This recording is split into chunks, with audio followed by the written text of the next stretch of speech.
This manhwa is a masterpiece. He grabbed the divine hammer, even though he was in his underwear. Just one hit from that and everything would be wiped off the map. His body is perfect, like he takes steroids every day. He has a servant who's kind of huge, who's willing to do anything for him. That's more important than the giant hammer, right? Certainly a giant servant is better. Even in the hero test he passed easily, and humiliated everyone without effort. But of course it wasn't always like this. Before, the MC scavenged leftovers in dungeons to pay for his sister's medicine. He wanted to be a hero, but he had a trash body. One day he found a badass ring in the dungeon. He went down there to get it. He planned to sell it, but he put it on his finger to make it easier to carry. But the ring got stuck on its new owner. It's like when you gain weight and your wedding ring won't come off anymore. Wouldn't soap get it off? Suddenly he was swallowed by a light and appeared in another world. Now he's in an orc world. He's the prisoner, and would be judged by divine power. There was a huge hammer there that kept making lightning rain down. On the Beast King's order, a traitor orc got turned into barbecue in seconds. There was barbecue and nobody invited me. There was also a pretty stacked female prisoner who was in line. But now it was the underwear protagonist's turn. He would be punished for invading their land, which was isolated from the outside world.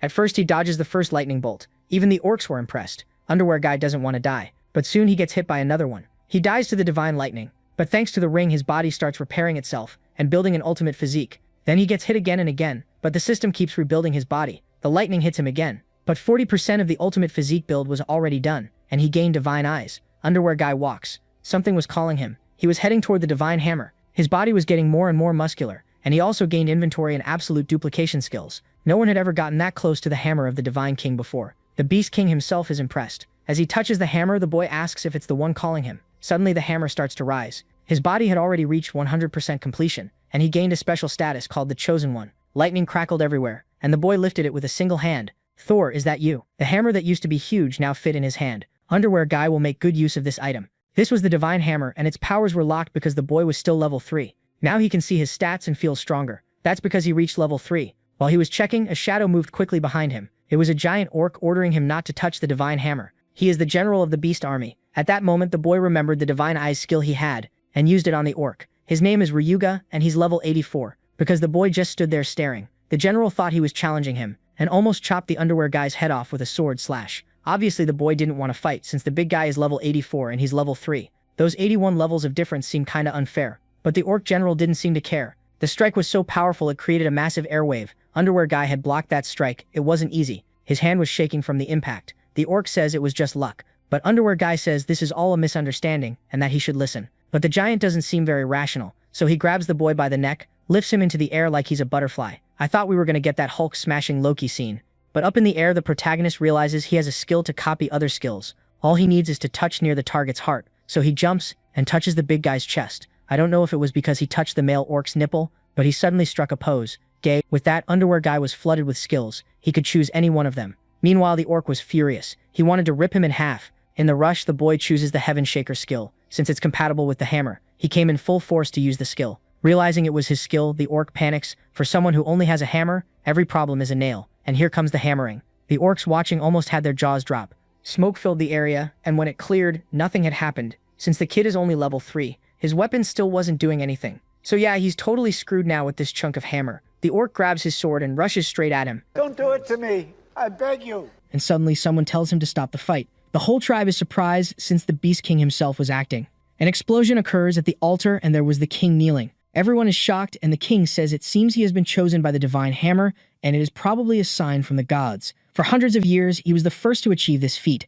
No one had been able to lift the hammer all this time, but that human was capable. If he is truly the future leader of the Beastmen, they must give him time to grow. The orcs start to argue, and then the general says that the boy is just a human. The leader asks if there is a problem, questio, naying if the prophecy said that the commander should be a beastly one, and if they should ignore the one who embodies hope for his people. At this, the general feels awkward, and the orc king asks what the boy's name is. He says his name is Tsuyoshi, and the leader says that if he is willing to carry the future of the tribe on his shoulders, he will free him. But the boy is still very weak. Within a year, he must gain strength in return, then it will be at that moment they will see if he is worthy to command everything. If he does not return in that time, he will use this mental mark to hunt him down and kill him wherever he may be. This way, his people will also be satisfied asking what the kid thinks. At this, the other girl asks to be accepted so she can gain her freedom and become stronger. Observing the situation, Tsuyoshi realizes that she was the next person to be punished after him. Using his ability on her, he sees that she is level 72 and is indeed a very powerful warrior. Wanting to know why she was marked as a criminal,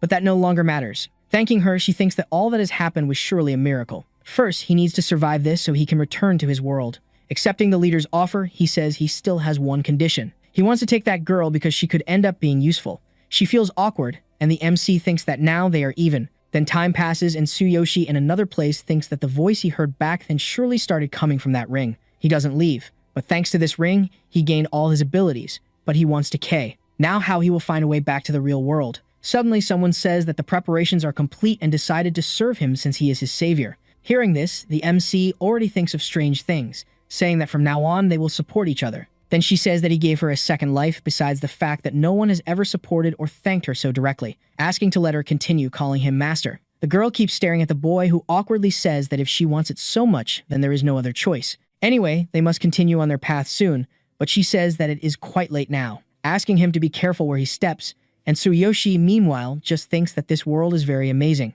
However, he must compose himself because his sister is still waiting for him. The system notifies that the passage ability is now available for use, and the MC thinks that if he follows the same route, he will probably be able to return to his world. Without wasting time, he uses that blessed ability starting to be teleported. He is happy to finally be able to go home, but his partner stayed right there. A few minutes later, Tsuyoshi in his world realizes that he was still in that hole. And opening the system window, he is glad that the abilities he gained were still there. However, what is strange is that he is still at level 3, besides the so-called divine hammer was still there. The system informs that statistics are shared between worlds, but items are not so to use them. They must be placed in a so-called divine consciousness inventory. The MC was analyzing, everything.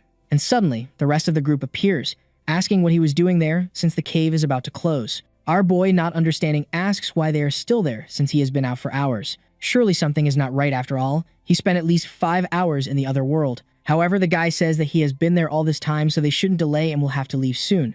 As they got up, Tsuyoshi thinks that probably time was frozen. Since he was in another world, that place stood still, and it is so strange that it even feels like he stepped out of a manga. By the way, he wants to know if the other world is frozen now and also who really was the owner of that blessed ring. The MC finally gets out of that hole, and all happy, asks if the next awakening test will be tomorrow. In that moment, the scene shifts to a completely destroyed city. The protagonist was fleeing with his sister in his arms when suddenly a giant creature appears. The girl tells her brother that she can't feel her legs anymore, and the protagonist, seeing the situation, wants to know if their dad and mom are okay. Everything around was completely destroyed, and the boy thinks that this couldn't be happening. The monster destroys one of the buildings there, and just as it was about to hit the protagonist, someone appears saying that if he stops moving, he will die. If they go back to that place, both will be killed. Plus, he can't defeat that thing. Still, Tsuyoshi thinks that his dad and mom are still in that house, and the man says they need to get Karina to a Haas. Pedal quickly. Then, the scene returns to the present with his sister asking if he's really going to take the test tomorrow, and if he's sure he's okay since he just got back from work today. The boy says he's fine but wants to know how her leg recovery is going. She says that even though she can't take it anymore, the pain is still there. But she's starting to get used to it. Tsuyoshi observes the situation in silence, and analyzing his sister's information, the system warns that there's no possibility of natural recovery, and the chance of her being able to walk is 1%. Tsuyoshi thinks it must be very hard for her, that she should have lived at least a normal life. His sister is his only remaining family, so he doesn't want to see her suffering anymore, and even if the chances are almost 0, he will make sure she can stand up one more time. As long as there's a 1% chance, there's still hope, and there must be a way to do it. If he could become a hero, he would be able to access more information and maybe find a way. It's not just about healing Karina's legs, because he also wants to live his life with pride, and that's why he will become the strongest person to ever walk this earth. Days go by, and the moment of the awakening test finally arrives. The scientist congratulates him for finally becoming a hero, asking him to accept a badge that was personalized based on the results of his test. The guy there was all convinced for having succeeded, and the scientist, analyzing some information, realizes that a certain Tsuyoshi was taking the test once. Again, when ready, he can place his hand on the measuring device, even doubting that anything different from last time would happen, and the protagonist enters the room, exuding confidence, saying they will see if this is a waste of time soon. However, the scientist says that if he failed once, it's likely the result will always be the same. Plus, this device scientifically measures all angles. Moreover, he has seen many stubborn people like him go through that place. Then, our boy enters the room and places his hand on the device, thinking that now he's also level 3 and should probably qualify to be a hero. Either way, he needs to take this seriously, using one of his system strength abilities. The device analyzes the information, and the ground suddenly, incredibly, starts to tremble. The system informs that the boy's combat power is 5,400, breaking the level 3 hero record that was previously 930. The boy, seeing that, clearly can't believe it, since 5,400 is basically 10 times more than that previous guy. Obviously, he thought he had gotten a pretty resilient body, but didn't expect something of this level, right? Either way, He's all excited because no matter what happens, everything is going according to plan, and he will definitely get much stronger. By the way, he was quite curious about that so-called divine hammer power. However, when he tries to summon it, the system warns that due to insufficient level and some other conditions, the true potential of the hammer cannot be released. If he wants to force the release of that item, he will only be able to withstand it for just 1 second. Still, for the boy, that should be enough time to test the combat power. Activating the divine hammer power, he immediately realizes that his energy is being drained in seconds. The whole city around starts to tremble, and the system, unfortunately, overloads. At that very moment, the scientist appears again saying that the test has been suspended, calling everyone to evacuate. However, when he gets there, the protagonist is just in Batman's cape. Time passes, and the boy walking down the hallway thinks he underestimated that power and didn't expect all his strength to be exhausted in such a short time. In this case, he has to avoid using that divine hammer until he has the appropriate strength, but at least he has become a hero now. In the training field, a man introduces himself saying his name is Gaia, and he is the hero responsible for the training. The instruction is going to be quite heavy, but they will still need to keep up. Meanwhile, the protagonist was analyzing the power of the guy who was only at level 9, wondering how much his combat power would be when he reached that level 2. Seeing all those newbies, the professor was quite furious because he would rather be exploring a dungeon than doing this insignificant job. He threw the students to the ground. They are all going to enter a rank D dungeon tomorrow, and after some field experience, they will discover which occupation will be best for them. Hearing this, one of the students asks if there wasn't supposed to be a week of physical training first, besides deciding their occupations before entering the dungeon. But the professor says they won't have time for that, and now that they are heroes, they will be honing their skills through real combat. This is his way of doing things, so they just have to follow his orders without asking any questions. Meanwhile, Tsuyoshi thinks that this is just the guy venting his anger, and after all, a hero is still human, right? Anyway, there is a level 72 person waiting for him, and as soon as the teleportation ability recharges, he will obviously return to the other world, right? Sometime later, Tsuyoshi was already at home and looking at the ring. He realizes that the waiting time for the other world has ended. Without wasting time, he uses the ring, and when he opens his eyes, he is already in another place. The view from before was the same, and even his clothes had returned to what he wore the first time. Assuming that once he returns to that world, time and equipment revert to their original state, right? Soon after, the girl appears again, asking if something is wrong. All awkward, the boy says it's nothing in any way. They are going to start leveling up. She says she is really happy that he was eager for this and changing the subject, mentions that there is a goblin nest nearby. Even though they are level 3, they are still quite intelligent, so the best thing to do is to be careful. Hearing this, Tsuyoshi thinks that now a fantasy world is really appearing, and he is excited to see what kind of effect this so-called system will have. A few minutes later, they were already getting close to the den, and the girl asked him to be careful not to wake them up. Then, Tsuyoshi says that she is level 72, and so she should probably be able to defeat them easily. Surprised, she asks how he knows her level, to which he replies that it's no wonder she is his master. Anyway, he wanted to know if she could show him how a high-level hero fights. She says that if she fights alongside him, he won't gain any experience points, since the level difference is too great, but if he insists so much, she will do it. To be honest, she doesn't know if this will help, but he should pay attention. And going after those goblins, she takes them all out in a matter of seconds. Wow, the girl is really tough. Surprised, the boy says she is amazing, and she replies that she always gives her all even against low-level opponents. Still, she hoped that fight had been useful, and the protagonist, saying yes, changes the subject, asking if she could teach him that technique she used before. However, she says that this skill is an ability for high-level warriors, plus he hasn't chosen what his occupation will be yet. Hearing this, Tsuyoshi says that if that's the case, he wants to become a warrior too, while thinking that with a level 72 warrior, it will be easier to replicate the skills. And since he can't fight with that Divine King's hammer, he will have to find something to replace it. Tsuyoshi chooses the warrior class, and the girl says she chose that because of him and will make sure to be useful. Now they will gather the equipment for this class, and meanwhile, the protagonist was on cloud 9 thinking that this world is really quite kind. At that very moment, a few more goblins appear in the area, and Tsuyoshi says it looks like he will have to deal with these guys alone. Taking the sword, he was ready to confront them head-on, but the girl says that facing an enemy of the same level directly is a bit reckless. The kid doesn't care and charges at the two goblins, landing a hit on them. The girl, seeing that, can't believe the protagonist took down both so quickly, and the cocky kid thinks he'll probably reach level 4 by the end of the night. Time passes, and our hero continues defeating some monsters, and the girl asks him to keep using that weapon for now. He says not to worry because a goblin's stick isn't that bad, but she says they should find some basic equipment since his current one barely provides any defense. Hearing this, Tsuyoshi thinks it's true because he's completely vulnerable to attacks. He needs not just a weapon but also armor because he did some research on mental inventory earlier. Unlike normal item storage, items placed in this storage can be used in both worlds. For now, he has only 2 slots, and the hammer is taking up 1. meaning he has just one slot left to use. Moreover, it seems that as he trains and his level increases, the inventory slots also expand. While he was wondering how he could increase his inventory slots, he looks back at the girl. She asks if there's a problem, and Tsuyoshi starts thinking about strange things,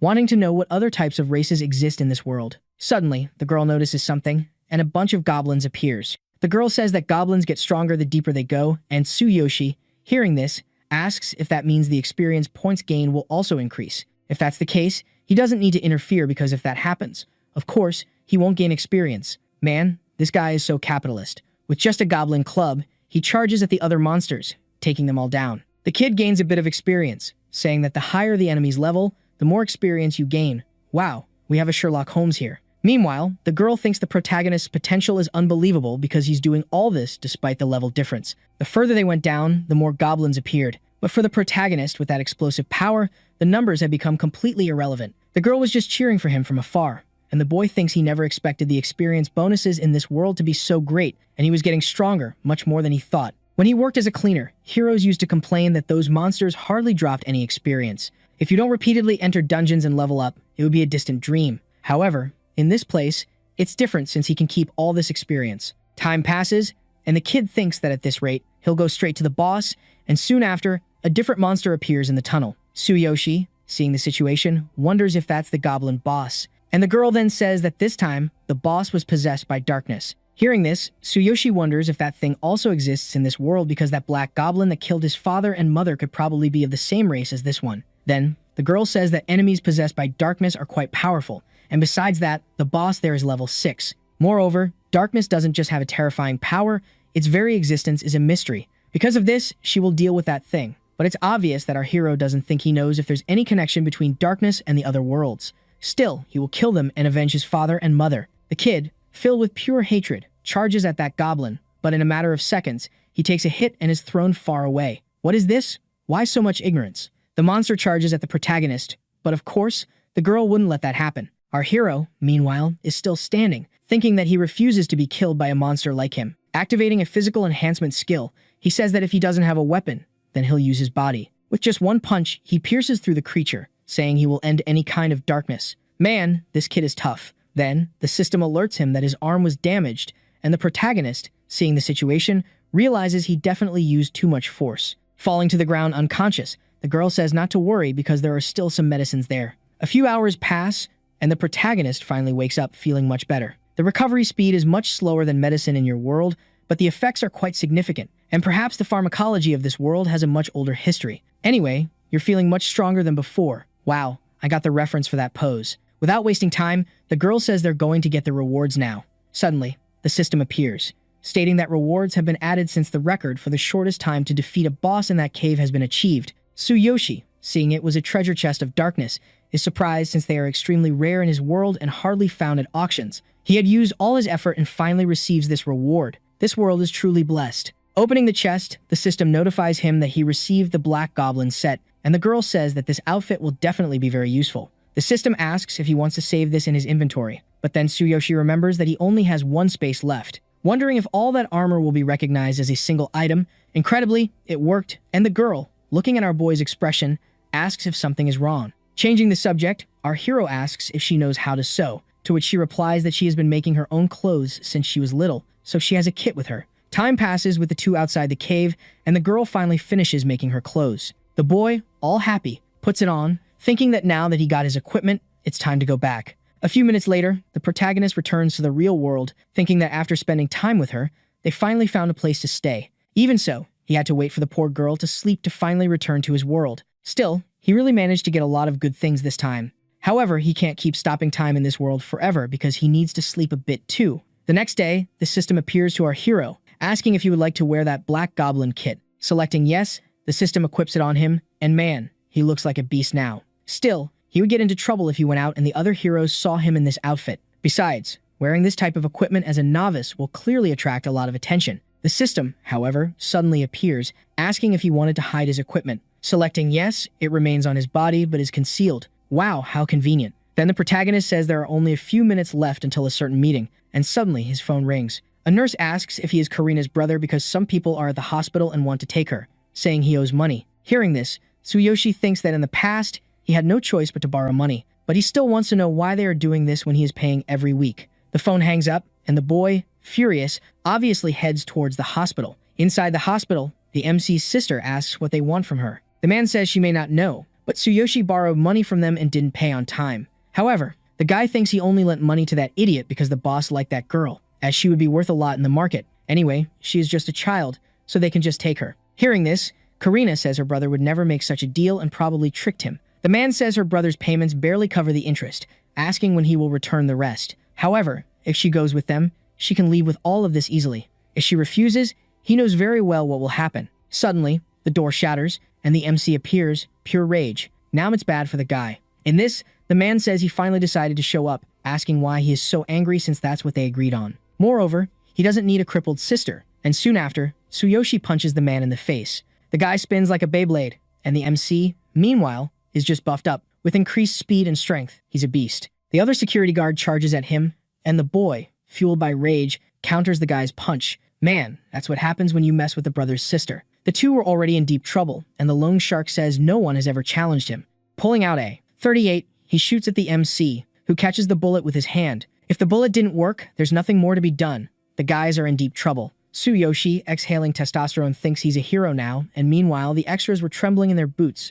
A few minutes later, the police show up, and the loan shark, all worn out, asks the MC to pay everything properly now. If he delays, his boss, who is also a hero, couldn't stay quiet, but anyway apologizes for interrupting him today. The guy leaves the place as if nothing had happened while thinking he can't believe that kid became a hero. He has to tell this to the boss, or the plan to take the girl will fail. But since that man is level 100, it should be enough. Next, in the hospital room, Tsuyoshi apologizes for not being able to see her as much as he wanted. If they don't pay the debt, soon the loan sharks will come back, but he's a hero now, so he doesn't need to worry. Hearing this, the girl is surprised that he managed to become a hero, but the MC replies that he will only be recognized as one once he enters the dungeon that day. Before, he borrowed 60,000 from that gang for his sister's treatment, and if he were to make money in that world, it would probably take a long time. The only solution he sees now is to sell the equipment he received. A little later inside the portal, the instructor asks if everyone is there. They will all be tested on their skills to see if they are ready to officially become heroes. There are some rules, and the most important is that they must give all the hero equipment they find in the cave. Hearing this,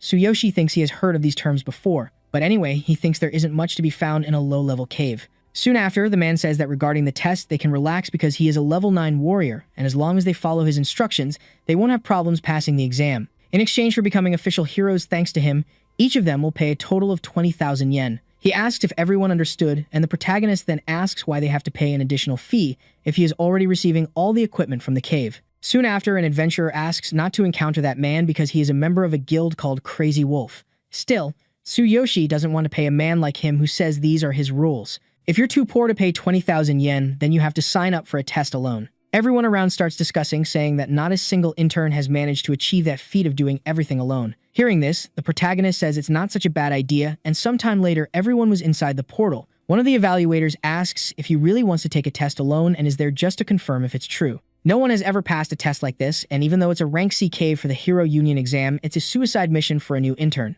Hearing this, Tsuyoshi thanks him for his advice, but about that information, there's nothing wrong and he should just let him go soon. Finally, arriving at the rank C portal, the kid looking around says he has only ever seen caves when heroes cleared the darkness, assuming that it really is an original cave. At that moment, a monster charges at our hero, but his weapon breaks. Looking at the creature, the protagonist says that a surprise attack with this level of power definitely won't work. And looking at the stats of that black goblin, he thinks he's actually quite strong. However, compared to his fighting power of 6,400, he's nothing but trash. A few minutes later, he had already finished off the monster, saying that the experience gained from real-world enemies isn't even half of those from the other side. So it's no surprise that heroes suffer from such slow growth, right? Suddenly, an entire army of goblins appears, and Tsuyoshi, all confident, says this is the perfect moment. And invoking that crazy armor, he calls everyone to charge at once. In that area, the fight was fierce, and sometime later, the analyzer says that almost an hour has passed and he endured all of this alone, asking if the rookie isn't afraid of anything because no one in their right mind would apply for a test alone. Anyway, the test results were updated and the protagonist was approved. At that, the kid arrives, exuding aura, asking if there's a place to take a shower. As for the group from the other portal, they were returning and the instructor says that if he hadn't been there, they would have definitely been dead a long time ago. Furthermore, they were able to become a hero without helping in the attacks, and for that, 20,000 yen is quite cheap. The students, however, were completely shaken, saying that it was he who had asked them not to interfere in the fight and even refused healing spells. The guy, not caring at all, suddenly receives a call, shocked that the boy passed the test completely alone. The scene shifts to the guy confronting the protagonist, asking how he really managed to do that. To be honest, he had investigated him before, and he is actually a level 4 rookie at most, wanting to know if he used some high-quality items because there has never been a rookie who passed the solo test before. Tsuyoshi, convinced, hearing this, says that just because there has never been one who did it before doesn't mean it's impossible. Then the nervous professor resorts to violence, ordering him to answer quickly since he is a member of some wolf guild. However, the protagonist, analyzing the guy's stats, says he is just a level 9 with a combat power of 1,200, and his guild is probably not that great either. This only makes the guy more nervous. He was about to land a blow on the boy, but he defends himself, asking if he really wants to beat him up even though he is just a level 9. Seeing what was happening, the professor clearly doesn't believe that the kid is only level 4. Without wasting time, he draws his sword, and at that moment, our boy asks him to wait. The guy asks what he is hiding, and when he was about to strike the boy with the sword, something defends him. The professor says he is probably hiding high-quality equipment. Tsuyoshi, seeing the situation, thinks that he accidentally showed his ability, and it would be quite problematic if people in this world discovered his secret. Then the guy maliciously asks what he has because he probably found something good in the cave. But Tsuyoshi, playing dumb, says that what he did could have been dangerous. Then the evaluator appears, saying that Tsuyoshi is now officially a hero. At the same time, the protagonist feels relieved since he got out of this because it's impossible that the guy will do something in front of the evaluator. However, the professor, with that face, was definitely wanting to do something. Meanwhile, Tsuyoshi thinks that thanks to the system, his combat power is greater than that of a normal level 4. Still, facing high-level enemies is quite problematic. A little later, Tsuyoshi was in his bed, thinking that he had attracted too much attention from the professor, and since his level is low, he needs to avoid doing that. Meanwhile, in the hallway, 2 hooded figures were walking, asking if that was the room. One of them is, of course, the damn professor, saying they will split the treasure that kid has later. The other mage, grabbing his staff, tries to open the door, but at that moment, the protagonist kicks it down. The guy was now furious, saying that he is actually quite fast. Grabbing the goblin's club, he hits the mage, thinking that even if he were level 10, his combat power is only 3,500. Still, the level difference is 6 stages, which is clearly a horrific disadvantage. Even so, he manages to hold his own somehow, but even if his opponent at level 10 has lower combat power than his, he could end up compensating for that with his level difference. Our boy even thinks about fleeing, but if he fails, it would be an instant loss. At that moment, the mage recovers, casting fire magic in Tsuyoshi's direction. Seeing the situation, he thinks that this equipment is strong against physical attacks, but cannot defend against magic. Since there's no other way, he will have to flee, and then he jumps from the building. The boy starts to fall freely, and surprisingly, he still has to fight. The other guild guy appears, landing a blow on the boy, saying that he surely didn't think there would be a third person, right? The protagonist falls, however, to the ground, and amidst the rubble, he thinks that it's a good thing he reinforced his body before landing. Then the mage appears there again, saying he's surprised the boy is still alive, asking what skill he used to attack him before, wanting to know how a rookie can do something like that. Having no other choice, the protagonist thinks that if he's trying to kill him, he will do the same, activating all the buffs he has. However, the mage uses a binding spell, restraining the boy's power. The whole group goes after him, and the mage says that having a skill like that at this level means there must be something valuable. At that moment, the system appears informing that the teleportation cooldown has ended. And of course, our boy would use the teleport since he's not an idiot. Meanwhile, he says he will remember all of them and will come back much stronger, and that's when the real fight will begin. A few minutes later, Tsuyoshi thinks he barely escaped, and this time he needs to level up and learn new skills. To be honest, he got too carried away by his equipment, and if he doesn't have the skill to sustain it, nothing will matter. Looking to the side, he tells the girl that he wants to learn new skills, but seeing that view in front of him, he thinks he still has time to sleep in that world. The kid gets all excited, but then remembers that it's not the time for that. First, he needs to overcome the crisis he's going through in his world before he can rest. In this, the night passes, and the girl says that after a long time, she managed to sleep well. The protagonist also says he slept peacefully, but of course, that's a lie. He stayed awake all night. A little later, the girl says that to learn skills, he needs scrolls, but there's a shortcut, which is to study at a combat academy. Tsuyoshi arrives at the place, and the orc, asking if he is the human the Beast King is interested in, says he has the conditions for his enrollment. First, he has to reach level 6 since he is very weak. Hearing this, the MC thinks it's a drag and looks at the cute shirt the girl made. It even has a heart on it. Then she apologizes for not knowing this since she spent a long time training in the caves, but for him, it doesn't make a difference since he has to level up anyway. Soon after, the orc says that the beasts don't recognize him, and if it weren't for the words of the king, he would be in pieces. Even if he reaches level 6, he won't pass the exam. Besides, he was bringing a mutt along that even matches him. Then the girl thinks that her master is so kind that he forgot his place and will only be a nuisance if he's around. In that case, he will have to explain everything and at some point say goodbye. Next, the kid turns to the orc. Grabbing him by the collar of his shirt, he asks what he just said and if he can repeat it, ordering him to apologize quickly if he doesn't want his face broken. The boy thinks the monster messed with the wrong person. The orc says that the woman is a hybrid of a human and a beast, and the system warns that this race is generally seen as a shameful existence. Seeing the situation, Tsuyoshi thinks that must be why her name didn't appear in the divine eye since she literally doesn't have one. At the same time, the orc asks him not to be greedy just because the Beast King is interested in him, and if he ends up disrespecting a warrior, he will surely punish him. In that case, he could even force him to apologize to that girl if he passes the exam, but he doesn't think a mere human can do that. Hearing this, the kid falls silent, and soon after, the girl says he is completely right, and there's no need to get involved because of someone like her. The boy releases the orc's shirt and then says her name is Sakura, asking him to never forget that. And hearing this, the girl is surprised that her master gave her a name, right? He asks her to remember what he said before because if he passes, he will have to apologize properly, calling Sakura to level up soon. Sometime later, the two were walking, and the girl asks why he gave her that name. The protagonist asks if she didn't like it because he only gave that name because he liked it, but she says that's not the case and just wanted to know where he found that name. He replies that it might be a bit strange, but she always has a light scent of cherry blossoms, so he thought that name would suit her, and he ended up giving it to her. Hearing this, the girl hugs Tsuyoshi, saying she loved it. A vibe rolls between the two, and a few minutes later, they were already at the cave's entrance. Sakura asks if the dagger she bought earlier worked. It's not a top-tier item, but it's already much stronger than that goblin club. Confident, the protagonist says he's already satisfied,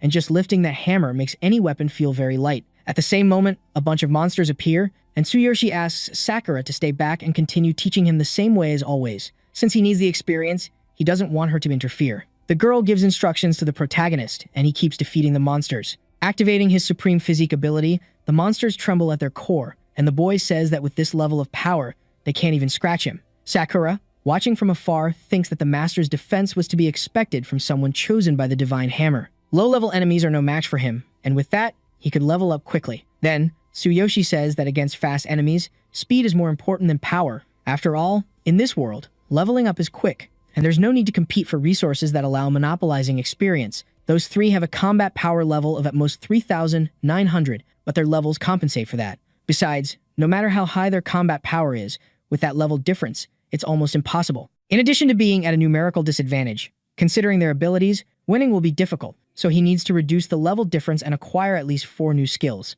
And the determined boy tells Sakura that he will level up to level 6 all at once. Going a bit deeper into the cave, he finally encounters the boss. The boy, looking at that sword, wonders if the creature will drop it, and he was getting all excited, right, since it seemed to fit him perfectly. Sakura asks if he wants her to answer, saying she was just curious, asking if there's a chance it will drop, and the girl responds that yes. She mentions that the drop rate depends on rarity, so it's better to keep fighting until he gets what he wants. Hearing this, Tsuyoshi thinks it really feels like a game, but still, it makes the system much more understandable. Using the Divine Eye ability on the boss, he notices that the drop rate could be 6%, which is quite low, to be honest. At that moment, a different window appears, and the system notifies that the trade system has been activated. The only thing he can buy is a scroll that lasts for 1 minute, which increases the drop rate of all items by 30%, and to unlock it, he has to defeat 30 monsters. Since he had defeated over 100, he could buy all 3, and besides that, the number of defeated enemies can be accumulated in both worlds. Then Tsuyoshi thinks that if he uses all 3 at once, the drop rate would increase to 96%, which would basically be an instant drop. And since he's not an idiot, without wasting time, he buys the damn scrolls, saying they will find a way to get that sword because it will make him even stronger. Holding his sword, he asks Sakura to follow his instructions, and at that moment, the boss notices the two. Charging at the protagonist, he lands a hit on him, but the boy dodges. Surprised, he realizes that the sword also has an ice effect attached to it. If that's the case, the boss probably has a weakness to fire, and applying flames to his sword. Tsuyoshi says they will see which will prevail now. In this, Sakura gives her instructions, and the protagonist strikes the monster's weak points. Suddenly, the system appears once more, informing that when an enemy's weak point is attacked, its status changes to cowardice, allowing damage to be dealt at double. The duration of this is 15 seconds, and Tsuyoshi, seeing this effect, thinks it's quite interesting. Anyway, he will take advantage of this opening, right? Charging at the boss, he dodges one of the attacks while thinking that without Sakura's help, he would definitely have been killed. The boss was already completely exhausted, so now it's Tsuyoshi's turn to attack. And activating his supreme physique ability, he manages to land another hit. About to finish off the wolf, Tsuyoshi thinks it really was an incredible fight, but then he remembers he had to use the scrolls, right? With that, it's obvious that the sword dropped, and the girl, surprised, says he is quite lucky, since almost no one gets that weapon on the first try. Tsuyoshi thinks that even with supreme physique, he could get hurt if he ends up being careless, and if he finds a weapon that suits him, he should be able to make even more powerful attacks. Anyway, if he faces that guild now with this weapon, things will get quite interesting. Just a little more until he reaches level 5, and then Tsuyoshi asks if there's another place where he can level up. The girl says it's really easy, and you just need to use a reset scroll, and then all the monsters come back. Wow, how convenient. Since there are some of them, it should be enough to reach level 6, but it's better to take a break because there are also some healing potions. The girl is really helpful. Some time passes outside the cave, and the protagonist, fully recovered, says he can't wait any longer. Entering there, the kid continues defeating the boss to level up, thinking that even though he has the Divine King's hammer, using supreme physical strength, he can only hold it for 1 second. The second time to defeat the boss, the poor monster even lost the will to fight. Tsuyoshi says he defeated his brothers and managed to reach level 5. Time passes, and the MC defeated the boss countless times, finally managing to reach the blessed level 6. Now he can take the test, and after a while, the orc says that kid is an idiot. Even if he reaches level 6, who knows when that will happen. However, suddenly someone appears there saying it's a shame because they've already reached level 6. Of course, the orc doesn't believe it, because it's impossible for someone to level up twice in a single day. But Tsuyoshi, all armored up, asks to wait the examiner soon. After all, he doesn't want to wait until tomorrow and can already prepare to apologize to Sakura too. A few minutes later, the evaluator appears, asking why he has to evaluate a human at this hour. Tsuyoshi says he already meets the requirements, so the judgment should begin, and besides, he wants to choose one of the skills from the vault. The system warns that in every academy, there is a place that stores these skills, and then the orc says that just reaching level 6 doesn't guarantee passing the test. But then he is surprised to learn that the kid leveled up from 4 to 6 inches less than a day. To be honest, he doesn't know what happened, but they will do what he asked, and the idea that a mere human can pass a test made by them is really ridiculous. At that moment, a priest appears, saying that beastmen are a race of strength, which means that strength is the main criterion to pass. If he can complete the test, he will earn the right to use the skill vault of their Beast Combat Academy. The test is quite simple. He just has to look at that stone slab on the platform, and if he can break it with a single punch, he passes. Hearing this, the protagonist is surprised, asking if that's all he has to do. The other orc, surprised, thinks that the commander was planning to test the human using a different stone,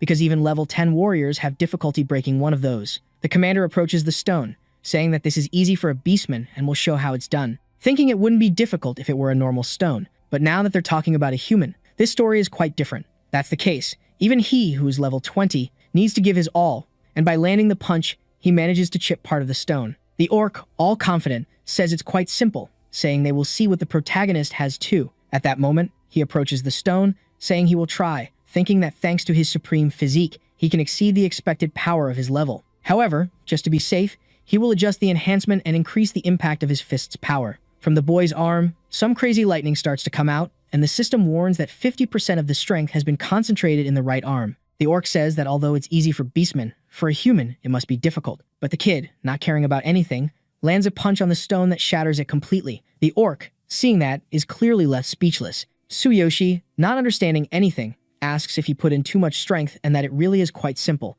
expecting something more interesting.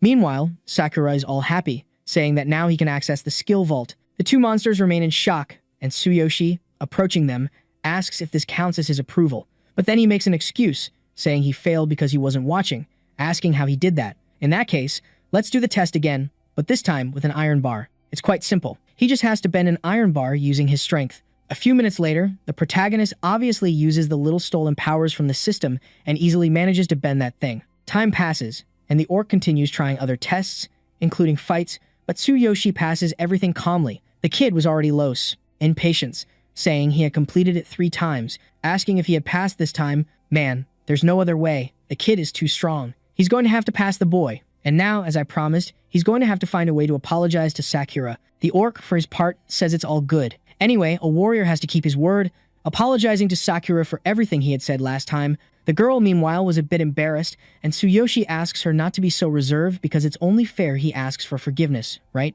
So she just needs to accept that request with pride. The girl does what he said, and a few minutes later, in another place, the orc says he can only take 1 skill scroll each time he enters. Hearing this, Tsuyoshi says it's ridiculous, and the guy says the Combat Academy has very strict rules. Once inside, He has 3 minutes to find a scroll he likes, and if he breaks the seal of the scroll within that time, it becomes his. The Combat Academy is a significant place that represents the region, and to protect the vault, high-level sorcerers or wizards are invited to place seals and barriers. Our boring explanation. Tsuyoshi says it seems much more complicated than he thought, and Sakura mentions she had heard about a certain condition that is even stricter in higher-level combat academies. Anyway, if he understands all the rules, he can go in soon and shouldn't even think about stealing a skill because otherwise, he'll be expelled by the barrier in the same time. The last thing to mention is to emphasize again that there are only 3 minutes. In that, a few minutes pass, and Tsuyoshi looks around that entire library, saying that with so many skill scrolls, of course, he would want to steal more. Sakura says this is her first time in the vault, and each scroll is sealed, but it seems like she could just break the seal with brute force. Meanwhile, Tsuyoshi thinks he was planning to use his duplication skill, but it's hard to find a skill that is really interesting. Besides, using this skill might be a bit strange because he's not sure if Sakura could do it, since she would literally have to put her hand on someone's heart to activate the skill. Anyway, the kid finally chooses his skill, thinking he has to pick the right one to face those 3 in his world, putting magic into the scroll. The system warns that this is a shield skill. The boy says he doesn't even use a weapon like that, and hearing this, the girl says she has something to show him. She found a wind step skill that makes the person evade enemy attacks and increases speed, but it's more suitable for the archer class. There's another one, which is the war cry that increases the user's attack and defense. However, Tsuyoshi didn't want any of that and keeps searching. With only 2 minutes left, then he finds a counterattack skill that reflects the opponent's strike with a chance to inflict status effects. The protagonist thinks this skill could be useful, so he decides to keep it as one of the options. So far, Tsuyoshi has gathered a total of 4 scrolls that are quite interesting, but the girl says none of those seem suitable for him. With only 1 minute left, Tsuyoshi thinks he's not being efficient, and at this point, there's no other way but to use brute force. He asks Sakura if she has potions in her bag because he will need to use them later. The girl hides there in the corner, and the protagonist, not wasting any time, uses the divine hammer skill. And meanwhile, the orc on the other side was wondering why so many lightning bolts were coming out from the top of the tower, and inside, the protagonist, with few ideas, says he's going to break all the seals at once. The only thing he needs is just 1 second, and he slams the hammer on the ground. The seals of the scrolls are broken at the same moment, and the boy, falling all worn out on the ground, says he did it. In that, the information goes into the boy's head, and Sakura, seeing what was happening, thinks that if he receives so much information at once, his brain won't be able to handle it. The boy, however, was holding on, trying to find the best skill that could fit. Looking up at the shelf, he finds a glowing scroll, and Sakura says they are running out of time. The protagonist, however, asks her to bring that scroll right now. She searches and, finding it in the right place, realizes it's a fragmented scroll and probably has some mistake. An item from here, he needs to find the other parts to see what it really is about. Sakura, returning to where Tsuyoshi was, asks if he is sure because it is a fragmented scroll and they are running out of time, and the boy picking her up says he will find a way to get out of there. On the other side, the orc notices that it is very quiet inside, but it doesn't matter because even if he hasn't found a scroll, he will return there when time runs out. The 3-second countdown happens, and when time is up, the protagonist opens the door. The boy finished just in time, and the orc, seeing what was in his hand, realizes it is a fragmented scroll. Analyzing, it seems to be a very powerful lightning ability that can hit up to 3 targets and is suitable for warriors and mages. The orc says he heard from his master that in the last 1,000 years, almost no one tried to learn this fragmented ability. First, because it is divided into 6 scrolls and only 3 have been found so far,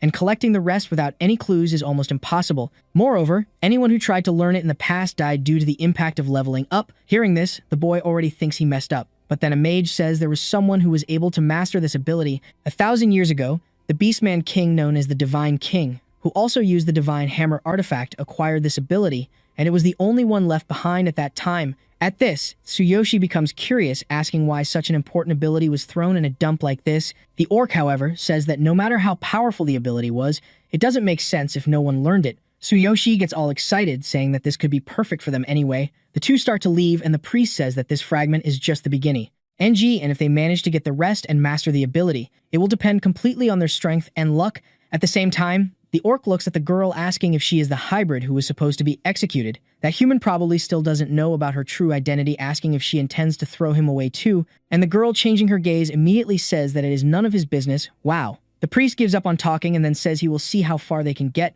A little later, the protagonist was recovering from his wounds, saying that her healing potion is very effective, but the taste is pretty bad, right? Looking at her, he says she has been acting very strange since she returned, asking if everything is okay. Sakura says she is just a little tired, and Tsuyoshi clearly notices that something is wrong. Changing the subject, he asks if she was supposed to have been killed that day, and if it was because of her past. From what he was remembering, she was probably next after him. Hearing this, the girl asks not to talk about such unpleasant things, and changing the subject asks if he has already studied the scroll, which he says he had memorized before, and even though that foolish man said some strange things, it seemed like the scroll matched him too well. At this, Sakura says they should leave and it's a good day for him to level up. Tsuyoshi says she is right, but there is still one thing he needs to do. The system warns that the teleportation time is up, and the boy thinks that when he learned this skill, he figured out how to deal with those three idiots. Without wasting time, he enters the portal, and now the real fight is about to begin. Going after the three from the guild, Tsuyoshi, analyzing the situation, thinks that before he starts attacking, he will have to break their stance. To activate his ability, he needs a weapon, and luckily he has his inventory from the divine consciousness, and activating it, he pulls out that big sword he had taken from the boss earlier. Seeing that, the mage is shocked, realizing that the boy pulled a sword out of nowhere and probably has a dimensional ring. Tsuyoshi says they were the ones who started this fight, and when the three come at him, the boy swings his sword in the air, then a huge lightning bolt appears in the sky, hitting all three at once. Man, what overwhelming power! The guys fall paralyzed on the ground immediately, and the protagonist remains standing. The mage, not understanding anything, thinks that this boy is very different compared to before. If that's the case, he will have no choice but to flee. Right, but of course, Tsuyoshi wouldn't let that happen, asking if he thought he would forgive him for trying to kill him. The professor, gripped by fear, speaks again about being a member of the Wolf Guild, but then he gets slashed to wake up. Man, Tsuyoshi is furious and has already charged at the mage, saying he's next. The man says it's obvious he wouldn't let himself be killed like that, and then throws a bunch of grenades. Our boy defends all of them, and with the man closing his hand, they all explode. The guy feels all smug, thinking he has woe.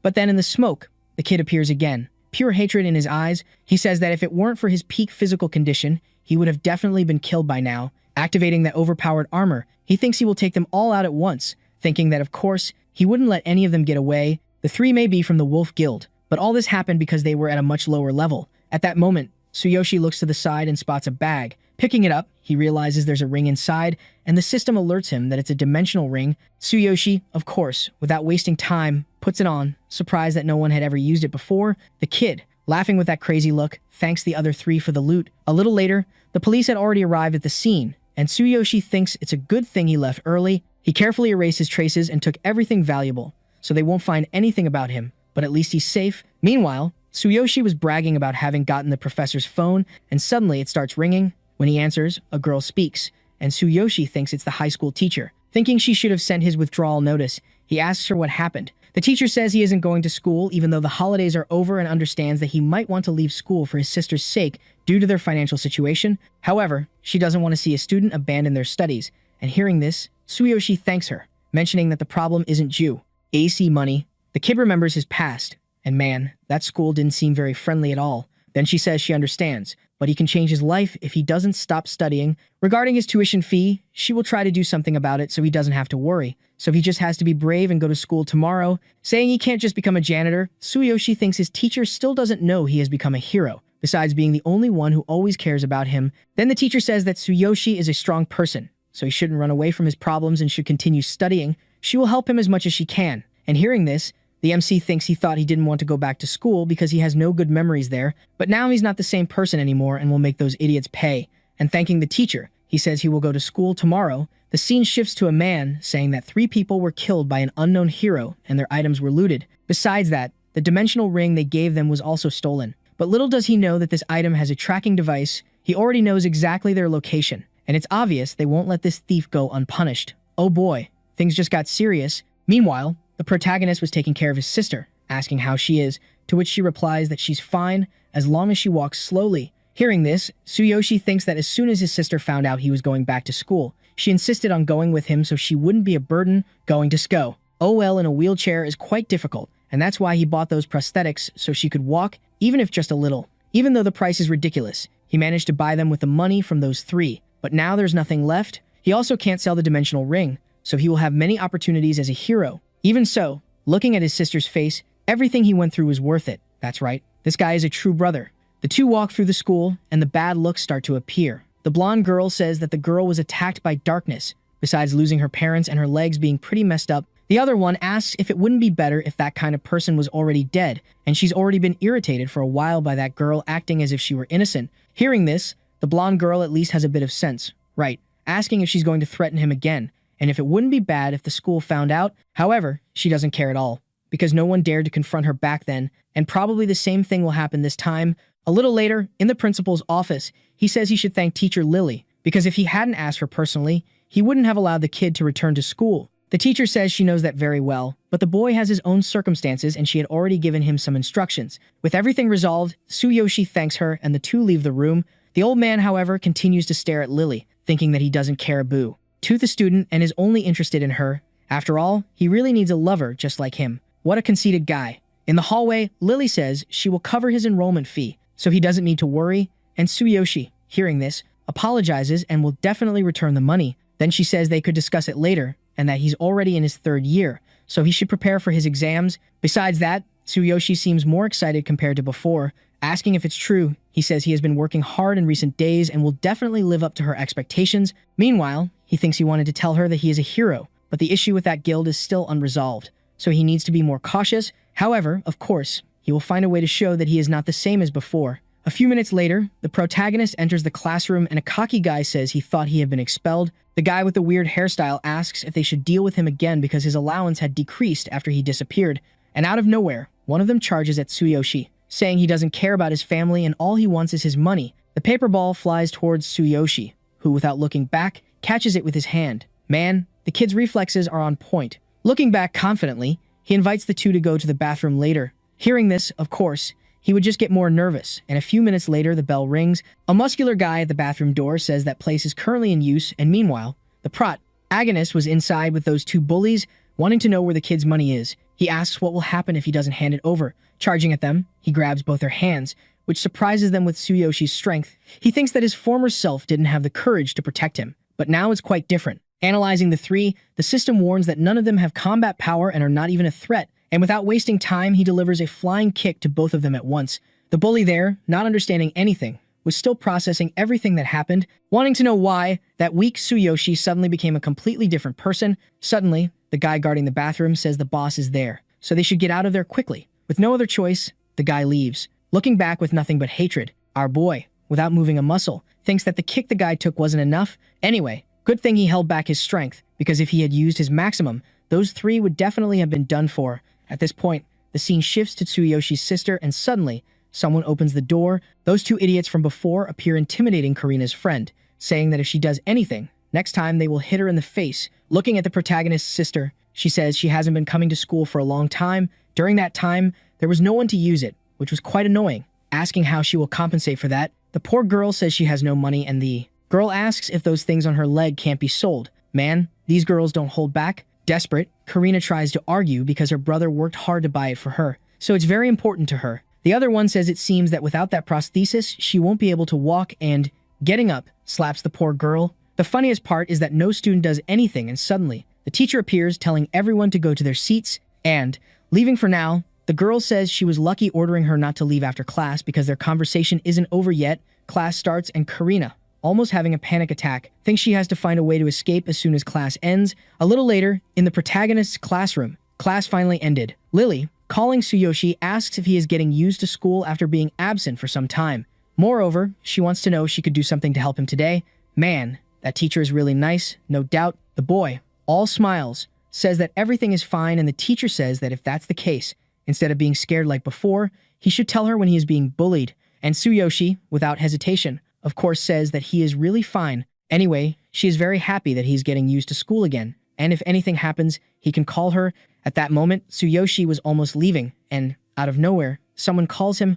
The guy with the weird hairstyle, all awkward, says he wanted to apologize for the bathroom incident, asking if he could go with him because they need to talk somewhere else. Man, I can see that this is not going to end well. The two walk down the school corridor, and the guy says he wanted to apologize in a different place, and arriving at an alley where there was no one, suddenly, a guy appears in the dark. The guy with the weird hairstyle asks to make sure not to hit too hard, but when he looks again, the boy had literally broken those pieces of wood.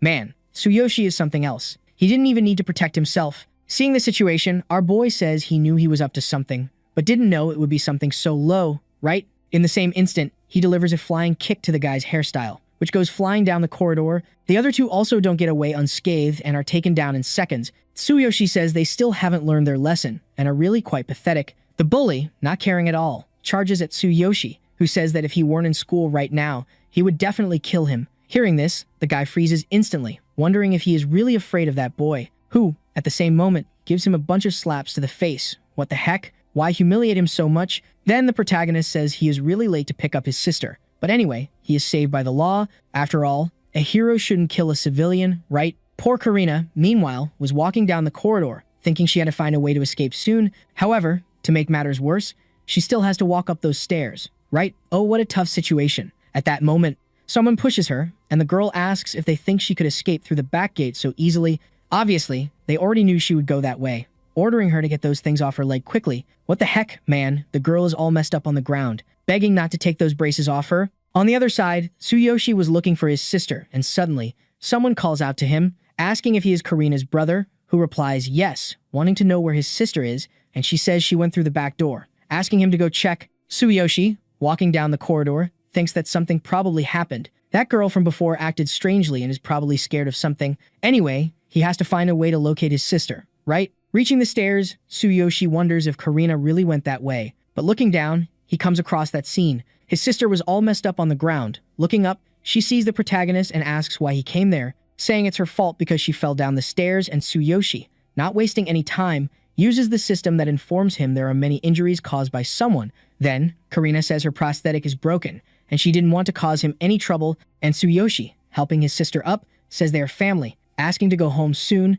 While carrying the girl on his back through the city, he asks her if she remembers he carried her the same way that day. He can feel how much she has grown now. But anyway, it has been a long time since that happened. Still, for Karina, it feels like it was yesterday because since that day, they have always been together, and Tsuyoshi says she is the only person he has, and so he wants to find a way to get strong to protect her. He was completely powerless that day, but now he has become a hero and won't let her experience the same thing twice. Suddenly, he sets his sister down on a bench, asking her to wait a bit and he will be back soon. She asks why he is doing this. He says he's going to grab something he forgot. However, of course, you know what is going to happen from now on, right? Meanwhile, those two from before were mocking the protagonist's sister, saying it's very annoying that they couldn't grab those things on her leg. Anyway, he's going to have to find a way to steal them. That guy over there, named Billy, asks if they will really be able to sell that thing, but there's no need to worry because he'll figure it out. Changing the subject, the blonde girl says that her older brother just returned to school, and she heard he was expelled and became a janitor. The other one says it's very strange to be in the same school as those people, and it would be better if they were expelled. Before she got hurt, Karina was quite popular. Plus, there were many boys in the class who liked her, besides being beautiful and smart. Hearing this, Billy asks who she is because he wants to see her now, and the nervous girl questions if he's saying all this in front of her. The conversation continued there, and meanwhile, Tsuyoshi was listening to everything from the other side of the door. Entering the room, he says it was them who had hurt his sister. The other girl, all smug, asks if he's planning to avenge his sister, and if that's the case, he came at the wrong time. At that moment, the muscle guy gets closer to Tsuyoshi, asking if this trash can has any complaints. However, when he looks forward again, the protagonist had twisted one of his fingers. The desperate guy starts screaming in pain, and the two there were trying to understand what happened. And Tsuyoshi, calmly closing the door, says they can relax because he won't let any of them escape. Oh boy, now it's fire against fire. Using the system to analyze everyone, he warns that none of them are even a threat, saying he thought they were at least heroes for being so cocky, but it seems they are just picking on others for no reason. Billy, meanwhile, was suffering with his broken finger, asking if he doesn't know who his father is, and the confident blonde girl says she'll give him some points for having the courage to come there alone. Obviously, they are not heroes, but they are not the type of people he would want to irritate. Man, even after all this, he still has an ego. The MC, however, doesn't care, throwing the girl in the air, asking if he thought he wouldn't hit a woman, that it's gender equality. Billy, realizing the mess he's in, thinks that not even the sports students have this speed, wanting to know who this kid is. When he was about to say something, Tsuyoshi suddenly appears behind the other girl, saying he doesn't even see the two as women, and throwing a punch in the other guy's face. He says he'll talk to him later, so he just needs to shut up. The girl gets nervous, seeing what happened to her boyfriend, but now it's her turn. The MC grabs her, throwing her against the wall, saying that from what he heard before, they had already taken the initiative to bully his sister. In this case, it's better to listen to what he has to say, because as her brother, he will never forgive what they did. From that day on, they should stay away from Karina, and he doesn't expect them to apologize to her. Just keeping their distance is enough. Man, she probably isn't even listening anymore. The shock was much greater. Tsuyoshi asks if she understood, and dropping the girl on the floor, asks Billy if he is that girl's boyfriend. Picking up a ruler, he says that just with this, it's enough to finish him off, asking if he still wants to mess with his sister.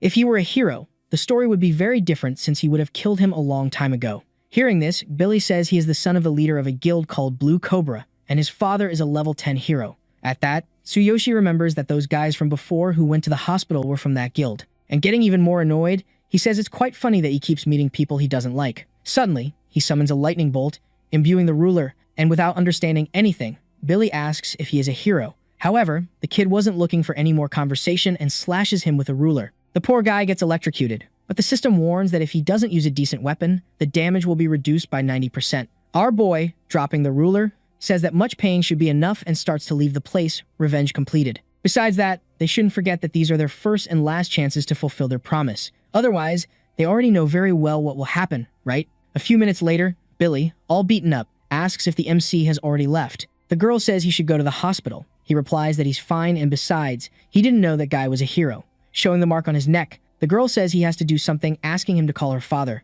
And the guy, furious, tells her not to tell him what to do because he will definitely pay for this. He will tell all that to his father and even erase his sister's existence. Meanwhile, Karina was still sitting on that bench, wondering where her brother could be. If she could take care of herself, it would be great since she wouldn't have to bother him. Suddenly, the Blessed One appears all happy, apologizing for making her wait. But anyway, it's time to go home. Walking through the city, Tsuyoshi then thinks that the leader of that guild is level 10 besides having a son. He will definitely cry to his father, ordering him to do something so he can't afford to let his guard down. Besides, it's already past time to return to the other world and he won't let anyone hurt his sister. Sometime later, the MC was already in the other world, and Sakura says they arrived in the city of Northen. Once in the city, he can immediately participate in an official mission, so he needs to register at the Adventurers Guild, basically that generic cliche, right? The kid was super excited, saying he wants to gain some experience in battle, plus it seems fun. Who knows what will happen since it's the city of Beastmen. Inside the place, Sakura says there are many rare tribes there, and each has its specialty, asking if those people are similar to those from his home world,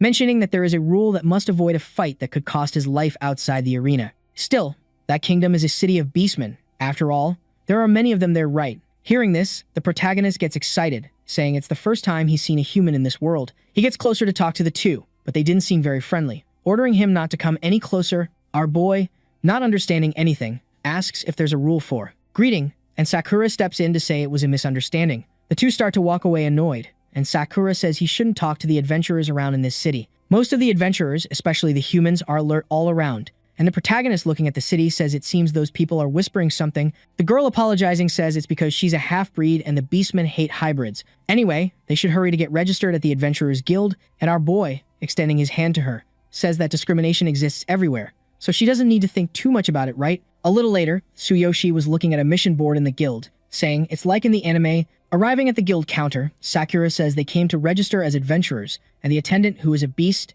says it's quite uncommon to see a hybrid with a human. Asking which of the two wanted to register, Tsuyoshi says it's him who will register, mentioning that she is quite different compared to those outside who were looking at them. Then she says she has seen many adventurers, and this is nothing new for her, and the only thing she has to do is write their information on that paper to register. Sakura says it's better he does it quickly, or he won't be able to get an adventurer badge, basically the identification of any adventurer, and the lowest rank is iron. The higher the badge rank, the greater your merits and rewards, so he has to do his best to gain experience, and picking up the item, the protagonist says that badge of the lowest rank doesn't seem so impressive. Then the attendant says that as soon as he receives his badge, his level will be automatically determined, and he can also hide his level based on it. Looking up, Tsuyoshi, surprised, realizes that his level was above his head. Asking how this works, Sakura says he's linked to his badge as an adventurer, and he can hide it just by thinking, and the only thing he has to do is remember the method. Then, the kid closes his eyes, hiding his level, thinking that thanks to his system, it ends up being much easier. The attendant, surprised, says it's quite rare to see someone do this on the first try, and this method is known to be quite difficult for novices. At that moment, a bunch of orcs appear, interrupting the conversation between the two, and throwing a bunch of spoils. He says they were there to report the conclusion of a mission. All full of himself, he asks if there's already another quest, and it also works if it's just a few requests. The orc even calls the beast to come out, but then she says she's unfortunately quite busy. Anyway, there's a very difficult emergency request, and the person who made the request wanted at least a level 15 adventurer, asking if they can do that. Hearing this, of course, the orcs are surprised by this level of mission, questioning if there isn't a level 10 one, and what kind of request is that? She says that a bunch of dark monsters are causing problems for the farmers, and there was a group of 3 that accepted this request, but they're very injured, plus one of them has already disappeared. The E group discusses this mission, and the protagonist suddenly appears there, saying he will accept the mission. Man, the kid picked a fight for free, and the angry orc says he's in the way. One of them even draws his sword. but then his companion stops him, asking if he knows what would happen if he did anything inside the guild. The other orc advises the boy to value his life because he just registered, and Tsuyoshi, not having many ideas, says that if they can't do this mission, they should just shut up, asking if they want to see his combat abilities inside the arena. The two keep arguing there, and the attendant later says she appreciates the protagonist's courage, but the orc spoke a truth. After all, the requester can reject due to his level. The confident orc tells them to drop that mission already, but Sakura says they will do it. Man, these monsters don't want to leave them alone. And then one of them asks if she even has the ability to help the protagonist, who, pulling out a gold insignia, asks if that's enough to show his strength. Wow, that escalated quickly. Tsuyoshi, seeing that, gets all excited. Right, because he didn't know the girl was so powerful, and the attendant says she should have mentioned that from the start. Then, in that case, she will trust the request to her, and she's sure the requester will be satisfied. Then the two orcs leave there unable to do anything, and Sakura says this request will help her level up. Meanwhile, the attendant was listening to the conversation from afar, wanting to know why an adventurer with a goal, D insignia, is calling a boy like that master. Anyway, that group seems quite interesting, right? A little later, Sakura says that the farm from the mission should be quite close, and Tsuyoshi, surprised, says he didn't know she had a gold emblem. She says she joined the Adventurers Guild when she was young, so she has been doing many missions or requests with different groups. Over time, she ended up earning this insignia, and hearing this, Tsuyoshi thinks it must have been very difficult for the girl, saying that she is really amazing. But there's no time for chit-chat, right? Since they had arrived at the darn mission place, a bunch of monsters were surrounding the house, and Sakura says they will corrupt all living beings. Basically, those horrendous things were slimes before and are quite dangerous because only the lightning element is effective against them. Look how convenient. Just the skill that the MC has. Now he's going to farm like crazy. Anyway, he just needs to stand there watching, as always. However, the girl interrupts him, saying it's better for him not to do that kind of thing alone from now on. This is a fight that could cost his life, and it's a completely different area compared to the beginner areas. Maybe he can face one monster, but wants to know what he will do if he encounters a pack. Hearing this, the protagonist says he understands, and changing the subject, says he has 2 questions for her, thinking that he's just planning to level up to prepare for anything that happens in his world. Besides, she should remember the promise they made to the Beastman King, and the judgment will happen after a year. To sum up, he doesn't know how strong that guy is,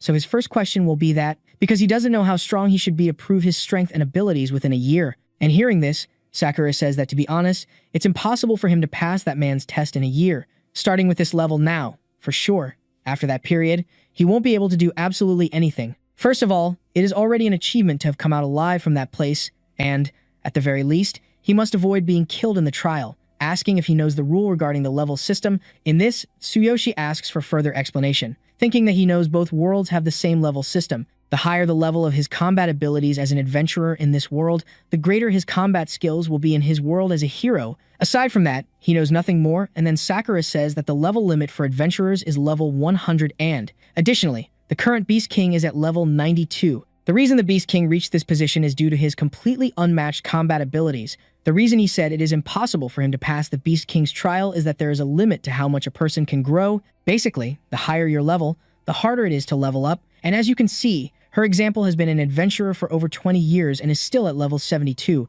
She has tried many times to increase her level, but has failed every time, and that is, to summarize, her limit, and, at the very least, he must reach level 50 to pass the Beast King's trial. No matter where it is impossible for him to increase his level so quickly within a year. A normal adventurer would need their entire life just to reach level 50. Then, Tsuyoshi says he understands her concerns and, worried, Sakura asks if he is okay and, at the very least, will accompany him while he strives his hardest in the next year. But then, Tsuyoshi says she knows he is not a normal adventurer, asking if everything will be fine as long as he can reach level 50, and even if it is impossible for the rest, it is probably within his reach, thinking that, thanks to this ring, he is here in this world and even stood up after receiving the trial, besides having the divine selection system. To summarize, with this system, everything becomes possible, and, hearing this, Sakura says he will definitely be a legend, and the boy, imbuing his weapon with lightning, says he will start leveling up. However, he still has his other question to ask, asking what level he should be to fight against a level 10 warrior who is accompanied by a bunch of people.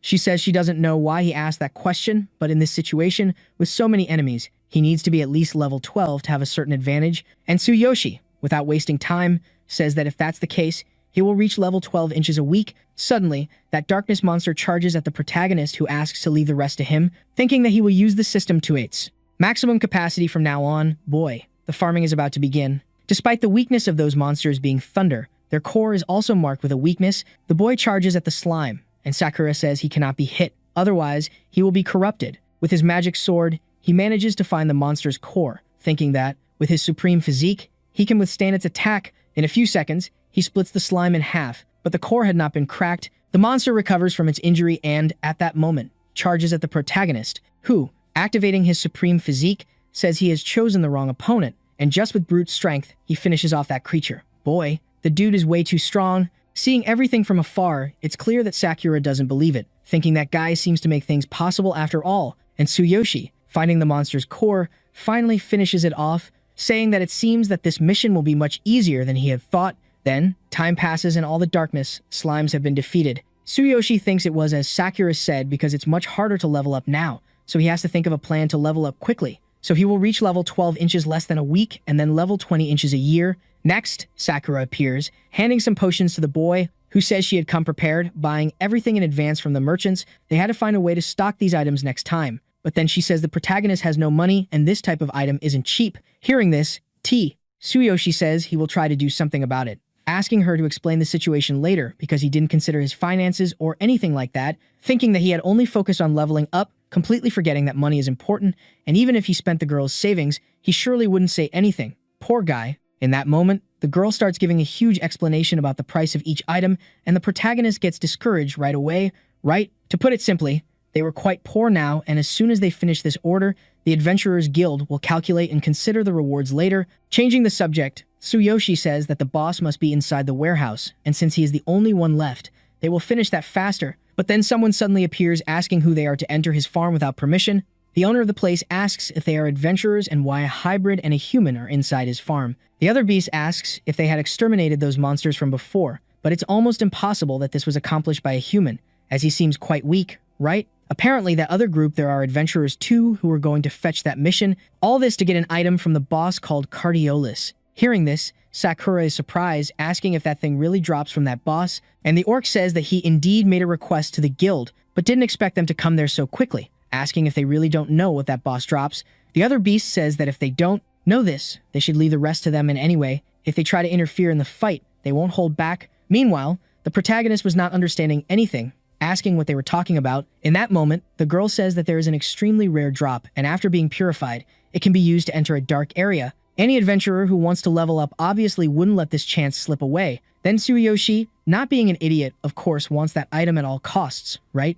Meanwhile, one of the adventurers was already ready for a fight, but then the farm owner interrupts, saying not to cause any more trouble. If they want the item so badly, they must prove their skills, and since the only monster left is that boss, whoever is able to defeat him will receive the reward. In that moment, Sakura, without wasting time, asks to let them go first, thinking that she has to find a way to get that thing for her master at all costs. The discussion there continues for a while, and then it ended up happening that the other group would go after the boss first, Sakura and the protagonist. Meanwhile, we're watching everything from the sidelines, and the girl says that they probably lost their chance because that group is well structured. Then Tsuyoshi calls all of them, asking if he could go in alone first. He's just a level 6 adventurer, and if he loses, his group will give up on the request and the reward. But if he defeats the boss, the reward will be his. Hearing this, everyone starts mocking the protagonist, saying that he needs to be at least level 18 to defeat that boss alone. In that moment, Tsuyoshi says that if that's the case, he's decided and will face that thing alone. Seeing the situation, Sakura asks if he is sure about what he's going to do, and the protagonist, all confident, tells her to just believe in him. If everything is already decided, they will see if just a mere level 6 can stand up to that monster or not, and then entering the boss room, the protagonist asks if he is the strong opponent Sakura talked about. However, the only thing he is interested in now is the item that he drops. Everyone was watching that situation from afar, and one of the beasts says that Sakura should prepare to collect the protagonist's body, and he won't be able to survive even for 10 seconds. However, the girl, not having many ideas, just tells him to shut up. Meanwhile, Tsuyoshi, analyzing the situation, says that, in theory, that thing's weakness should be the same as the others, but it's obvious that it won't be that easy. If possible, he would like to not use that item. But the longer the fight lasts, the more advantageous it is for the monster. And invoking the huge hammer, he says he will kill it in 1 second because that's already enough. If they fail and end this with one blow, it will be dangerous since he will become weaker as soon as he uses that thing, but there's no other choice and he will get the item no matter what happens. Charging towards the creature with that giant hammer, an explosion suddenly happens. The group of adventurers outside was trying to understand what happened, and soon after, the house goes up in the air. In that moment, Sakura is surprised by Tsuyoshi using that power again because he will become much weaker again. Arriving close to the explosion, he tries to find the protagonist, who is completely finished in the rubble, asking if this is the item she was talking about before. Man, this item doesn't seem too bad. A little later, the scene shifts to the guild with the attendant asking if he really plans to use that thing, because he needs to ask the shamans to do this, and it certainly must be purified and infused with magic to even be usable. Their guild is to the east, and there's supposed to be a shaman exam in the coming days, so he will write a reference letter for them. Hearing that, Tsuyoshi, surprised, asks if even shamans have ranks. Sakura says that shaman is a title just like pharmacists and elven awakeners, and they achieve this through an exam where they are divided into 6 rankings. To summarize, they are a different type of adventurer, but they rarely participate in combat. Besides that, they are considered a noble existence for common adventurers and can not only create valuable medicines, but some of these even influence the level cap of adventurers. Medicines and items made by shamans can even influence the outcome of battles, and naturally, adventurers seek them out. Hearing this, Tsuyoshi says it's quite interesting, and then the attendant appears again, handing over the recommendation letter. A little later, the protagonist was already at the door of the Shaman Guild. Seeing that there are many mages there for the exam, Sakura says that on exam days, a bunch of prestigious families along with specialized schools and organizations go there, and she heard it's quite difficult to get in. Anyway, they should get in, and with the recommendation letter from the Adventurers Guild, they should be able to do so easily. Soon after, Sakura asks an orc for one of the purification items, but he says it's not possible that day since it's exam day and only shamans can enter. Sakura says they have a recommendation letter from the guild, but the guy says again that they can't enter. It doesn't matter whose letter it is. The exam is far more important. Hearing this, Tsuyoshi gets nervous, saying they have to let them in no matter what. The guy says he's quite brave, mentioning that no matter how many days pass, he can't enter until the exam is over. However, the protagonist, not caring about anything, continues walking towards the door, and suddenly, a hooded man appears, asking what all this commotion is about. The other bystander apologizes for the inconvenience, saying that those people came on exam day to request the purification of a cardiolus item. Then the protagonist, seeing the man, asks if he is the person in charge because he has a reference letter from the guild, asking why he isn't being allowed in. Then the leader, surprisingly, says he will do the purification, but should come another day because today he can't waste time with him since it's exam day. And hearing this, Tsuyoshi apologizes, saying he's in a big hurry, asking if there's no other way, to which he replies that if that's the case, he must take the shaman exam, achieving the highest score. And as a bonus, since he is the president of the association, he would make some arrangements. However, as a warrior, he doesn't meet the qualifications to take the shaman exam, and at that, Tsuyoshi asks what he needs. A bunch of people starts mocking him, saying the poor guy doesn't know anything, and the president says that to become a shaman, one must at least have the aptitude of a mage, and the most basic requirements are to pass both potion making and item manufacturing tests. Hearing this, Tsuyoshi says that if it's a mage, then it's all good, asking if he could borrow his staff. Hearing this, of course, the leader is surprised, and the orc asks if he thinks he can just borrow the president's staff like that. Still, he wants to know what he can do with it if he's not even a mage, and if he keeps this up, he will call the guards. However, Tsuyoshi remains confident, saying he will prove that he meets the requirements as long as he lends him the staff. The old man gives him a glare and then ends up being convinced, saying he wants to see how a warrior can prove himself. Seeing the situation, Sakura asks what he is planning to do, asking her to just trust him. The girl then doesn't question it anymore, thinking that every time Tsuyoshi says this, he manages to achieve his goals. The orc tells him to prove his worth, and Tsuyoshi, raising his hand, slaps the orc, thinking that if he duplicates a mage's abilities and uses the staff, he should be able to use magic. Theoretically, it could be anything, and the warrior's first choice was merely a personal preference, choosing one of his wizard skills. Suddenly, a yellow aura begins to surround his body, saying that a wizard can cast magic with a staff, and if he can cast magic, he qualifies for the shaman exam. Seeing the situation, the leader is surprised, wondering if that boy was not a warrior before. The protagonist asks Sakura to close her eyes, and suddenly, a kid unleashes that magic with the staff.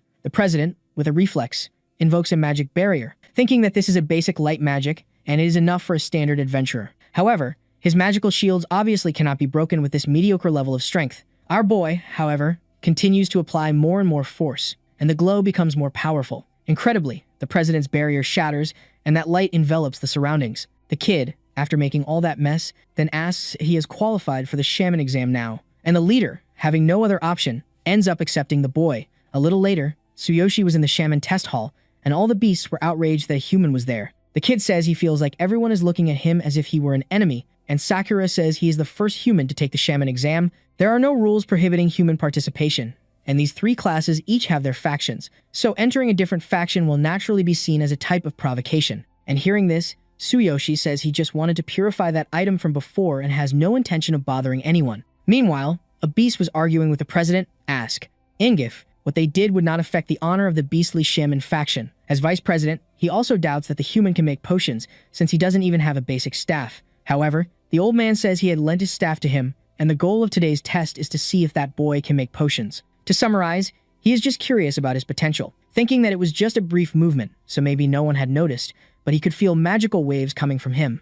Moreover, he had only seen such potential in the genius shaman named Kevin. Hearing this, of course, the vice president would not believe it, saying that that human boy could never compare to that genius. Changing the subject, the old man asks if Kevin's disciple is also there, and the vice president replies that yes, and she is aiming for first place, which seems to be the right thing. And the girl, meanwhile, was just reading a book calmly. A bunch of people were watching her, and the annoyed girl says that those weaklings are quite noisy. Without wasting time, the vice president says that the shaman exam is about to start, asking everyone to take their positions based on the numbers they were given earlier. Tsuyoshi, taking the little paper, says he is number 15, and Sakura, seeing the situation, just wishes him good luck. Heading to the arena, Tsuyoshi notices that the numbers were written on the ground, and goes to his designated spot. However, when he looks to the side, that girl from before was there, and then he greets her, thinking that this girl is totally different from Akura. At this, she says that he probably wants attention for taking a shaman test. The kid thinks she has a sharp tongue, and soon after, the president says that the test will begin.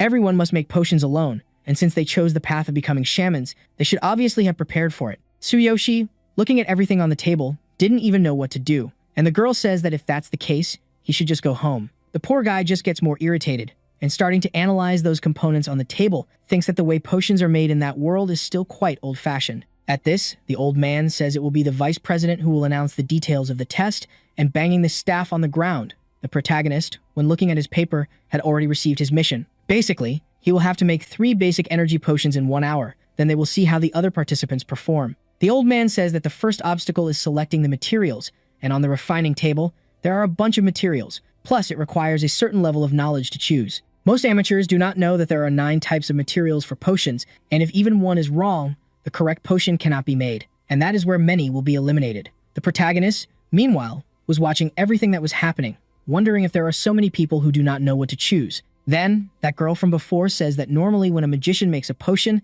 the materials are already prepared in advance. Moreover, it's pathetic that they can't even remember the basic materials for potions. That's why the girl makes a simple potion. In just a few seconds, the girl gathers all the items, and Tsuyoshi is surprised by how fast she is, right? Holding everything in her hand, she starts using her staff, and the vice president, surprise, says it was to be expected from Kevin's disciple. Then, a bunch of strange drinks was mixing in that basket, and man, I'm not understanding anything anymore. The old man thinks she has a sharp tongue, but she is really incredible with potions. And if that's the case, there's no other way but to try to imitate her and uses his system skill, right? A little later, the old man says that the next and final step is the most important procedure. Basically, it's the refinement of the potions. The most critical process in potion creation, because merging materials with a magic test proves someone's magical power. Obviously, for Fulham, it won't be a problem, thinking that if things continue like this, she'll come in first place this time. Meanwhile, Tsuyoshi was still chilling, and the old man wanted to know what he was doing. With that, the girl finally finishes making the potions, and the old man tells her to wait for her work to be checked. She gets bored since she'll have to wait for the others and suddenly notices something, wondering why that idiot has been staring at her all this time. Soon after, Tsuyoshi finally starts making his potions, and Fulham says he probably doesn't have much time left. However, suddenly, everyone is surprised, and while Tsuyoshi is looking at the staff, the system asks if he would like to optimize the analyzed actions. Selecting yes, the system completely automates the potion-making process. Seeing that in front of her, Fulham can't believe it because this kid was selecting his materials and crushing them at the same time. And the vice president says that the boy was probably hiding his powers, and this is the technique Kevin showed during his shaman exam when he was younger. Wondering if Tsuyoshi is really on the level of that genius. Meanwhile, at the guild entrance, Sakura was worried if the protagonist was doing well on the exam. And on the other side, in the test, the system notifies that the optimization of the process is complete. And Tsuyoshi, seeing everything he had done, thinks that being a shaman is actually quite interesting. Now only the refinement step is left, and he has to carefully infuse the magic and turn it into a potion and finally solidify it. Meanwhile, the girl couldn't believe that this kid is much faster than her and can't allow herself to be defeated by a worthless human. Assuming he was imitating the technique that Master Kevin used to impress everyone during his shaman exam, At that moment, the old man says that back then, that boy shocked everyone by using the quick conclusion and creating a level C potion that didn't seem to have been made by a white shaman. At that time, he personally was the judge, but even he had trouble making a rank C potion back then. Then, the vice president says that a mere human creating a level C potion is a great feat, and it must have gone well because he used the materials carefully. Soon after, the system notifies that Tsuyoshi made a level C potion, which normally can only be made by a blue shaman, concentrating his spirit, making it highly sought after in the market. Moreover, the potion's level forecast was ranked from D to S depending on the creator's skill. In this case, his current experience allowed him to create a level D1, but it should be enough to pass the exam. Still, for Tsuyoshi, he has to beat that girl because if she makes a rank C potion, he could lose first place. As a guarantee, he needs to make at least one rank C potion, but he has no idea how to do that. But then he remembers that during refinement, the potion's ranking is affected by attributes, which means the potion's ranking will likely change. First, he will increase his magical strength using Supreme Physique, but he has to figure out how he could change the attributes. The instructors were just watching the protagonist, and the other girl wonders why he hasn't finished the refinement yet. One of the beasts suddenly appears behind our boy, saying that if he takes any longer, his magic won't last. But then the girl stops him from touching him, mentioning that she doesn't know the basics since she's distracting him. Tsuyoshi, however, was focused on the potion, thinking that if he borrowed the power of the Divine King's hammer, he should be able to change his magical attributes, and since there was no other way, he would have to try. The old man, watching everything from afar, noticed that the magical waves were stable, presuming that the refinement would fail, and Tsuyoshi, using all his power, tried to invoke the Divine Hammer. Everyone around noticed that the boy's magical power suddenly increased, thinking that the Lightning A.T. tribute had been granted. It would only last a few seconds, but it was enough to finish the potion, and, raising the staff above, he began to refine it.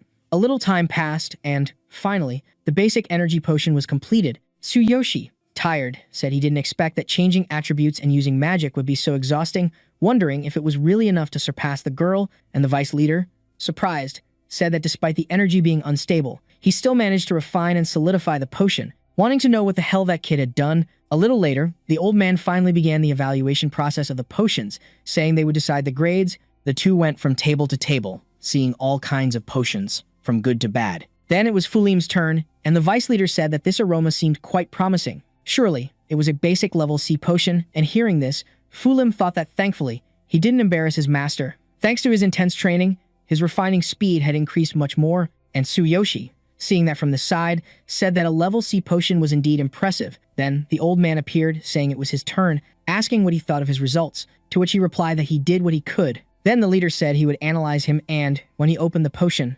suddenly, a whirlwind appeared in the sky.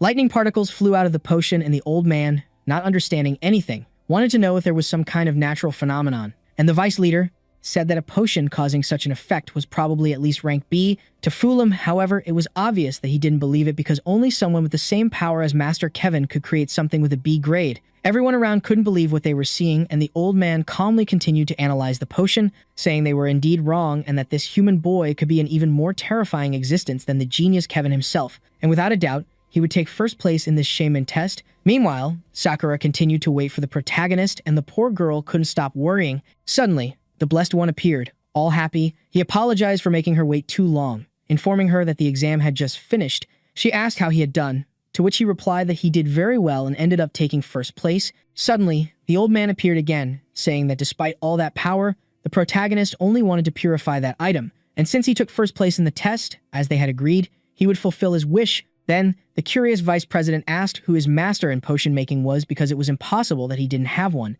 and the shameless kid said he never had anyone to teach him, and ended up learning on his own. Well, in a way, that's not wrong. The two, of course, were a bit suspicious, but then the old man changed the subject and asked him to follow because they were going to purify the item and deliver the shaman robes to him. Meanwhile, poor Fulim was apologizing to his master for losing to that weak human. Suddenly, Sakura heard that name, getting irritated to know that she was a disciple of that man. Then, Tsuyoshi asked what happened and she just said she had gotten a bit distracted. Man, something is wrong there. But Tsuyoshi, all excited, said that once the purification was complete, he had another goal in mind.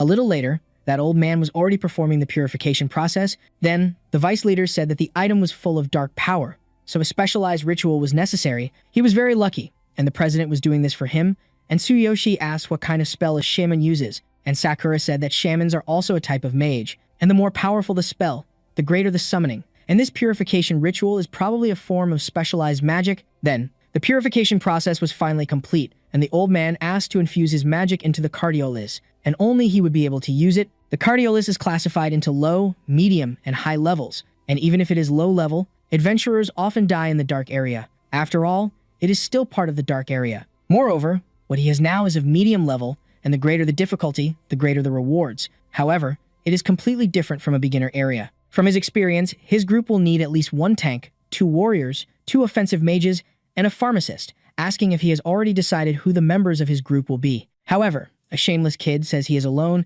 and Sakura says she won't join a group because otherwise the experience points will be divided equally. The 2 presidents are, of course, shocked by this, asking if he will really challenge the dark area alone. Anyway, the portal to go there is already ready, and he can fight against the darkness 3 times, and after that, the cardiolis will disappear. Once he enters, he cannot leave until he has eliminated all the monsters inside or until time runs out, and if he happens to die, his body will be removed from the area. This is basically a way to exit as well, and hearing this, of course, Tsuyoshi says he won't leave that way, right? Then, Sakura takes some potions from her bag, saying that he will need this inside, so he needs to make sure to take them. And then, our boy, all embarrassed, says that she is always very attentive. Changing the subject, the old man says that Tsuyoshi had returned his staff, asking how he will manage to use magic. If he wants, he could lend it to him, but the boy says he doesn't need it. After all, he had forgotten that he is actually a warrior. Thus, the kid finally enters the portal, and the 2 that were surprised that the kid has so much talent for being a mage, even though he is a warrior. And the old man, in the meantime, wonders how much that young man will grow more and more. Meanwhile, inside the portal, Tsuyoshi says that, in other words, every time he restarts, he gets 12 hours,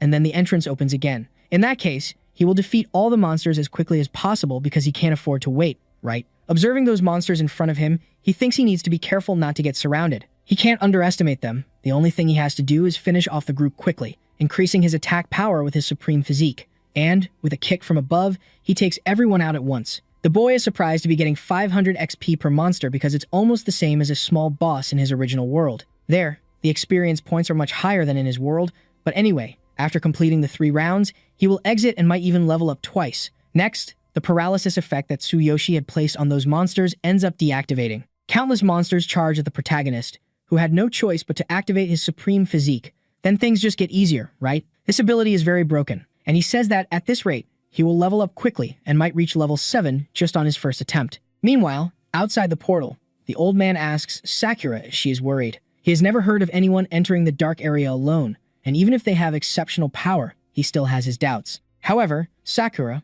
without hesitation, says she trusts him, and the vice leader says he has seen many talented young people, but many drowned in their own confidence and were killed, and this is the first time he sees someone challenge the boss of the dark area completely alone. Anyway, he will leave first, but hopes that the young man knows what he is doing. Inside the portal, he says that so far he has only had 1 fight, but his stamina and willpower are almost exhausted. Using his supreme physique for too long is demanding too much from his body, but it's great that Sakura helped him replenish those potions for him. However, when he drinks one, he had forgotten how horrible the taste is. Wow, he just wasted one for free. Back outside the portal, Sakura, curious, asks why the president hasn't left. He says he is worried if that human boy will be able to return safely or not. He was a warrior who went through a shaman exam just to purify an item, and even if he doesn't carry a staff, he made rank B potions. Suddenly, the old man says he heard something inside, and Sakura says it's just her master's lightning ability. And as long as they can hear that sound, they will be aware that their master is still fighting. Man, it's true. The guy is sweeping through everyone. He says he is a little tired and has reached the deepest part, but the next test is already the boss, right? Anyway, maybe I should rest a bit before fighting the boss. Sitting next to a tree, the kid was still drinking those potions, saying that after a while he's starting to get used to that horrible taste, and getting up, he's finally ready to face the boss. Opening the door, he stands before a monster, and wow, I thought it would be at least a little bigger. In the same instant, the creature disappears and suddenly strikes the boy, who barely defends, thinking that thing is way too fast. The monster continues to stare at the protagonist who, seeing the situation, realizes his body is trembling. Wondering if this is a skill that terrifies others, then the system appears, saying it's a shock ability, and it's usually quite advanced and used by those with great power. The boss charges at the boy once again, and then the system warns that the debuff has ended. Tsuyoshi realizes that just a moment ago, pure energy was emerging from the infinity ring, assuming that's why the status normality had ended. Anyway, he won't die so easily, deflecting the monster's sword, which, incredibly, starts saying that the boy is strong and has a great presence. Moreover, it didn't believe he managed to nullify its debuff. Then, Tsuyoshi says he thought the dark monsters were just a bunch of beasts that couldn't even talk, and the monster claims its existence is superior to anything else. At that moment, Tsuyoshi realizes the boss is going to use that same technique again, and if only he had his goblin armor, he could use the tentacle to attack its vulnerability. Unfortunately, he left the armor in his original world, so now there's no way out, right? Tsuyoshi, defending the blow, thinks that guy is really strong, while his sword is about to break. To make matters worse, the strike obstructed the kid's vision, and he barely managed to dodge, saying he was hit once. But even so, he already started to bleed. Since there's no medicine for bleeding at this rate, he's going to end up dead. To sum it up, he has to finish this fight before his blood runs out. He even thinks about discarding his last 2 chances and leaving the dark area to heal. But if he stays in this cycle, his potions will eventually run out, and he has no choice but to just go for it now. Soon after, Tsuyoshi manages to land a lightning attack directly, but wonders why the boss didn't dodge. However, the system warns that the thunder hit the ground and not its target. Then, the boss, seeing the situation, just says that was ridiculous. Anyway, it will kill him since it doesn't need the sacrifice either. Hearing this, Tsuyoshi didn't understand anything he said, but there's no time to think because the boss charges at him in a matter of seconds. Our boy is thrown far away, and then the monster says everything he's doing is useless. Suddenly, the monster feels something, and Tsuyoshi, getting up, asks why it wants to sacrifice him, thanking it for getting closer to attack because that way he was able to replicate the sacrifice it mentioned. Man, the kid was now in a badass armor, saying that now maybe he can face it without even using a weapon. Seeing that, the boss is surprised, asking how he can use the darkness ability, and the kid, all confident, says that's pretty easy, charging at the monster. In the same second, he lands a series of blows on it, saying he doesn't care what he has to do if he can defeat it in the remaining time. Moreover, while this ability is active, his HP won't heal, and to sum it up, he only has 1 chance. And hearing this, the monster transforms, asking if the protagonist forgot it can also use that ability, charging at our boy. It says his ability is just a copy. In that, he says of course he won't forget that, and he also won't forget that he can deflect its attack to miss the ground. Seeing the situation, the boss is surprised, not believing the protagonist made it drop its weapon on purpose.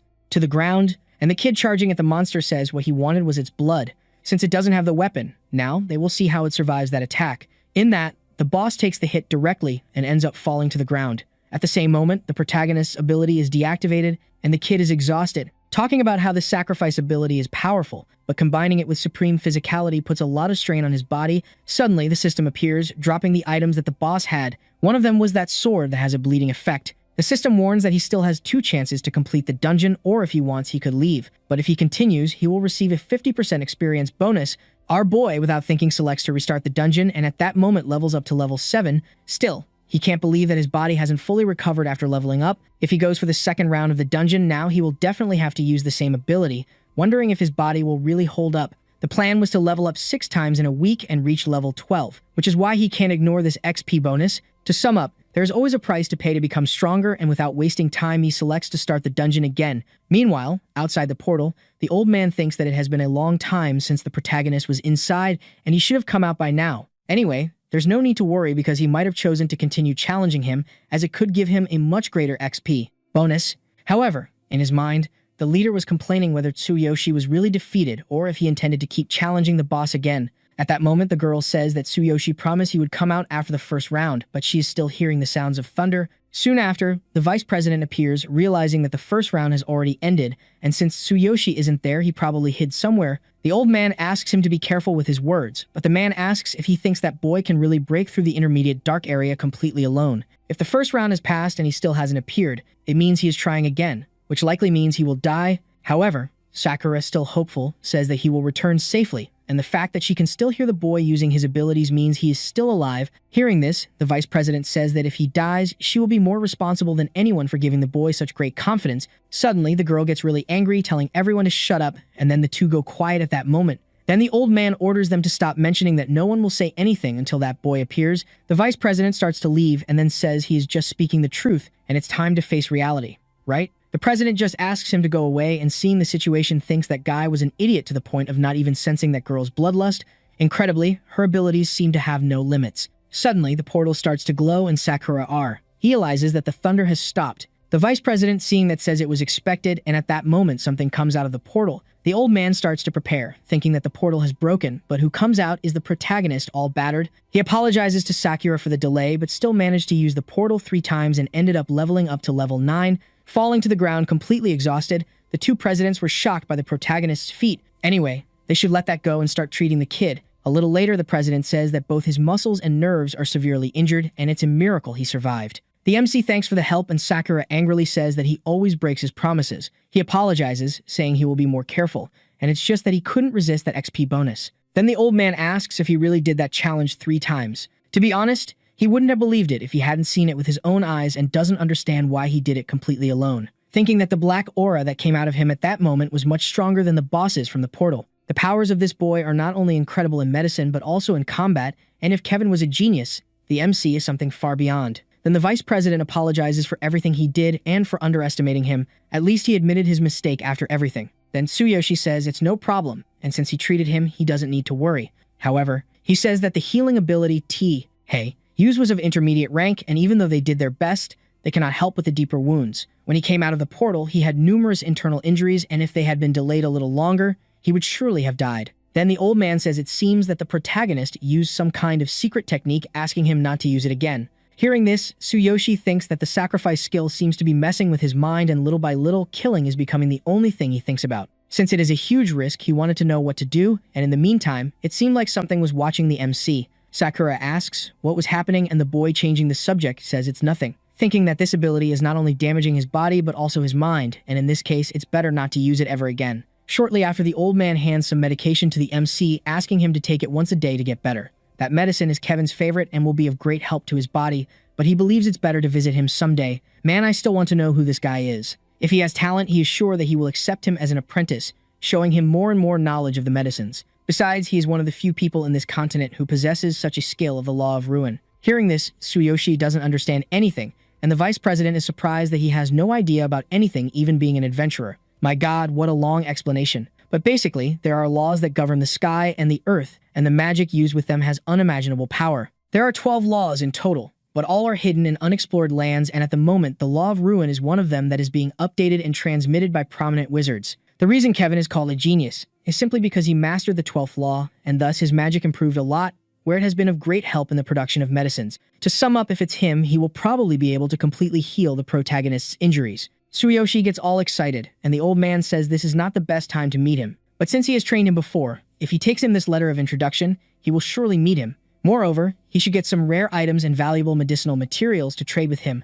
Hearing this, both thank him. Starting to leave, then, the vice president asks if that human had piqued his interest, because he is sure that what he gave him was a quality B forbidden blood potion, and hearing this, the old man says he's just curious to see how far he can go, and giving a little help now is an investment for the future. He says the risk is quite high because not many geniuses have conquered the black area alone. The old man says he certainly never heard of someone conquering it alone, but it's also not the first time in history. 1,000 years ago, a great being gave rise to his Beastman clan. His name is Graces, who is the ancient god king. A little later, Tsuyoshi, walking through a forest, asks if Sakura knows where Kevin is. Saying yes, Sakura mentions that it's a bit far, and then they can level up along the way. That route is the shortest path that aligns with their mission objectives, but to complete it, they will need to form a group.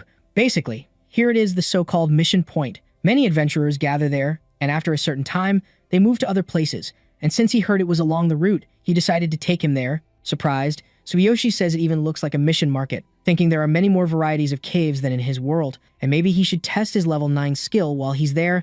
The two walk through the place, and Sakura asks him to be careful because she will be watching him from afar. Meanwhile, there was a guy recruiting warriors or a level 15 tank, and the combat power must be at least above 6,000. The group there seems to be well structured, and a beast seeing the situation from afar says that so far no one has raised their hand to help them with the mission. The other adventurer asks to do another mission because if someone were to show up, they would have come already, and it's not worth losing all the mission points this way. However, the leader asks if he doesn't remember the expensive information he bought at the tavern, because this is a level 12 mission, and it's the only quest that could obtain such a blood rose. Just one of them already costs 500 silver coins, and there's no way he will settle for some low-level mission having this opportunity. Still, the adventurer claims that there might be someone next time, and they can't go if they don't have enough people anyway.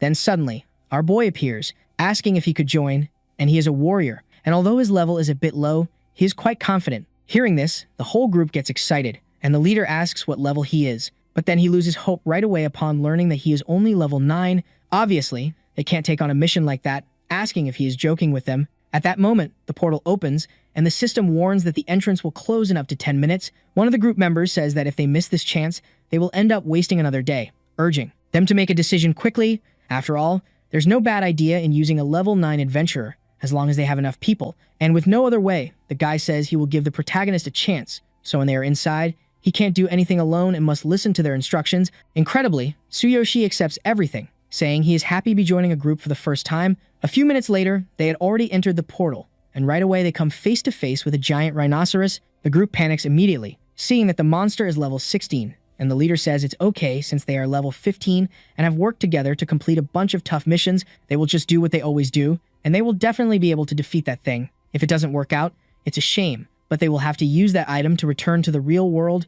However, suddenly he remembers the protagonist asking where the hell he was. The long-haired guy says he was just there a moment ago, and at that instant, an explosion occurs. Man, Tsuyoshi was slicing through all the monsters. And then he says that this is nothing compared to that dark portal from before. No one could believe what the kid did. And then he asks them to keep up with his pace because he has gotten used to taking down those portals quite quickly. Thus, time passes, and Juro helps the protagonist finish off the monsters. The long-haired guy says that the level 9 warrior is very strong, asking if he is basically completing the mission alone. Besides, he seems to recognize the monster's weak points very well, and it's hard to believe he is only level 9. And the other girl says that the guy doesn't need any healing, which makes everything even easier. Meanwhile, Tsuyoshi thinks that regular missions are nothing compared to the difficulties of the dark area, and the experience points are much greater than in the original world, but still don't compare to that specific area.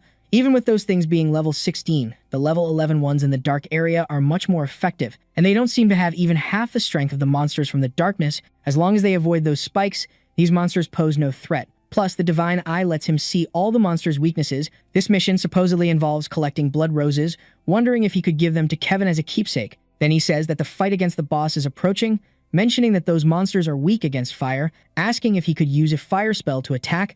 Then, the mages do what he asked, but still want to know how that guy knows so much about the monsters. Since he is level 9, he shouldn't have that much experience, and he is probably hiding his abilities. In any case, it doesn't matter now, and the mages use the fire spell surrounding them. A little later, the long-haired guy says that everything is going well, since that guy is quite strong and this mission will probably end without a single problem. Then, the girl says he seems very different from the people in this world and is probably a genius. Meanwhile, Tsuyoshi was greeting the leader named Victor, and to think there is someone so skilled, he really wanted to know what his true identity was. But Tsuyoshi says he is just a novice adventurer. The suspicious guy says he will keep that for now, and changing the subject, asks if he knows the mission rankings for each region. Each region has fixed mission points and the scale varies, but the rankings record completion data. In other words, missions also grant fame and are shared among the regional branches of the Adventurers Guild. Hearing this, Tsuyoshi thinks that there is a similar system in his original world. In this, Victor says that the group seems to have gathered randomly, but in fact, it is part of a guild called Key, under the elite group of 15 pioneers known as the Great Goat Group. Its captain is one of the guild's founders and a warrior nicknamed Harvey. Hearing this, Tsuyoshi asks where he's going with this, to which he replies that recently a new level 18 mission has appeared. It involves small monsters from a dark area hidden in the swamp, and these monsters are extremely problematic due to the lack of information. However, he seems well informed about all this and could even be an asset to deal with it. If he completes that mission for the first time, he receives a bonus, and that's why competitive groups fight to be the first to complete these fixed missions, asking if he is not interested in being his captain for that mission. And seeing the situation, Tsuyoshi thinks that even getting items to help him level up, this could be a good alternative, asking if he wants him to still participate in this level 18 mission, even being level 9. If that's the case, there are two conditions. And Victor says that as long as they are not absurd, he will do what he can and will also pay a special compensation, thinking that it seems Tsuyoshi trusts him now. And if he ends up joining, he will gain information and will receive credit, increasing his position within the guild. Soon after, Tsuyoshi says that the first condition is that if they complete the quest, he will give him all the initial experience points. The second is that he chooses the bonus rewards first. And of course, after he chooses, the rest is his. Hearing this, the kid says that this is absurd, and even if he agrees, the captain and the other members cannot allow it, so he needs to ask. Anyway, they should discuss this when the mission is over. Sometime later, everyone was coming out of the portal after completing the mission. If it weren't for the protagonist, they wouldn't have been able to do it all so efficiently. Then Tsuyoshi, holding a rose, says he got his part, and now they just need to divide the rest with them. And the leader then says they will dismiss themselves for now and will distribute the bonuses and final rewards later. And getting closer to Tsuyoshi, he asks if he has time because he would like to thank Captain Harvey and introduce him to him. A little later, Sakura was tending to the boy's wounds, saying that being invited to a group so quickly is amazing because at least for her it took level 30 to be invited. Anyway, It must be a wonderful experience for him, and while doing this, she will gather information in the nearby town and report back as soon as she returns. Just to be cautious, she also took some potions and money that should last for at least 3 days, thus the two-part ways.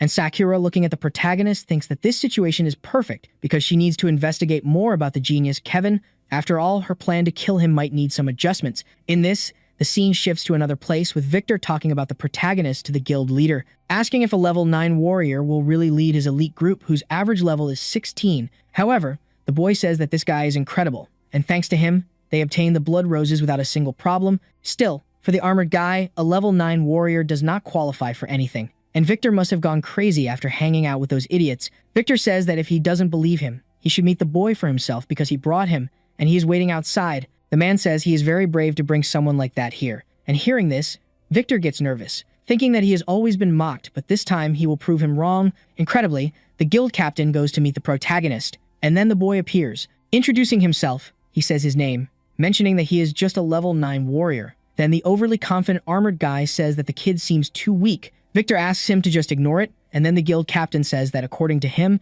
this boy can complete the new mission, asking if it's true. Tsuyoshi says that he is very confident about this mission, but there is an additional condition, saying to leave the rest to him, being his captain. This guy is looking for trouble too much. Wow, even the butterfly was shocked, and the guild leader asks if he wants to be the captain and commands simply 15 elite members. Even Victor didn't know about that, saying that becoming a captain is absurd, but Tsuyoshi asks him not to worry. The man says that this mission requires many resources, and Tsuyoshi states that if they appoint him as captain, he will ensure its completion. The adventurers, of course, find this audacious, and surprisingly, Harvey agrees, saying that if they fail to complete the mission, he will show no mercy.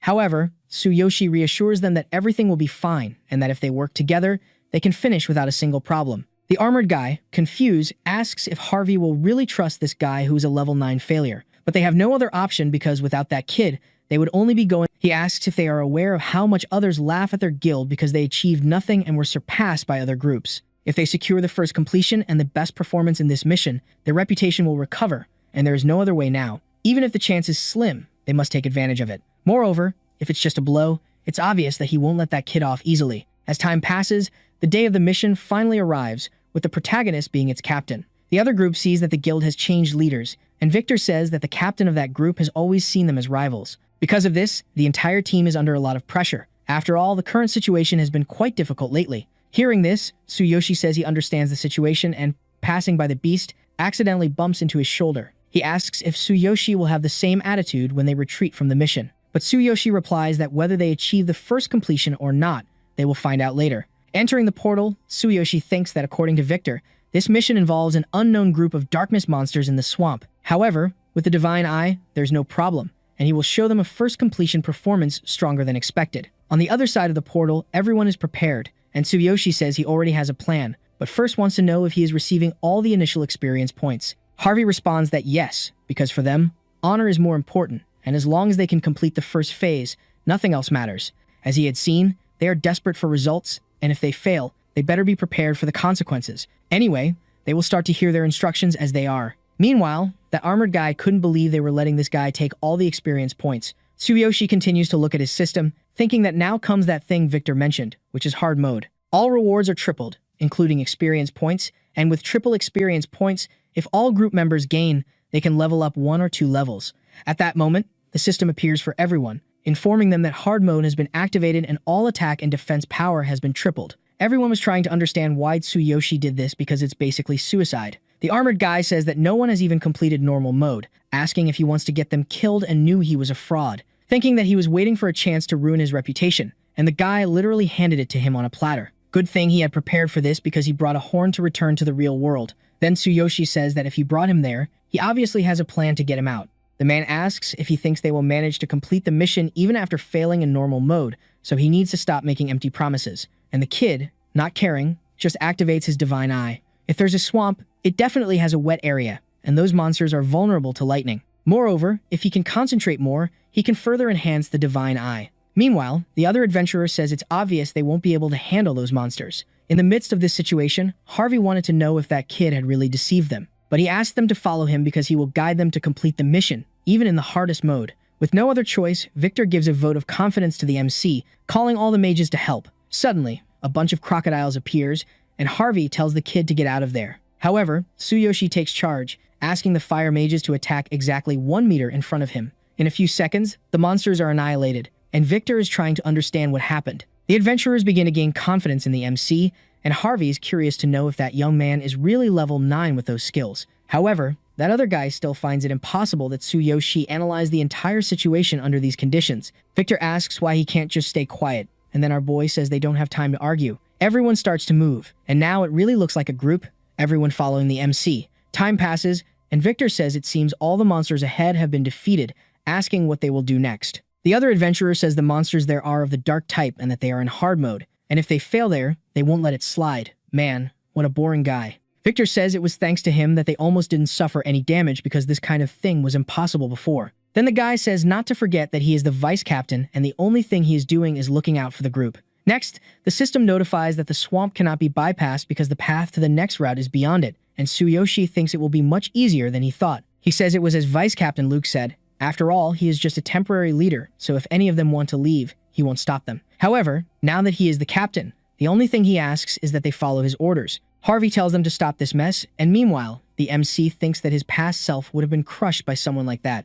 No matter what, there is always someone to oppress the weak, and he used to be a victim of them, so the only solution was to become stronger. Changing the subject, he says they should cross the swamp to reach the next area. Harvey says he has been close to there once, and to reach it, they cannot avoid the monster's attacks, and if things go wrong, at worst, they will be killed. However, Tsuyoshi says that even with all this, there is no need to worry. After all, he will stay behind attracting the monsters while he takes everyone to the next area. Hearing this, of course, they would be surprised, and even knowing his strength, it is a very reckless strategy. In this, Luke says he thought the guy had a good plan, but this is simply pathetic. Our boy just ignores him, asking Victor to memorize that route so everyone stays out of danger zones. Attracting them away is not the end, so he will defeat all the monsters alone, and they can move on because he will catch up with them. Man, this guy is really something.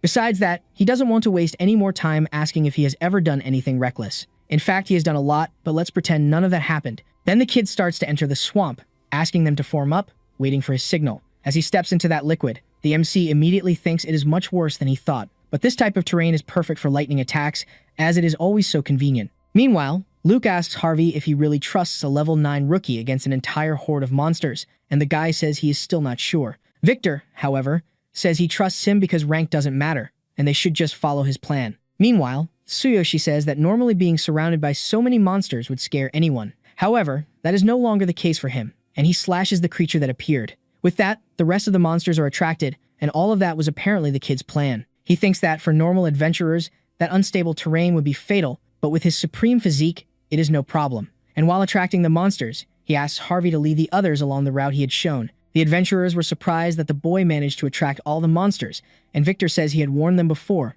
asking if they believe in him now. And the armored guy, also shocked, admits that he underestimated him. In this, Harvey takes the lead, telling them to move quickly while the boy distracts the monsters. Everyone starts running, and meanwhile, our boy is tanking all the monsters alone. Since there is still plenty of time, there is no need to rush, and a little later, the adventurers finally manage to get out of the swamp. Man, they have never gotten this far, let alone the other groups. Suddenly, Victor appears again, saying that the point the MC mentioned is close. It doesn't seem to be a very difficult boss because they have probably already passed the worst place. So everyone gets excited to keep moving, but then Luke tells them to calm down because they will have to wait for Captain Tsuyoshi, who has changed his mind now. The adventurers are surprised by this, and the guy says he doubted his strength, but it was thanks to this person that they undeniably got much further. In any case, if they have reached the boss area, it is smarter to wait for the captain and enter together. At least that guy is not stupid. Hearing this, the two were still processing everything, and Harvey says they will wait for the MC then. Suddenly, someone asks why they are just standing there. The boss area is right ahead, and then our boy appears, saying they will finish this mission soon. Everyone is surprised that Tsuyoshi took out all the monsters, and Harvey, with shining eyes, says he will have to find a way to recommend the boy to the guild master. A little later, the boss appears, and the protagonist asks if there wasn't supposed to be a portal in hard mode, and Luke says that hard mode doesn't mean there will be a portal just for the boss. Hearing this, Tsuyoshi thinks that the boss portal from before should be exclusive to that dungeon. Still, that eye, for some reason, gives him a strange feeling, and without wasting time, Luke tells them to go defeat that boss quickly. However, our boy asks to wait a bit, telling Harvey to call mages and the most skilled members. Victor gets all excited that the boy has a plan, which he responds that Luke will lead the warriors and fight as they normally do. The mages will form pairs and then prepare with a stronger impact spell, in addition to grabbing debuff items. Since this boss has very high HP, and in hard mode is doubled, using debuff items will make the fight much easier. Hearing this, Harvey asks how he knows all this, and Luke just says they will complete this mission easily just by trusting the protagonist, who stands up and says they will defeat this boss once and for all. Meanwhile, outside the portal, the other guilds couldn't believe that Harvey's guild had entered this dungeon in hard mode. Probably, Harvey had been tricked by that human, and soon they would come back with their tails between their legs. But in the meantime, it was clear that the opposite was happening. They were motivated to defeat that boss. Seeing the situation, Victor asks if they shouldn't provide magical support, but Tsuyoshi says he knows the attack patterns and should just stand still waiting for orders. Everyone besides the group continues to charge at the boss, and suddenly Tsuyoshi tells the group of mages to attack with magic. The mages hit the boss's blind spot, and Luke is surprised, wanting to know if Tsuyoshi had predicted this too. 15 minutes later, the boss was defeated. Wow, that was much simpler than I thought. Everyone was obviously happy, right? Because they finally managed to regain their honor. Harvey was still pondering the possibility of recruiting the protagonist for his guild, because then they could achieve much more. However, it was clear that Tsuyoshi didn't care about any of that and just wanted his experience points, right? With that, he finally reached level 10, thinking that he only needs 2 more levels to reach his goal. At that moment, the system appears, saying that the ring bearer reached level 10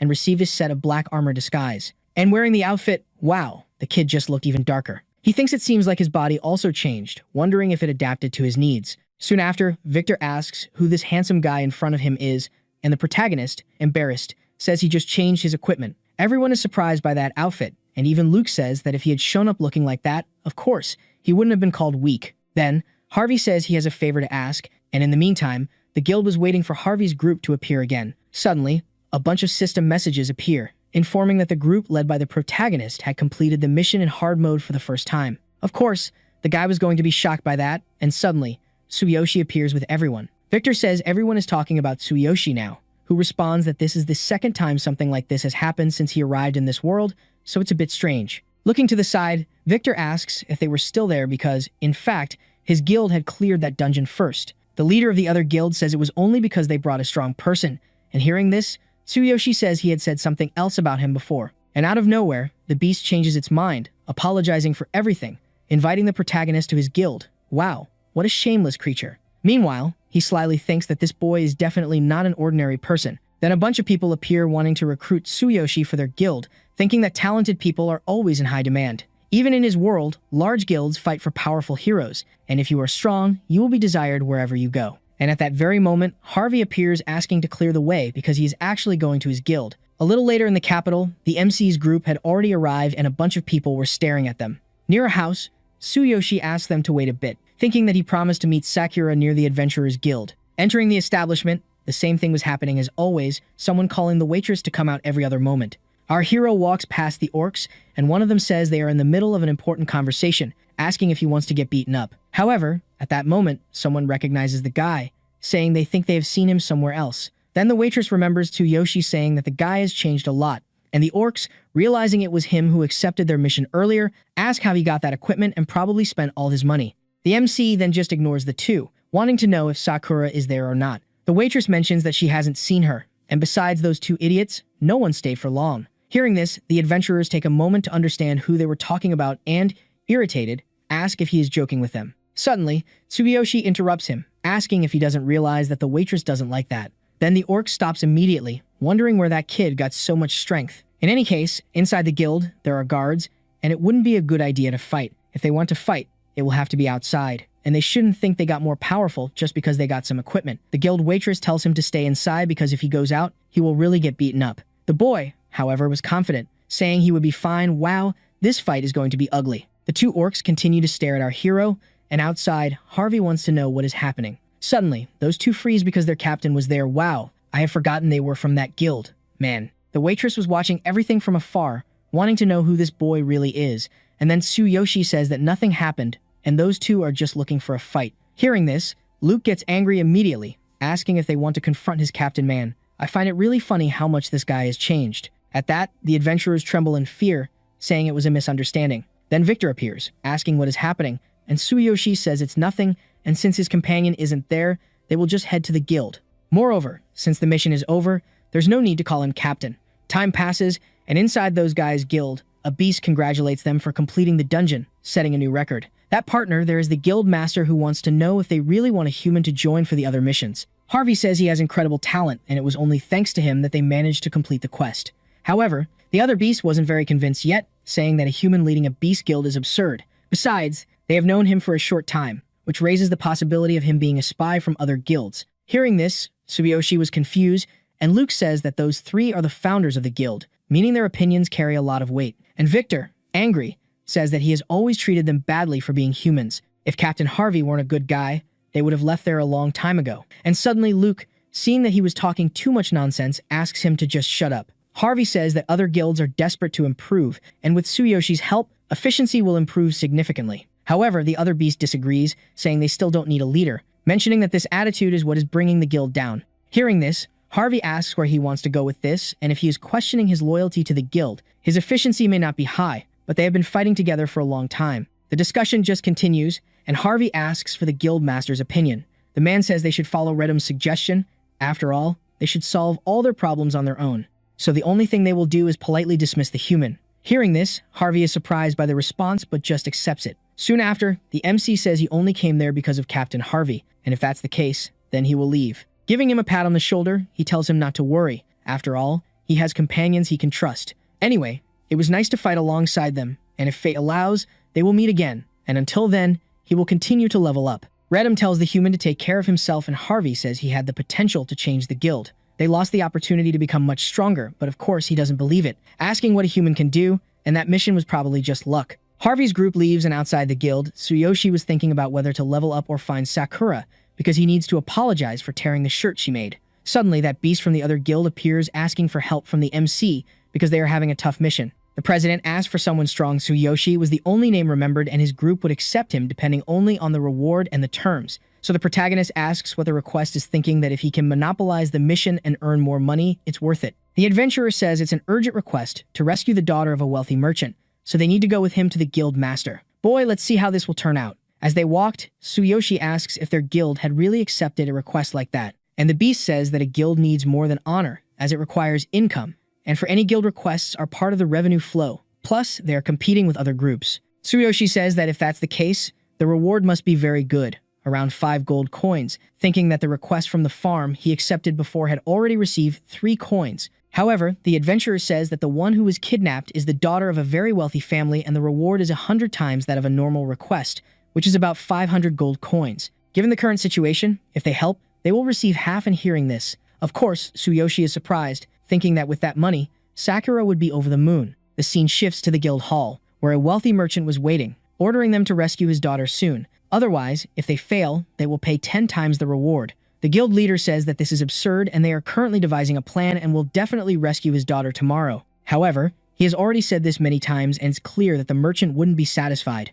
Suddenly, the protagonist appears, asking if that guy in front is the client, because it's obvious right away that he is rich. Tsuyoshi asks if they have already sent a rescue team, and the guild leader replies that yes, but the location is in the mountains and they couldn't make any hasty moves. To make it easier to understand, they couldn't do anything, and the enemy group consists of about 20 people with an average level of 19, plus the leader is level 25. Tsuyoshi says that they are indeed at a disadvantage, and besides that, after the first failure, the enemy is probably more encouraged. The adventurer says that after so many failures, they wasted valuable time, meaning the situation is very critical. If they fail this time, the hostage will surely lose her life and the guild's reputation will be destroyed, being buried in extremely abusive compensation fees. Then the adventurer pleads for the protagonist to help them, while the guild leader asks him to calm down, thinking that there isn't much to worry about, since his divine eye and duplicated skills should be useful. Then, the merchant says that if they fail again, they will have to pay 10 times the reward as compensation or immediately dissolve the guild. And Tsuyoshi, seeing the situation, thinks that guy has only talked about money so far and hasn't even said a word about his daughter. When Tsuyoshi was starting to leave,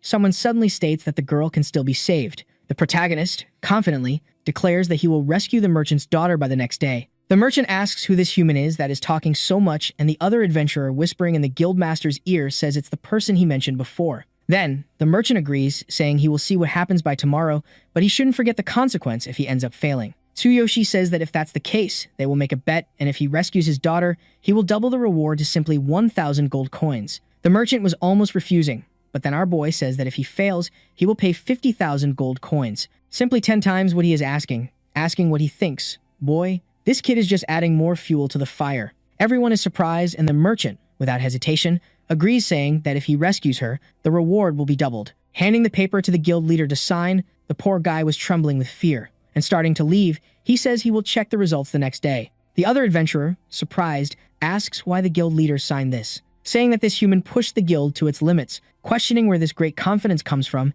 he says that maybe there's a bit of chance. At that moment, another orc appears, saying that the president of the Shaman's Association was there. The old man from before then appears, asking how they are all doing. Then the adventurer says he called him there to deal with that injury. After all, the priest of his guild can't handle it. The old man asks if this was because of Wenton's mission. After all, his daughter was kidnapped. And the guy says that even the guild is cornered at this moment. Then Tsuyoshi says that the situation is really tough, but he is confident they can succeed.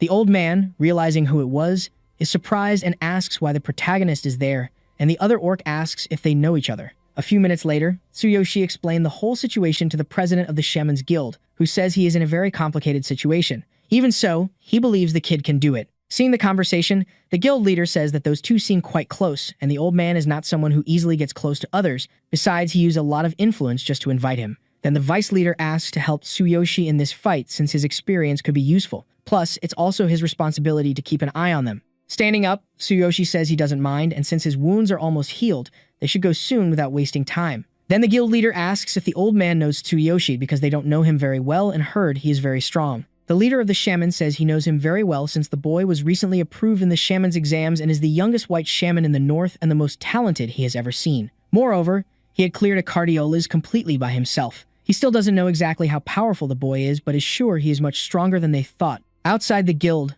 the vice leader asks what plans Tsuyoshi has because it's getting dark, and besides, he made that crazy proposal. The kid says he understands how he feels since preparations are indeed necessary. And completely changing the subject, he asks to be taken to the arena. The guy is surprised that he wants to watch a match at this moment, thinking that a warrior wouldn't be very suitable for this request. A little later, the vice leader, filled with anger, continues guiding our boy to the arena, saying he must remember that tomorrow is the deadline, and if they fail, there will definitely be no turning back. He even asks the guard what kind of matches will be held today, but Tsuyoshi says he doesn't want to watch any and just wants to participate. Hearing this, the slick-haired orc clearly thinks it's absurd, and the guard says that if he's serious, he just has to fill out the forms and pay the registration fee. Once inside, Tsuyoshi thinks he wants to use the divine selection system to adjust his attributes to assassin, since this request needs a class like that, someone who can blend in, taking down the target without drawing too much attention. And meanwhile, a fight was happening inside the arena. The furious orc charges at the cat, but he dodges all the blows, finishing off the monster in seconds. The announcer declares the winner, and thus the match finally comes to an end.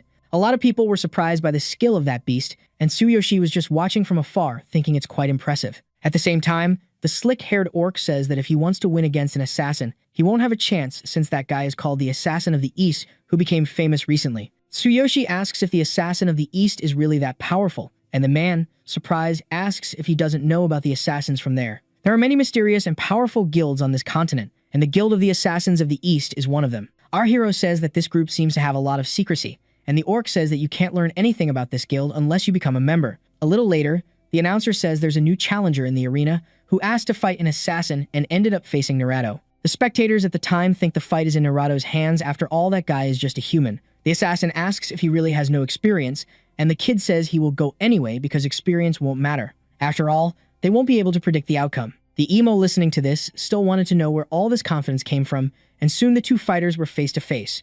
Naruto then advises him to give up, but if he wants to fight, he won't hold back. And Tsuyoshi, all Chad, says they can continue. Man, this guy, if it weren't for the MC, would have already taken so many hits. The presenter says to start the fight, and suddenly the assassin lunges forward. Tsuyoshi thinks that guy has incredible speed. Just to be safe, he will do the usual, starting to activate all the crazy cheats. Man, why all this? At that moment, Naruto stops, and even Tsuyoshi didn't understand. The audience just watches. And meanwhile, Naruto in his mind wants to know who that guy is because just a moment ago, he seemed like just another weakling. But suddenly, he can feel a powerful aura coming from him. Then Tsuyoshi asks if he is giving up, and if that's the case, he will advance first. The beast continues trembling in fear, and the MC thinks that his duplication ability has finally evolved. Before he had to touch the opponent's heart, which was a bit of a strange situation, right? I know you liked it. And without wasting time, he charges at the assassin thinking he will show what he's capable of. The assassin thinks he has to be careful, and while doing a sequence of attacks, Tsuyoshi nullifies them all, thinking that this skill he has is really good. Suddenly, Naruto seems to find a gap, saying that the battle is over. However, he didn't expect that the MC had protection. Not even the audience believed what they saw, and the trembling assassin wonders if that guy was the strongest there. The kid, meanwhile, was calm, watching his abilities, choosing one called Absolute Duplication. Naruto asks what he did because his dagger can't even hit him, and Tsuyoshi says he won't explain because it's too boring, and anyway, now it's his turn to go on the attack. At that moment, he slashes the beast, who can't believe that guy was using his ability. Naruto falls unconscious right away, and the MC says that now he can rescue that guy's daughter. Then the presenter gives the victory to our hero, and the slick-haired orc says that his equipment must be very powerful. Meanwhile, Tsuyoshi was looking at his attributes, thinking he has become faster. Then the orc asks if the MC will take on the rescue even at night, and the confident kid says it's no problem after all, he can see perfectly. A little later, the emo says that the fortress where Wenton's daughter was taken is right there. The fully armored protagonist says that several days have passed and wants to know how his daughter is, and besides, given the terrain of that fortress, it's no wonder past attempts have failed. The orc says it doesn't matter how many times they tried,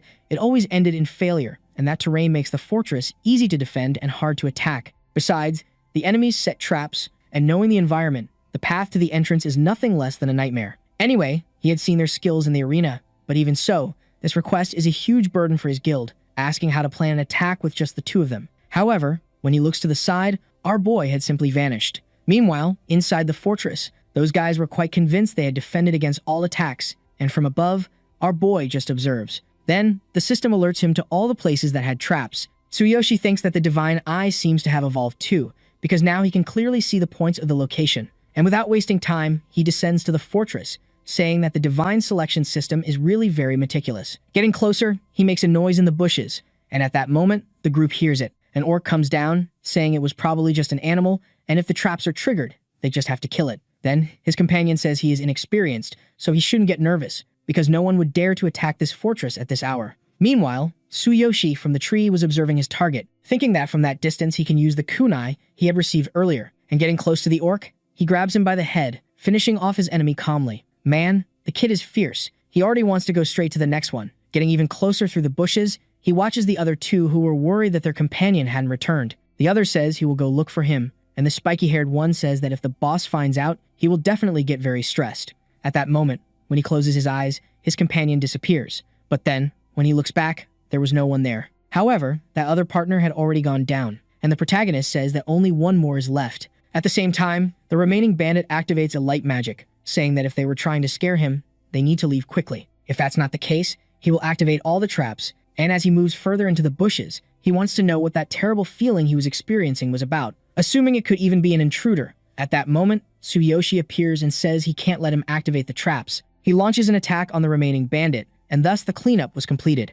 Looking around, Tsuyoshi realizes that the entrance was already clear, wondering if there were that many manual traps. Changing the subject, he tells the emo that he will go ahead, asking him to be careful with the remaining traps along the way. Thus, he gives instructions on where the traps are to the orc, who, curious, wants to know how he knows all this. Since they were in this situation, it would be much better to destroy those traps.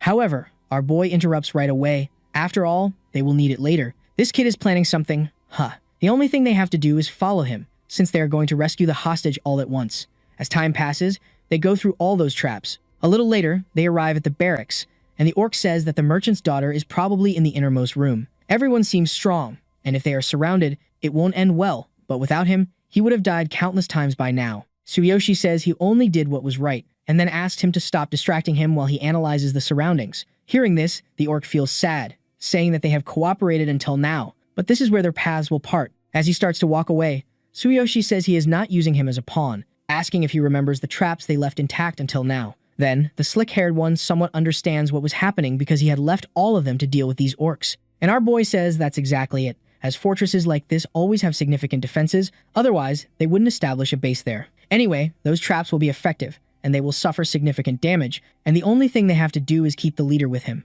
A few minutes later, the orcs were arguing, saying that it was all very quiet, and suddenly someone shoots some arrows at them. The vice leader charges at them, saying he will destroy the fortress, calling those cowards to come at him. And one of the orcs then recognizes that this is the warrior from the other day. Everyone charges at him, and the poor guy has no choice but to flee. Tsuyoshi was watching the whole situation from afar, saying that if they catch him, he will definitely die. Anyway, he can't think about that, and he has to continue the mission. First, he has to confirm if the girl is still inside, and lo and behold, she is. Apparently, she was being well taken care of, perhaps too much, and at that moment, that beast senses someone's presence. Thus, she puts a cloth over the girl's head so she can't see anything, and at that moment, the beast charges at the protagonist. He is then thrown away, and the leopard says he doesn't seem to be from that guild before. Hearing this, Tsuyoshi changes the subject, asking why he is telling stories to that girl, because he thought he had kidnapped her. Man, this story is strange. Huh. The leopard falls silent, and Tsuyoshi thinks that for someone who kidnapped a child,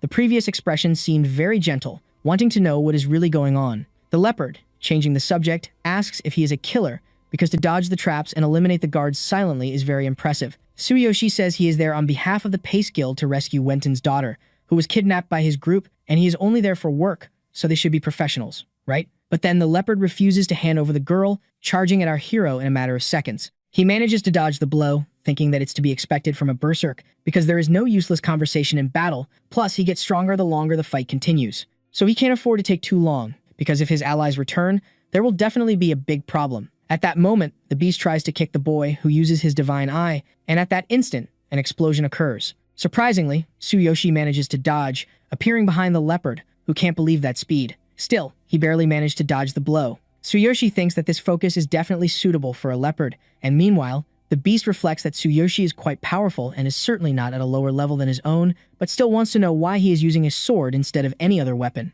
Anyway, he charges at the kid, and at that moment, that girl appears again, asking what he is doing. Noticing that the girl is there, he immediately changes his posture, saying that he already told her not to go out, so she needs to go back inside right away. Seeing that, Tsuyoshi assumes right away that the guy didn't kidnap her, wanting to know why he is being so nice, especially why he is treating her as if she were someone so important. Soon after, the girl says that her uncle is a good person, asking him not to mock him. And then the leopard says that he is kind of in a bit of a complicated situation, right? The protagonist then goes along with it, saying that he is there to rescue her and is not a bad guy, thinking that in the past, Karina used to look at him like that too when she was really stressed. However, the girl says she doesn't want to be rescued because that place is fun, plus her uncle is very kind. Hearing this, Tsuyoshi wants to know at once what is going on because he knows there is a reason they can't talk about, but still wants to know if they will continue fighting or not. Then the leopard agrees, saying they will talk inside, but first, he will put her to sleep because that is his main responsibility. A little later, the girl finally fell asleep,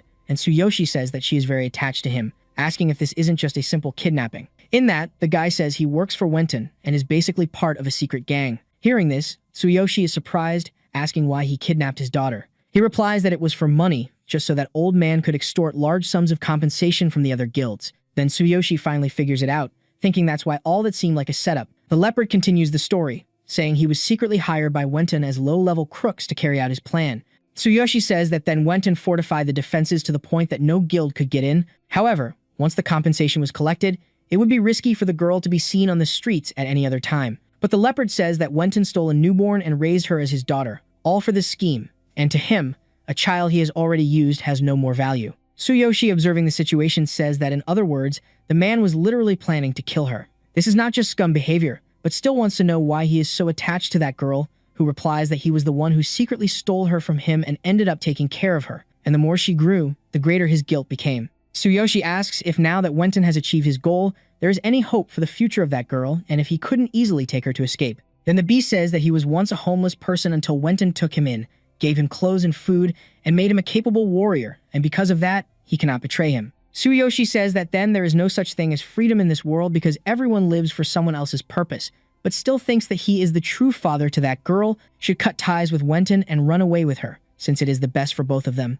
And the leopard says that if that man hadn't saved him, he would have died a long time ago. But our hero says that he has already repaid that kindness over the years, so he must take the girl and flee, giving her a new life. However, the guy says that if he challenges Wenton, he will never forgive him and will hire numerous assassins. However, many are necessary to hunt them down, asking if he thinks they could simply live a new life in peace, but Tsuyoshi asks him not to worry because he understands his pain very well. Living by helping each other is hard, but he must not lose hope because good things, as time goes by, will still happen. And if he can't do that, he will surely find a way to help him, guaranteeing that scum like Wenton will not hurt him or the girl that now has his respect. At that moment, the slick-haired orc appears, saying he has been going around all this time. The funniest thing is that it was exactly as he said because orcs can't handle their own traps. However, he still wants to know why he didn't rescue Wenton's daughter and if he had perhaps failed. But Tsuyoshi says they were successful, and the girl was sent back safely, asking to return to the guild and report to the president. In this, the vice leader gets all happy, going to report that to his superiors,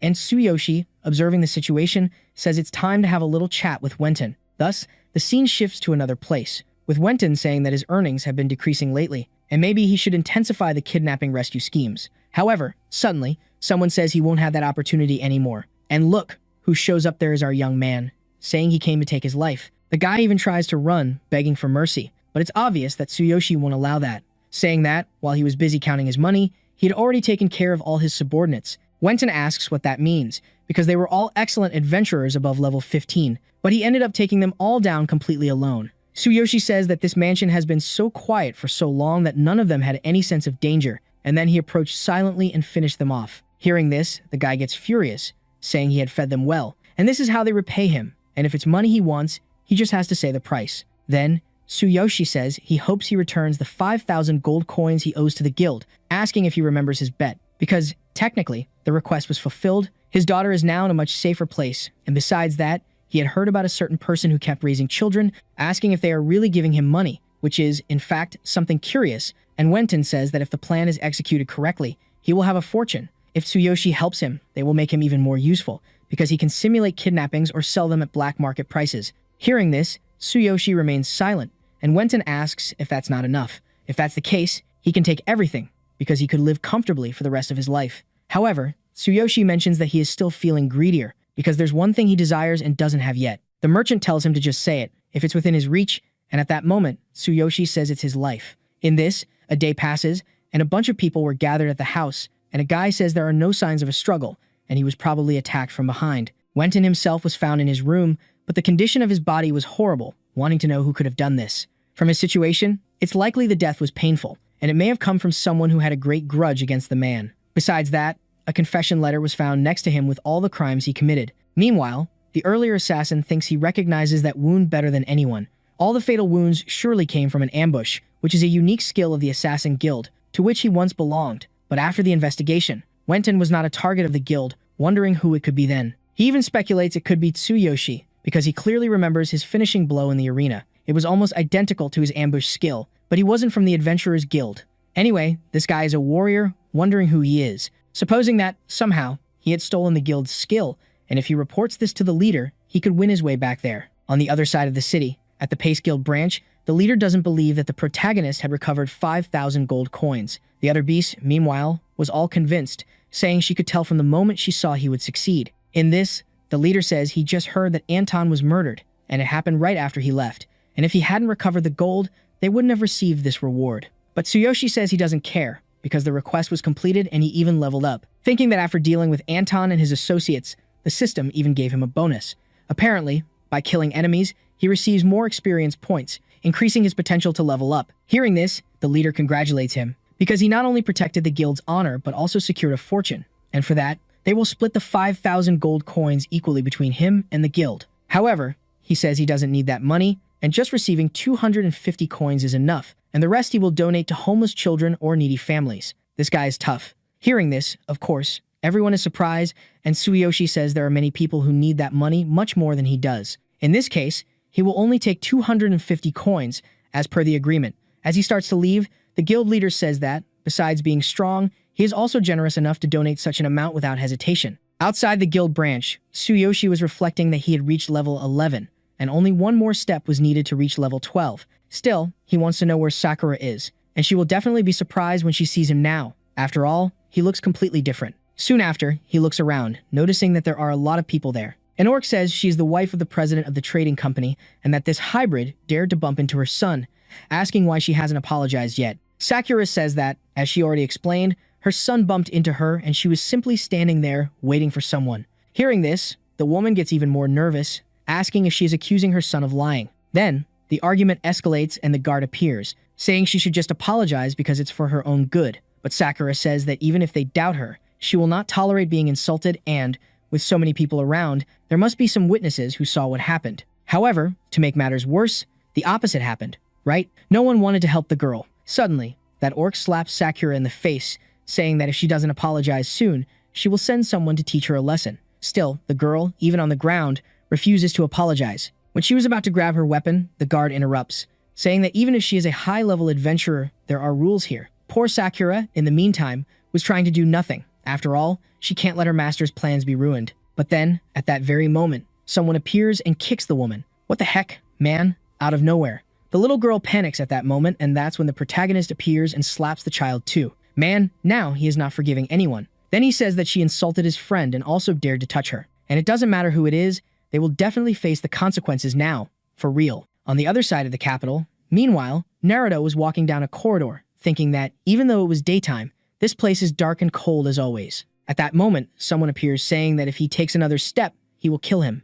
But then, the guy says he used to be part of the Assassin's Guild and came to provide some information. However, the man says that Naruto is no longer one of them, and if it's not a job, he shouldn't be there. The other guy recognizes the assassin too, saying that he is the one who diverted the target's money and was caught by the guild. If he came for a reunion, unfortunately, he will have to decline. However, Naruto says he found a warrior in the city who stole a skill from the Assassin's Guild and thought they might be interested. Hearing that, the bearded man says this cannot be ignored, asking if he is sure about it, and if he could tell him more information. Naruto says he is sure he saw the guy using the ambush skill, but if the information helps eliminate this thief, he would like a chance to return to the guild. Then the guy says that this proposal isn't so bad and will pass his request to the superiors. In any case, he should tell everything he knows soon. Then, the scene returns to the protagonist again, who had just beaten those two. The shot guard asks if he doesn't know who those people are since he just hit the wife and son of the president of the trading company. The angry woman says she will take them both down because it's the first time someone dares to hit them. Right after that, the guard asks him to follow him to avoid causing any trouble. Tsuyoshi says they started it, and if that's the case, technically, it's self-defense. However, the orc says there is no one to witness this since they wouldn't dirty their hands with such a creature. Man, why so much aggression? Hearing this, of course, Tsuyoshi gets angry, saying that if she keeps saying that, he will break her teeth because there are many witnesses there. But then Sakura says that there is no one there who would help them, apologizing for causing problems. Before, she thought someone would step up to help her, but no one wants to risk angering someone like her because of a hybrid. At that very moment, out of nowhere, Harvey's group appears asking what was happening there. Luke says he heard that he just completed an important request for the Pace Guild, but the boy says he only did what he could. At the same time, the Pace Guild group appears and the vice leader says he just returned from donating the money as he wished. Sakura, meanwhile, was floating there in the middle asking if Tsuyoshi knows them. Then, Luke and the vice leader ask if something is happening because if they are going through any trouble, whoever did this will also be messing with their guild. Of course, at that moment, the girl starts trembling with fear, wanting to know who this man is. Soon after, the guard says they are having problems with the wife of the trade president and need someone to testify for them. If no one can prove it, they will take both into custody, and at that instant, the whole guild says they will testify, and Luke asks if that isn't enough already. The funniest part is that the guild attendant appeared saying she will participate too since she saw the merchant's wife attack first. Besides, Sakura is a gold-ranked adventurer and can confirm her innocence, and as the situation unfolds, people start to lose their fear and also testify to what they saw.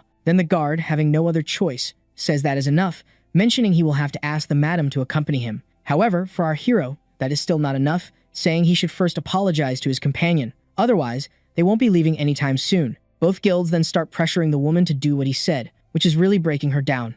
Man. A few minutes later, she apologizes for everything and is taken away by the guard. Good triumphs. Tsuyoshi thanks everyone for their help, and Loki says he hadn't mentioned it before, but Captain Tsuyoshi's problems are his problems too. Thus, the protagonist calls Sakura and the two leave. A few minutes later, they were walking outside the capital, and Sakura says he seems very different, and she almost didn't recognize him at first. Then he says he got some special equipment that changes his appearance a bit, and besides that, he wanted to apologize because the clothes she made had torn. Sakura tells him not to worry, and that it's not just his appearance, but he has also matured a lot more. So, Tsuyoshi starts explaining the whole situation he went through besides the amount of money he received. Sakura, all impressed, says he could buy some quite interesting equipment at an auction. Tsuyoshi says he was also wanting to buy some equipment for her, so they should go to that auction soon. Sakura, however, says he doesn't need to spend money on her, and if he's interested in auctions, they should definitely go. The next town has a medium-sized auction house and is where the genius shaman named Kevin lives, and hearing this, Tsuyoshi says he almost forgot to meet that guy. He definitely needs to see him because the side effects from that previous battle are limiting him. The two continue their conversation while walking, and at that moment, Tsuyoshi notices something. Man, a bunch of attacks come from the sky, and Sakura defends them all calmly. The girl tells him to show up already, and to make matters worse, it was those assassins from before. Oh man, now it's bad. The assassin guild wants to kill the kid. The bearded man says that, as he had assumed, he doesn't seem to be a member of the assassin guild. If Naruto's story is true, he is a skilled thief who stole the ambush technique from their guild. The other assassin, seeing the situation, says they are hiding their levels, but the man doesn't seem to be at a high level, while the woman seems quite strong and around level 20. Yeah, my friend, he has no idea the girl is level 70. The two were prepared for anything that might happen, and Tsuyoshi thinks this is the first time he feels such a strong killing intent coming from Sakura. The girl asks her master to be careful because those two are more powerful than any opponents they faced before. To make it easy to understand, she feels a killing intent that only someone who has killed a lot could have, and if it's true they are from the Assassin Guild, they are problematic opponents. The Assassin Guild is made up only of powerful people and is famous for taking part of people to make trophies. Hearing this, Tsuyoshi says he met a beast warrior who said he was expelled from there, but he has no connection to that guild, plus he has never seen these people. But then, at that moment, he remembers they called him a skill thief, which means he had become their target because he stole that skill. Man, now it's bad.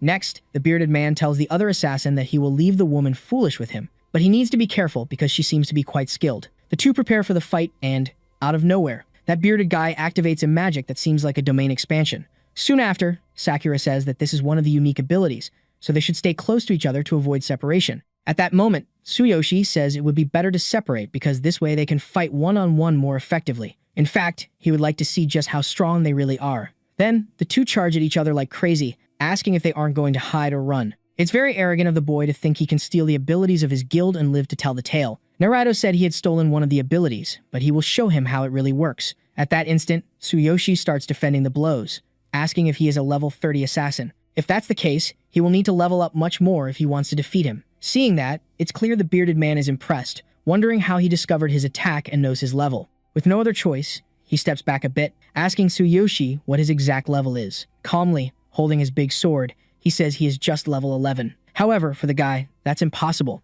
and unless he is a genius, there's no way he could react like that at this level. Tsuyoshi says it depends on him whether he believes it or not, and the guy, not wasting time, sends a snake attack at Tsuyoshi. Using his divine eye, Tsuyoshi thinks this technique is impressive, and without his ability, he would surely be deceived. And, swinging his sword, he manages to block the blow easily. Man, sometimes I think this ability of his is really broken. Shocked, the bearded man assumes the boy is strong because of his equipment, asking again what his true level is. The boy says he is level 11, and when he was about to stab the guy, he barely dodges. Stepping back again, he says this man is very strange, and if he really is level 11, he would be a prodigy that all guilds would want to recruit. Introducing himself, he says he is the leader of the Assassin Guild's branch, asking if he wants to join his group, and with his recommendation, the superiors will notice him. However, Tsuyoshi declines, saying he is not interested in such things, and besides, he wants to know how he could trust someone who came to kill him and then tried to recruit him. Hearing this, the bearded man says he understands his point, but still, he will not be defeated so easily. Boy, things are going to get serious now. He can feel honor because it has been a while since he used this technique. Tsuyoshi, seeing the situation, realizes that the guy was channeling his killing intent and aura into his weapon, and it is truly an incredible power. At that moment, the man throws a bunch of attacks at Tsuyoshi, who had been grazed. Surprised, he can't believe that even his supreme physique couldn't withstand those blows. At the same time, the guy says not to underestimate him, as it is his ultimate ability, and no matter how talented he is only level 11, and his skills cannot compare to his. Against this technique, anyone below level 30 is no match for him, and since he refused to join the Assassin Guild, he should just die. Charging at the boy once again, who thinks that if common weapons and supreme physique don't work, then he will have to try this. Suddenly, a bunch of lightning appears, enveloping the protagonist's body, and you already know what will happen now, right? The kid went all out, activated the crazy hammer. Starting to float in the air, he thinks that the key is to resolve everything quickly. The hammer can be used for only 1 second, but even so, it's enough. The assassin, seeing that, is shocked, wanting to know what kind of technique could contain such immense power. And Tsuyoshi, all Chad, says that if he is after his head, he will see if he can block this. Meanwhile, Sakura was watching everything from afar, realizing that her master was using that power again, and it seems that the battle has already been decided. So, right? The assassin who had gone to confront Sakura has already met his end, and Tsuyoshi's battle continues to be frantic. The sword goes back and forth, and a few minutes later, the bearded man falls to the ground, wondering what kind of incredible power this is, and at this rate, he has no choice but to do this, summon a kind of spirit, saying that if he kills him, he will also become prey for the Assassin Guild. In this, the seconds pass, and the hammer had drained all of Tsuyoshi's energy. The boy, almost feeling sick, realizes that the power of the hammer had increased proportionally with his strength, which had also risen. Then, Sakura appears to help the boy, saying that the price is too high to defeat that assassin with a single blow. That attack was unbelievably powerful. However, he shouldn't use it frequently because she would worry if he ended up in that state every time she wasn't around. Moreover, that guy is probably a high-ranking member of the Assassin's Guild, and anyway, finishing the battle quickly was a wise decision. Meanwhile, Tsuyoshi thinks that it's been a long time since he came to this world, meaning it might be time to return to his original world. Last time, he had a misunderstanding with that group of idiots who were bullying Karina, and the father of that guy's boyfriend is the underboss of the Blue Cobra gang. When he goes back there, he will definitely have to take action, and soon after, Karina hands him some experience potions, saying that those assassins were taking them. At this, of course, the boy is surprised, right? Because this way he can reach level 12 before arriving in the city where Kevin is. In that case, when he finishes recovering, they will continue on their journey. Thus, time passes, and the protagonist completed a bunch of missions until he finally reached level 12. Wow, that took a while. Then, close to night, Sakura says they are almost in the city where Kevin lives. And walking through his city, she says they will rest there that night. Suddenly, someone appears and asks if they are looking for a room because there is a prize room available. Tsuyoshi, however, says it doesn't need to be a prize, and just getting one of the 2 rooms is enough. However, the man says there is only 1 room left, and it's already lucky for them to have found him. Moreover, he wants to know if they are going to the tournament that Kevin organized, and hearing this, Tsuyoshi wants to know more. Sakura says it's an event organized by a renowned shaman, and there are competitions, exhibitions, and many excellent potions made. Plus, it's very popular among adventurers. Then, Tsuyoshi says it sounds interesting, so they will take a look later, and soon after, the guy asks if they want to take the room. Of course, right? The boy feels all awkward, and Sakura says that if it's okay with him, it doesn't make a difference. At the same time, another couple appears, saying they want a prize room. Man, I'm suspicious about those rooms. Apparently, that guy is very important, and without wasting time, he says he will reserve the best room for him. The beast asks to show him the way, and at that moment, Tsuyoshi intervenes, asking if he doesn't think he passed in front of him. The beast, all full of himself, asks if he doesn't know who he is, and anyway, that last room will be his. The argument goes on, and then the guy says that man is one of Kevin's disciples, a very influential figure around there, so it's better not to cause too much trouble. After that, Tsuyoshi still continues to not care, just wanting him to show him the way to his room already. Then it's obvious that the beast would just get more nervous, and the protagonist, with little thought, just knocks him to the ground, just like that, out of nowhere. The boy calmly tells him to show him his room already, and the nervous beast says that one day he will pay for this. Seeing the situation, Sakura asks if he's sure of what he did, because that is Kevin's disciple, and Tsuyoshi says he treats people as they treat him. He sees no reason to respect someone who disrespected him, and as for being Kevin's disciple, it doesn't make a difference.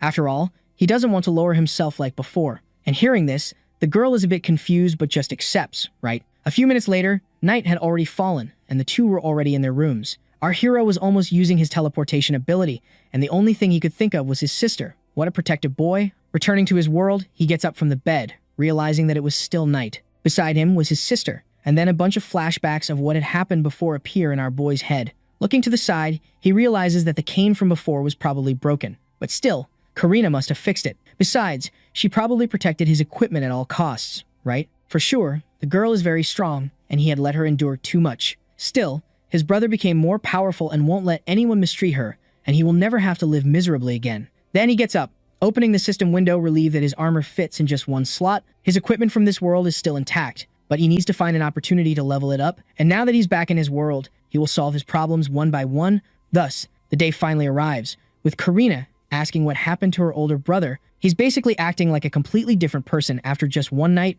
The kid is now much stronger than before at level 12, and all awkward, says he cut his hair and exercised a bit. She says he looks mature and much taller, but Tsuyoshi asks her not to worry and just to take care of herself. Man, the kid looks like a wall. At that moment, that annoying duo appears again, and the 2 brothers start watching them. Tsuyoshi just gives them a glare, and the 2 tremble in place immediately. Our boy tells Karina that everything is fine now, and no one will intimidate them anymore. And hearing this, the surprised girl wonders if this happened because he became a hero, as he seems quite different from before. So the 2 walk through the school, and Karina wants to know what happened with those 2. In the other room, the slick-haired guy says they were told not to mess with the MC anymore, asking if they will do something now. The kid says they let this happen because they underestimated him and aren't afraid of an idiot who used to do their dirty work. Suddenly, the chubby guy sees Tsuyoshi and looks over at our boy walking down the hallway. Moreover, he's even more different. The guy is evolving like a Pokemon. Next, Teacher Lily says that a so-called Future Star tournament will happen soon, asking if anyone wants to participate. However, the bully says that this tournament is for hero students, and it doesn't make sense for normal students to sign up. The conversation goes on, and everyone agrees, but the teacher says the prizes are incredible, and even the teachers would like to enter. The winner gets 10 million yen, and everyone listening gets excited. Tsuyoshi thinks that with that money he can pay off his debt. Moreover, the money here is better than the gold coins from the other world. At this, the previous bully tells them not to get excited because the best prizes don't matter since the hero class students will win anyway. Everyone loses hope immediately, and suddenly someone raises their hand. Who else could it be, right? Of course, it's Tsuyoshi saying he will enter the event. The bully asks if he thinks he can compete against the hero class, and he's surely convinced just because he won against them in the previous fight. The teacher asks if he will really sign up, and the boy answers yes without thinking. At that moment, Tsuyoshi asks if they want to make a bet, because if he wins, they better stop acting superior to him. The three are surprised, but the guy accepts, saying everyone will be there to see him embarrass himself. With that, Lily says she will fill out the MC's registration form, and in the afternoon there will be a pre-tournament test for all participants. A little later, class is over, with his sister wishing him good luck on the test, and Tsuyoshi says he might pick her up at night, so she shouldn't go home alone. Meanwhile, some girls were looking at the protagonist, saying they didn't know he was this handsome. Then the kid leaves, and the girls gather everything on Karina's table to learn more about her brother. Meanwhile, those two from before were watching everything, and the blonde girl says she heard that her brother is entering the Future Star tournament, and it's quite bold of him. The other, looking at her phone, has already told Billy all this, who replies that his dad knows some students from the hero class, and this is a chance to teach the MC a lesson. After dealing with Tsuyoshi, they will annoy Karina way more than before, so she better enjoy her good moments.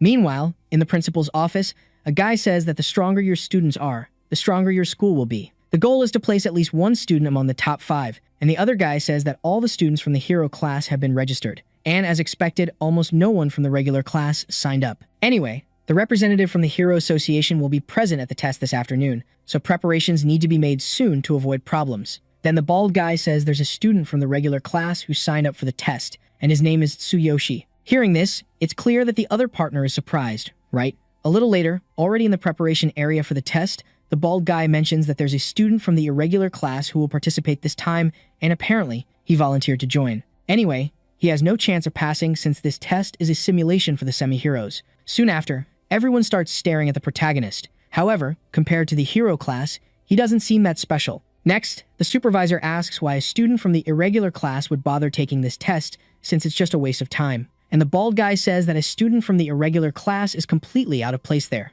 Meanwhile, in the observation room, the school principal states that all students are present and the test will begin shortly, asking for their orientation. The bearded guy there is named Suzuki, who says that the association has high expectations for his hero class and is just there as a representative. At that moment, the test was about to start, and the content is as previously discussed, asking everyone to form groups and enter the simulator. These machines will simulate dungeons, and the results will be displayed later, with a score of 60 or higher required to pass. At that instant, our protagonist raises his hand, informing that he didn't know they had to form groups and only had an idea that there would be a test later. Hearing this, the bald guy thinks that the participation of an irregular student wasn't expected, but it doesn't matter since he won't pass, saying they will do his test last. Moreover, he will be alone, and then Tsuyoshi thinks it doesn't matter since he is used to this from the other world. Everyone starts watching Tsuyoshi because he will have to go alone later, and without wasting time, everyone enters the portal. Suzuki thinks that this inspection is about discovering excellent semi-heroes, and the Hero School Association exists so that the Hero Union has the chance to recruit geniuses before anyone else.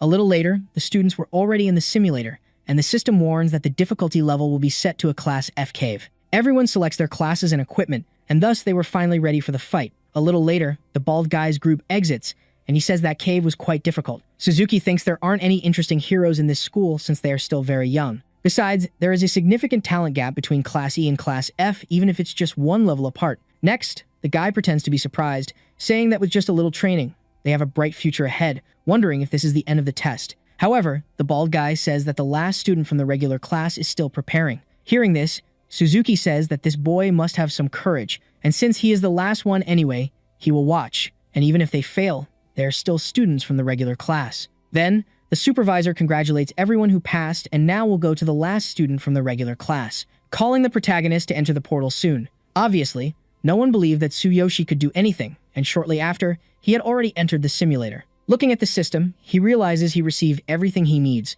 so the only thing left to do is start. At that instant, a bunch of level 1 rabbits appears, and the boy is surprised by this level, but it's natural for the semi-hero simulation to be so easy. Finishing them all at once, he says that his sister is waiting for him, so he has to find a way to finish this quickly. Then time passes, and he goes through the enemies coming at him, saying that this was much easier than he thought. At that instant, a different system appears, stating that his abilities have greatly exceeded the difficulty level of this exam, so the Class D exam will begin. A red portal appears in front of him, and without wasting time, Tsuyoshi enters. Meanwhile, On the other side of the simulator, everyone was convinced that the kid wouldn't succeed. The bald guy says that 12 minutes have already passed, and that's a long time for a normal student, assuming something happened inside. Seeing the situation, Suzuki says that for that regular student to last so long is still impressive, and when he comes out, the principal should at least praise him for his courage. At that moment, the capsule starts to shake, and then it opens.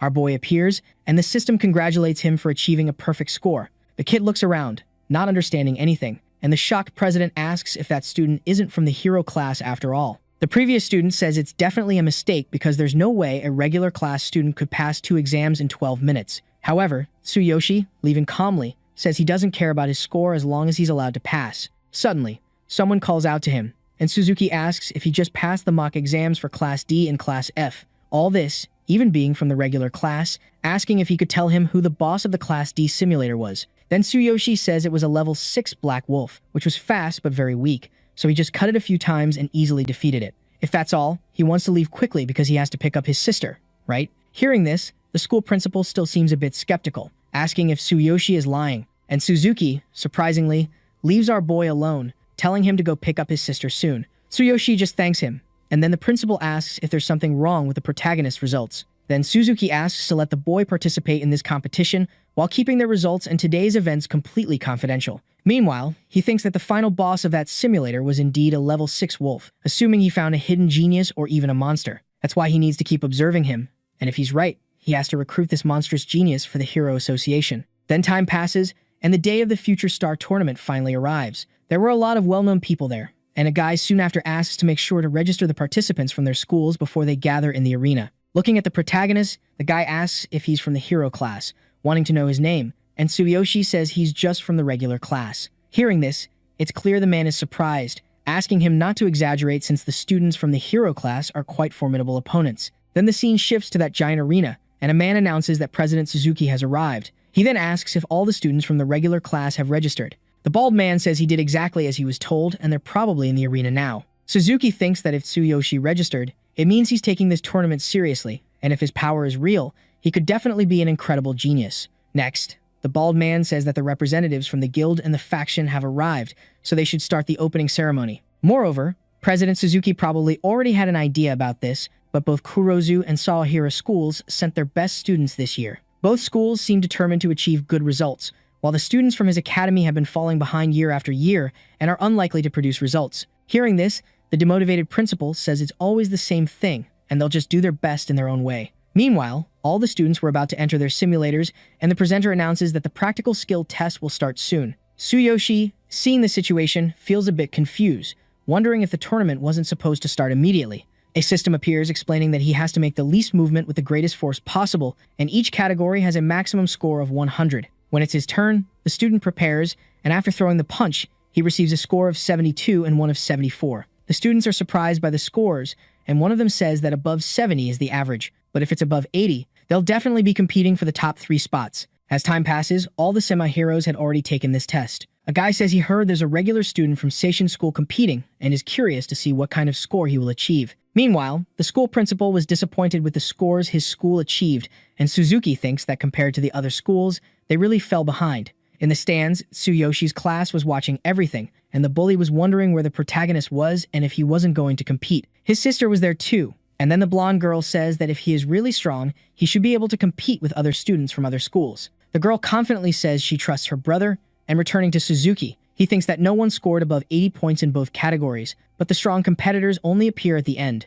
As for the protagonist, he wanted to know if he could really compete with the main contenders from the other schools. Right after, a student walks by bumping into everyone about to take his test. Wow, I can already see that this guy is so full of himself. This guy's name is Sawahira, and he is one of the favorites to win the competition. He takes his test, scoring 86 and 90. Everyone is surprised to see that, and Suzuki thinks that this guy is really the strongest and probably the most capable student of this year. Soon after, another adventurer appears, saying that all those who didn't score above 80 points should stay quiet, and now they'll see what a true ace is capable of. As he strikes, the system announces that he scored 89 and 92. Man, now only the tough guys are left, huh? Suzuki, watching from afar, thinks he has incredible potential and is undoubtedly the best student at Kurozu School. At that moment, someone calls the boy, saying it's his turn now. You already know, right? It's the protagonist's time to shine. Obviously, no one believed Tsuyoshi could do anything, but his sister just wished for him to do his best. Suzuki, however, continues to observe, thinking he will see how he performs, and if he scores between 70 and 80, it will already be quite impressive. Then the kid glares, activating his supreme physical ability, and at that moment, an explosion along with a glow appears. Everyone is shocked by what just happened, and after that mess, the system can't even define the boy's score. Seeing the mess he made, the kid thinks he might have gone too far, right? Man, what happened? That little ball turned into a rocket. Without wasting time, the evaluator starts checking the machine, and Tsuyoshi says that as long as his score isn't 0, everything is fine. One of the students, of course, didn't believe it because the machine must have malfunctioned or he must have used some item to cheat. Then the principal appears, saying he will check the machines. Suzuki was also there, and then asks Tsuyoshi to show his hands. He thinks he found out that Tsuyoshi might have used something to boost his strength, but there are no traces of anything like that. Changing the subject, he asks why he has so many calluses and scars on his hands, and Tsuyoshi calmly says he has been working part-time for almost 10 years just to survive. Hearing this, Suzuki falls silent, and then one of the evaluators says that there is nothing wrong with the machine. After recovering the data, they measured the impact force, and both metrics scored 100 points. Of course, the students wouldn't accept that, and it obviously must have been some kind of cheating. But soon after, Suzuki says that in the name of the Hero Association, he recognizes the boys' results and personally confirms that there was no sign of cheating. To sum it up, he scored 100 points in both categories without cheating even once. The guy with purple hair thinks he never paid attention to Tsuyoshi before, assuming he is the person Billy asked to deal with. His father is the leader of the Blue Cobra gang and a business partner of his, so he has to fulfill the request at all costs. A little later, Tsuyoshi's results are officially announced, and his sister is surprised by his score. And of course, not everyone was happy, and the other girl wanted to know what the heroes were doing, sending a bunch of messages to Billy asking why nothing had been resolved. Back at the testing place, Suzuki says that Tsuyoshi is the only student from Seishin School to have reached the top 10. Each school is free to form groups for the next round, and the second match is a team competition. Basically, the test is a destruction race, and the teams will enter a simulated dungeon competing to see how many creatures they can defeat in 10 minutes. Then an evaluator appears, saying that according to the rules, at least 3 people are needed to form a team. Since he has no one, he will have to sit this one out and withdraw from this round. And our boy, surprisingly, just accepts without questioning. Meanwhile, that other partner was nervous because he wanted to take Tsuyoshi down in this round, but he will still have a chance after focusing on winning the second match. A few minutes later, the match finally begins, and the bullies from the protagonist's group were mocking him for not being chosen to form a team. At the same time, Tsuyoshi thinks he will still have a chance because if he gets a good score in the individual rounds, the prize of 10 million will definitely be his. The simulation continues with the teams making their scores, and Kurozu School was leading by a large margin. Suzuki thinks he was waiting for Tsuyoshi to do something more incredible, but in team competitions, there's not much to be done. After all, common class students are often excluded by the hero class ones. Then a group of students leaves the simulation, but then they realize their group can achieve a higher placement, asking the evaluator if they could continue. Yui, but the guy says there must be at least 3 people, and even if they join now, they won't have enough time.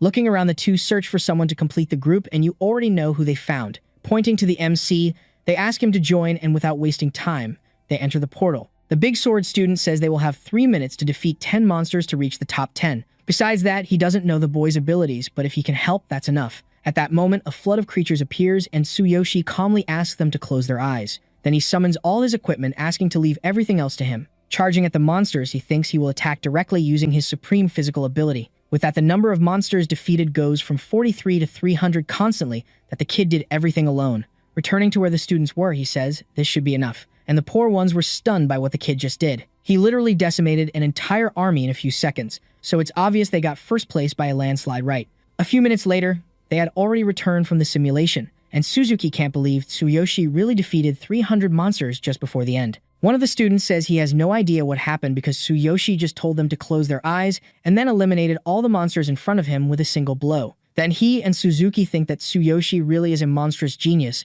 who will shake the hero community, and as soon as this match ends, he will talk to him. Meanwhile, the stands were shocked by those results, and then a group of people arrives saying they are from the External Union of Judge Schools. They found this record extremely suspicious and therefore would like to examine the data. The principal says they are also confused, but of course, they can investigate, since there's nothing suspicious there, right? Returning to the stands, that girl from before says that Tsuyoshi definitely cheated, and Karina, furious, says it's obvious her brother would never do something like that. A few minutes later, the other guy asks what the data showed, and the boy says that after studying the information, he saw that the values suddenly increased. Although it's hard to believe, there's no sign of any forced adjustment, so it doesn't seem like there was any kind of cheating. Even so, He's never heard of a team of just 3 people achieving such an absurd number. Right after, Tsuyoshi says that if he doesn't come in first place in all matches, he can consider it cheating, but if he comes in first place in all events, then they won't have to make any kind of complaint. Meanwhile, that guy with purple hair was listening to the conversation, saying he's acting like he's superior,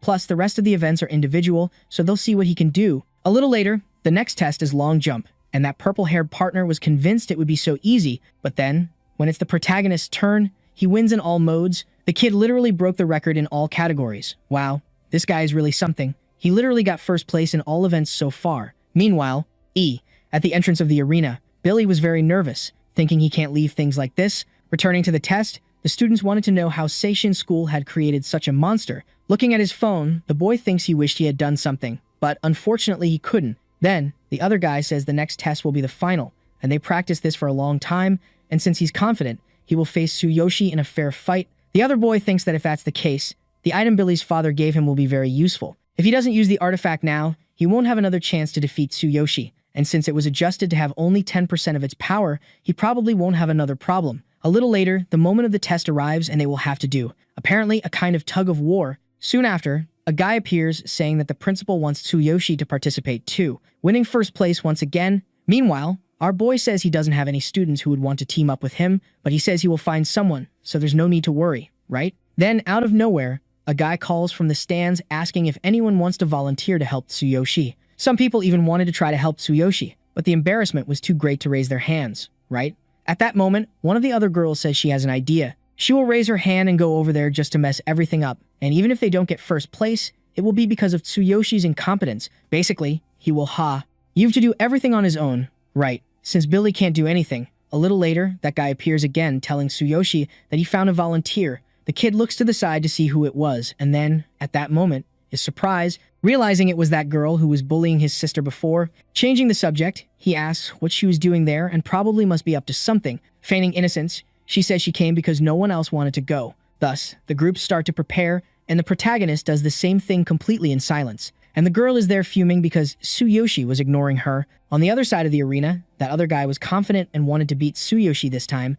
With that, the presenters start the countdown and the test begins. Tsuyoshi, while holding the rope, thinks it is very light, but if he goes too fast, it might seem suspicious, so he will slowly increase the speed and then go straight for first place. Meanwhile, the other student thinks he doesn't even care about winning anymore, and the only thing he wants is to prevent Tsuyoshi from getting first place. Anyway, it's almost time and no fighter, no matter how strong, will be able to withstand that headache. Man, these guys always want to find a way to nerf Tsuyoshi. Back to the test. The crowd was struggling to lift that rope, and meanwhile, the protagonist was calm. The other girl thinks she has to find a way to do something since she can't back down now, right? So she starts applying pressure to make it harder to lift. Still, Tsuyoshi keeps holding on, thinking that was what she was up to. Billy, however, was watching from afar, thinking that was why his girl had volunteered to help Tsuyoshi. However, when she looks at our hero, Tsuyoshi hadn't even moved. The only thing she managed to do was make him more irritated, asking if she was done causing trouble. Then the girl trembles at that moment, thinking the guy looked like he was going to kill.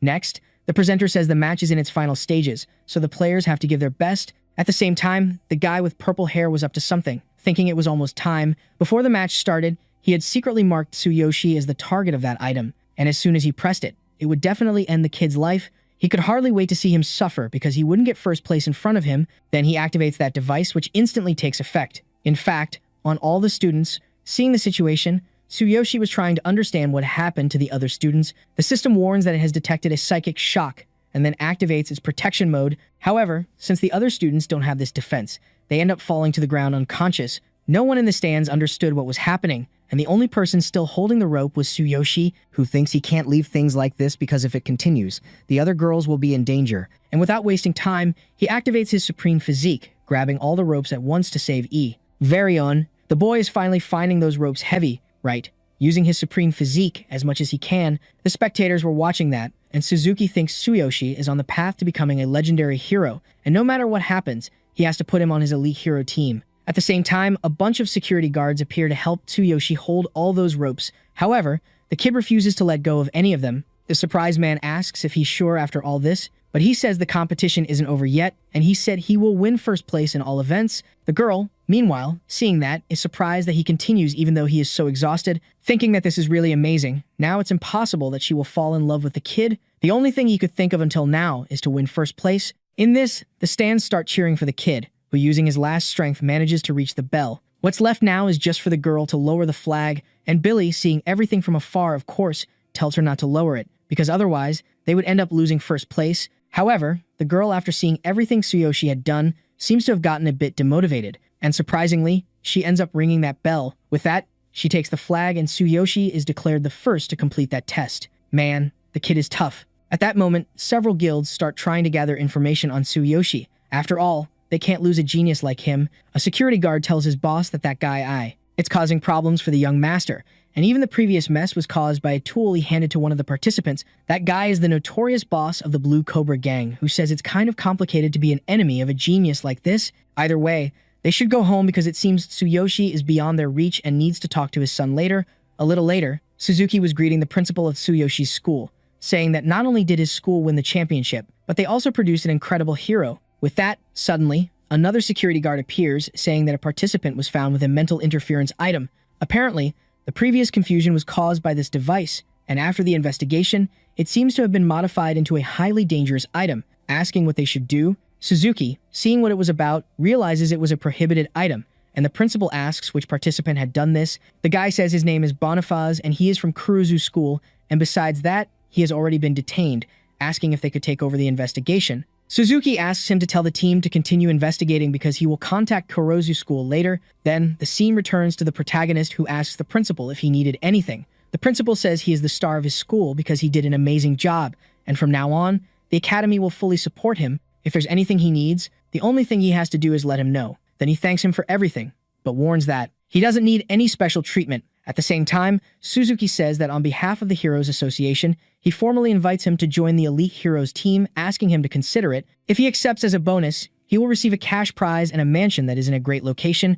And seeing the situation, the principal thinks at that moment that the president was very smart because recruiting a genius like this is a huge achievement. On the other side of the arena, that girl was climbing the stairs and suddenly, Billy grabs her by the collar of her shirt, furiously asking why she lowered the flag and let Tsuyoshi win. Then she says that the boy had saved her life and everyone else's. If it weren't for him, she would be in the hospital now. But Billy says it doesn't matter because that guy is stealing all the attention because of that. And hearing this, the girl doesn't care about anything else and ends it with him right there. The guy just gets angrier, and when he was about to slap the girl, someone suddenly stops him. And who do you think it is? Of course, it was the protagonist who realizes it was Billy who was there. The tough girl just watches the situation in silence, and Tsuyoshi says he didn't want to get involved, but now that he knows he's behind this, he has no choice, right? Asking if he has any idea how many people could have been hurt if he hadn't intervened, and this isn't just a school rivalry, but a matter of life or death. In this, the guy says he is the son of the Blue Cobra Gang leader, and if he doesn't let him go now, H.E. will have problems. My god, always the same old talk. And at that moment, Tsuyoshi slaps him in the face, saying that stupidity really has no cure. The guy is thrown far away and starting to run says he will pay for this. At that moment, the blonde girl appears, asking if Mina is okay because Billy is going crazy looking for her. Wow, only now did she mention the name of that girl with black hair.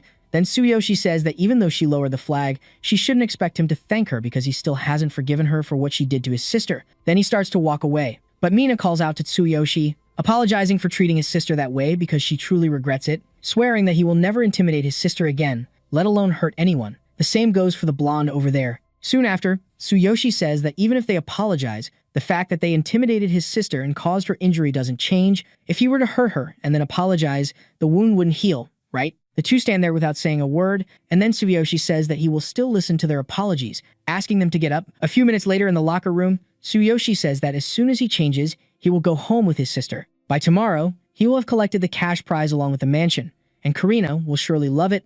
At that moment, someone breaks down the door, and there was the protagonist's school gang again. Tsuyoshi was already prepared for a fight, asking what they were going to do, and surprisingly, everyone kneels, apologizing for everything they did. Man, I didn't see that coming. However, Tsuyoshi was already tired of this because it seems like everyone decided to bow to him today. There's literally no peace. Later, the protagonist was with his group, going to pick up his sister. Suddenly, Mina appears, saying that Billy is coming, so he needs to get out of there quickly. However, at the same time, the guy shows up, telling Tsuyoshi not to underestimate him because even without his father, he has many allies. After calling the MC for a fight, the other bully asks if Tsuyoshi really stressed that man out because he's on a completely different level than the others.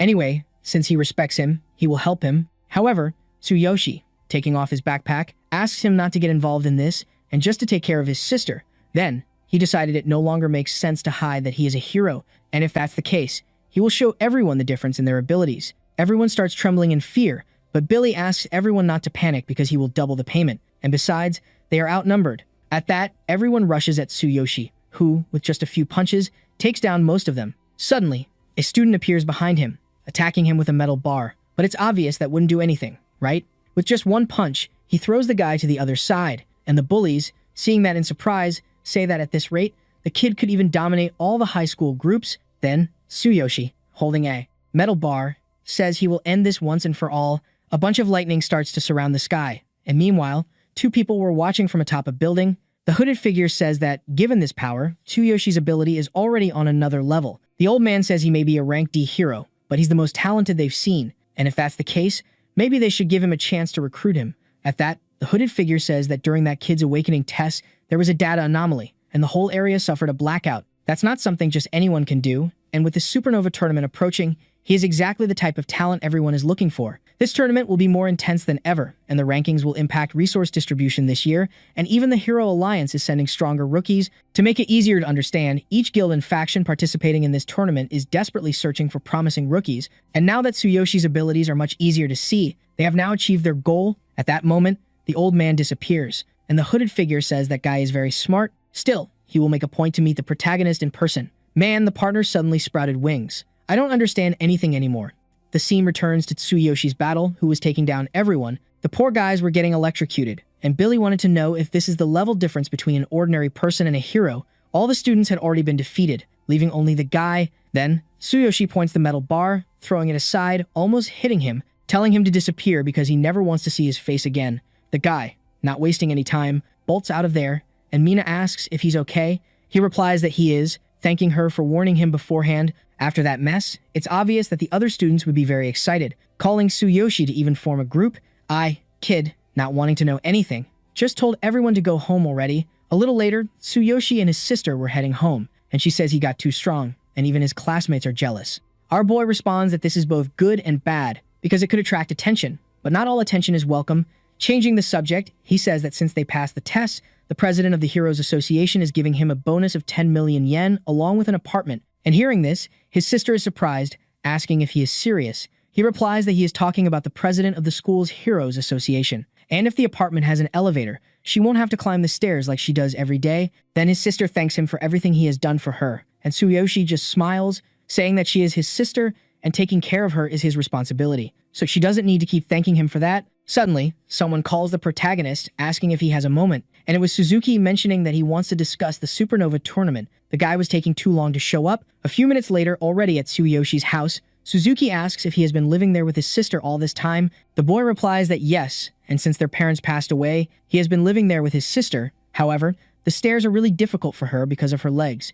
And changing the subject, he asks if the mansion he mentioned before has an elevator. The guy says yes, and he went to check the moving date today. And if that's the case, it would be better to go there immediately because it's a fully equipped place, and there's nothing to worry about. Soon after, he asks the boy what happened to Hai. His sister's legs, he says that she was injured by a monster of darkness a long time ago, and their parents died during that incident as well. Hearing this, the guy says that darkness really brought many problems to several families, but he heard that a certain golden elixir of rebirth will be at auction next month, and if they can get it, there's a chance her legs could recover. Then of course, Tsuyoshi gets all excited, asking if he is serious. At that moment, the system appears informing that the golden elixir is a rare liquid that can restore lost bodily functions. It is only occasionally obtained when high-level heroes defeat special creatures, and to acquire this item, the requirement is to be at least a rank C hero. Additionally, to have an amount of money of at least 10 billion in capital. Tsuyoshi is shocked to learn this, and Suzuki says that every auction has strict entry requirements based on status and power. He can achieve rank C by placing in the top 3 in the Supernova tournament, as he can request a promotion. But regarding the money, even as president of the Heroes Association, he cannot provide such support because it is far beyond the usual prize of 10 million yen.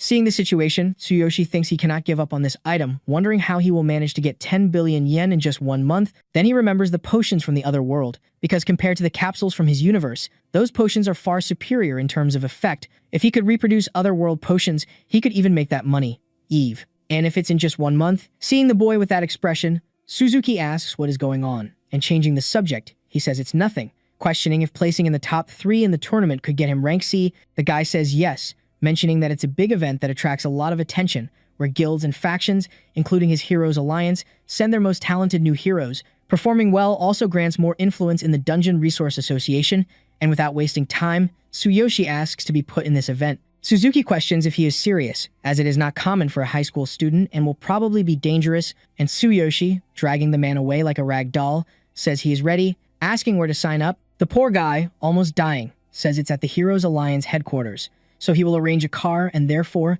there's no need to rush. Meanwhile, the protagonist's sister was watching everything from afar, wanting to know what had happened. A little later, at the Heroes Alliance headquarters, Tsuyoshi says that this place is huge, and changing the subject, asks why he was invited to that tournament. He replies that it's a matter of mutual benefit and, as president of the Heroes Association, he is under pressure to produce more results. It has been a year since he identified a promising talent, and in the meantime, powerful factions and guilds from outside only provide special treatment for young talents. Hearing this, Tsuyoshi says that explains a lot, but anyway, he will do his best to ensure he doesn't disappoint him. Then a woman says that Tsuyoshi does not meet the requirements to participate in the Supernova tournament. Suzuki doesn't understand anything, saying she thought one of the 3 spots was still open. She says there really is one, but the boy doesn't have the necessary records in the system to qualify. To participate in the tournament, he must have ranked among the top 3 in at least 2 public dungeons, and she checked before and he only took part in 1 dungeon where there are no other records. Hearing this, Suzuki says he was careless, and Tsuyoshi asks what these public dungeons and this rank she's mentioning are. The guy says it means there's no way to enter the tournament now, mentioning that there are 6 public dungeons, 3 of rank C, 2 of rank D, and 1 of rank B, which is the most complicated. To qualify for the tournament, he and his group must secure a placement among the top 3 in any of the public dungeons. However, many competitors intend to qualify, so the competition in these 6 dungeons is intense, plus there's less than a week left. Nevertheless, the kid says it's alright and he will secure a placement among the top 3 in at least 2 public dungeons before the event. At the same time, Suzuki asks if he's serious and the woman says there's no way to achieve that. Then he says he's leaving now and the only thing he has to do is make sure to keep that last spot open for him, thinking that given the current situation, he needs to go to the other world immediately. He will get the potion formulas from the other world and level up to 15 before coming back, and shortly after, Tsuyoshi had already gone to the other world. Suddenly, the system appears, saying that due to instability, he cannot remain in the other world for more than 3 days. If he stays there, it will result in the inability to return to the original world. So it's obvious the kid would be frustrated, saying things are about to get much more complicated. The next day, Sakura wakes up saying good morning to her master, who says it's been a long time. However, the girl doesn't understand anything, right? Because it's only been 1 night. Anyway, she will prepare for the match immediately. A little later, the two are walking through the city and Tsuyoshi says it's lively as always and it's to be expected in Kevin's city. At this, Sakura says that recently Kevin has been organizing a refinement tournament with extravagant prizes, attracting young shamans and adventurers in search of rare medicines. Tsuyoshi asks what the rewards are, and she says she checked before since Kevin is organizing it and the rewards are quite incredible. The main one, which is the first place, comes with the opportunity to be a direct disciple of Kevin along with a basic potion formula. Just the formulas are very attractive to shamans and are extremely valuable, and a single basic potion formula can be sold for up to 300 gold coins. Hearing this, Tsuyoshi thinks it's perfect because if he can get his hands on enough formulas, he could easily make 10 billion yen in his original world. And looking at the protagonist's expression, Sakura asks if he's perhaps interested in those potions, who without wasting time says he will participate and the tournament and win first place. He can't just find him and shamelessly ask for the formulas because that wouldn't be right, and if that's the case, he will earn them fairly. Sakura, meanwhile, thinks that Tsuyoshi will probably participate in this tournament, and it seems plans will be delayed again. A little later, Tsuyoshi was going to register for the tournament and ends up meeting Fulin, who, surprised, asks what he's doing there. However, the boy doesn't even remember who the poor girl was, who, pissed off, says she took the shaman exam and lost first place because of him. Hearing this, Tsuyoshi says he was just joking, and besides that, he wants to join the refinement tournament, asking where he can register. At this, Fulin is surprised by the boy's ignorance, saying that the tournament is not like that exam and even blue-rank shamans are competing. And Tsuyoshi, ignoring what she had said, just goes in the other direction to register, and suddenly someone calls the group saying that Fulin is making too much noise so early. Looking at the protagonist, she asks how he dares to show up there. Man, that annoying monster again. Hearing this, Fulin starts trembling in fear right away, asking if Tsuyoshi knows her superior. Then the angry beast says she had said before that she wouldn't let him be at peace in that city. Out of nowhere, she calls a bunch of orcs to go after Tsuyoshi. Fulin, however, asks to stop this because that guy may be weak, but he's not a villain and is just trying to participate in the tournament. Still, the beast doesn't want to hear anything mentioning that Fulin not only disappointed the master during the exam, but is now on the side of that weak human. At the same time, Tsuyoshi was observing the situation, saying that if this is how it's going to be, what he will do now is just self-defense, asking Sakura to stay out of it, and hearing this, Fulin asks if he is really planning to fight all these people alone. Then one of the orcs tells him not to underestimate him because acting tough in front of a girl when you don't have real strength is pathetic. Suddenly, another orc appears asking to get out of the way, as Vincent's enemies are also his enemies. If that's the case, he will show everyone what happens when they challenge him. Man, that orc is really buff. He even has a spiked mace. Thus, Vincent says he will leave that idiot to him. Regarding the hybrid girl, when he's done, he can do whatever he wants with her. After that, Fulin says he will tell the master everything he did there. However, Vincent tells his henchman not to worry because he will deal with his master later. At that moment, the orc charges at Tsuyoshi, saying that after finishing that fight, he will deal with Fulin. The poor girl is trembling at the base, but Tsuyoshi tells her not to worry. After all, it's clear that the kid isn't going to lose to any of these idiots. The orc is surprised that Tsuyoshi went after him alone and can barely defend himself. Wow, the situation changed quickly. Now the guy is in his rightful place. Suddenly, our hero activates his supreme physique, and then things just go downhill for the orc, right? Now it's gone from bad to worse. Vincent, seeing the situation, is surprised, thinking that even his strongest henchman couldn't touch that human. And the orc, managing to hold on a bit longer, thinks he can't fail because he has to turn the situation around, even if it costs him his life. At the same time, he activates his skill, and the ground starts to tremble. Vincent is all confident, thinking his henchman is going to win, but his life isn't easy. The guy is thrown far away. After that, Tsuyoshi activates his lightning skill, and at that moment appears behind the henchman, who thinks he can't defend himself, let alone counterattack, believing he's really going to be killed. However, when the protagonist was about to end the fight, someone casts a spell that nullifies all their enchantments. Seeing that, Tsuyoshi is surprised because it literally nullified their abilities. In that, someone says that the tournament is about to start, asking them to stop causing this mess, especially Fulin and Vincent, who are disciples and shouldn't be causing problems at the entrance. After all, they are embarrassing the shamans. Wow! And isn't it that Kevin finally showed up? The beast feels all awkward, and then Kevin asks what he is doing there instead of preparing for the tournament. Then Fulin charges at her master, saying that Vincent continues to pick on her. Sakura, meanwhile, was just looking at Kevin with hatred, thinking that he finally showed up. Man, I'm still trying to understand why I hate that guy so much. Tsuyoshi, for his part, was wondering if he was the one who activated that shaman magic earlier. On the other side, Vincent was making up an excuse, saying he was just disciplining the human and putting Fulin in her place. Kevin asks if he is really doing that in a place and at a time like this because if that's the case, he probably has a lot of confidence in himself. Vincent apologizes for everything, and then Kevin tells everyone to get out of there quickly. Changing the subject, he asks what Fulin was doing there again after not passing the shaman exam. The poor girl says she was just guiding the human who defeated her in the tournament to get registered. Then Tsuyoshi says he didn't expect to find him there since it was at that location with a recommendation from the president of the shamans. Moreover, he heard that the improvement tournament was happening and he wanted to try his luck. A little later, Kevin was reading the letter, realizing that Tsuyoshi has persistent problems in his body, and if it's a recommendation from the president of the shamans, he won't refuse. The only thing he has to do now is to keep asking Vincent to prepare the materials for the tournament and not dishonor him as his main apprentice. Tsuyoshi follows Kevin but wants to know where Sakura is, and Kevin says that according to the letter from the master of the shamans, he was caught by darkness and is using elixirs to alleviate the symptoms. To maintain his mental and physical strength under such circumstances, he is probably perfecting some kind of special potion.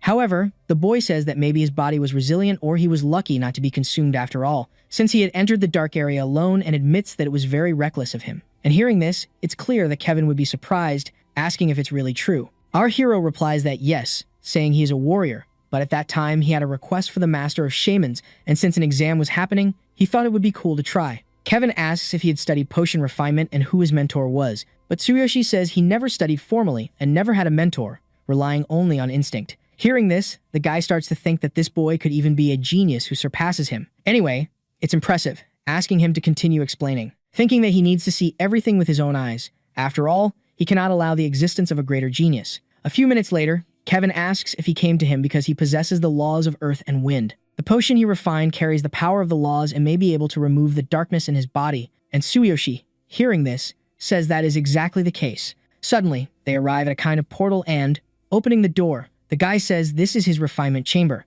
To make it easy to understand, he loves to collect medicinal herbs and research them even more, plus he takes pride in knowing more about them than anyone else. After presenting the refinement platform, Tsuyoshi says this is amazing, asking if it also enhances the effects of refinement. And hearing this, Kevin wants to know if it was just a pointless concern because this guy can't even distinguish premium herbs or understand the value of such a refinement platform. So, if this is the extent of his abilities, there's nothing to be impressed about, saying he never considered himself inferior to anyone when it comes to refinement, especially after obtaining the laws of earth and wind. Anyway, he needs to take a drop of his blood to examine his body. Then, Tsuyoshi does what the guy asked, and suddenly, a light begins to envelop him. Our boy was just observing, and soon after, Kevin thinks there is indeed a trace of darkness within him. And to think that he is perfectly fine, even after the darkness has infiltrated the depths of his body. If this aura were inside an ordinary adventurer, they would have surely lost their sanity a long time ago. At this, Tsuyoshi asks if his condition is that bad, and Kevin says that potions won't be enough and he has to use the power of the laws to eliminate the aura of darkness in his body. The two walk down the corridor, and Tsuyoshi apologizes for being a nuisance. The guy says nothing, and suddenly invokes a magic circle. Directing it towards the protagonist, he thinks it feels like his body is starting to burn. And seeing the situation, Kevin realizes it's harder than he thought, and if that's the case, he will have to inject more power. Then, Tsuyoshi endures the pain while thinking that this is nothing compared to before. In the past, he couldn't even bear this pain without taking potions, and Kevin tells him to let him know when he can't endure it anymore. And having no other choice, Tsuyoshi ends up activating his supreme physique. Then, at least, it becomes easier to endure, and surprised, Kevin wants to know what he did. A strange power within his body was resisting the power of his laws, assuming that this human could cause problems later. And if that's the case, he will have to take some precautions. Placing a seal on the protagonist's back, when activated, it explodes, eliminating its target. Thus, the magic is complete, and Kevin says he erased all traces of darkness, asking how he feels. He thinks it's already expected of Kevin to eliminate an aura like that so easily. It must be the incredible power of the laws of earth and wind. Next, our boy thanks him for everything, wanting to reward him with some gold coins. However, he says he doesn't need it, and since the president of the shamans recommended him, that's natural. And changing the subject, he says he heard from Fulin that he is interested in participating in the tournament, asking if it's true. If he was the first place in the shaman's exams, he qualifies naturally, and the tournament is about to start. And if he doesn't need any special preparation, he can enter just as he is. But first, he has to warn him, because even if the president recommends him, he won't make it easy for him, as even his disciple won't receive special treatment. However, Tsuyoshi says that just participating is enough. The two are leaving the refinement hall, and shortly after, they are already at the main tournament location. Fulin was guiding the protagonist, saying that the registration processes are already complete. The participants of this tournament are all confident young people, and it won't be as simple as the last basic evaluations. To sum up, he doesn't stand a chance, but it will be a good learning experience. Hearing this, Tsuyoshi asks if she is participating. After all, she is Kevin's disciple. However, she says that her master told her that if she didn't get first place in that exam, her qualification would be revoked. Tsuyoshi apologizes for having done that, but she says there's no need, as a defeat is a defeat, and he is truly impressive. The boy falls silent, and then the scene shifts to those platforms in the middle of the tournament. Fulin says she prepared a refinement platform for him, and since it's his, he can't break it. This tournament is a knockout match, and half of the participants will be eliminated in the first round. Even being an idiot, he is the one using his refinement spot, so he can't embarrass her, right? Meanwhile, a bunch of people were looking at Tsuyoshi,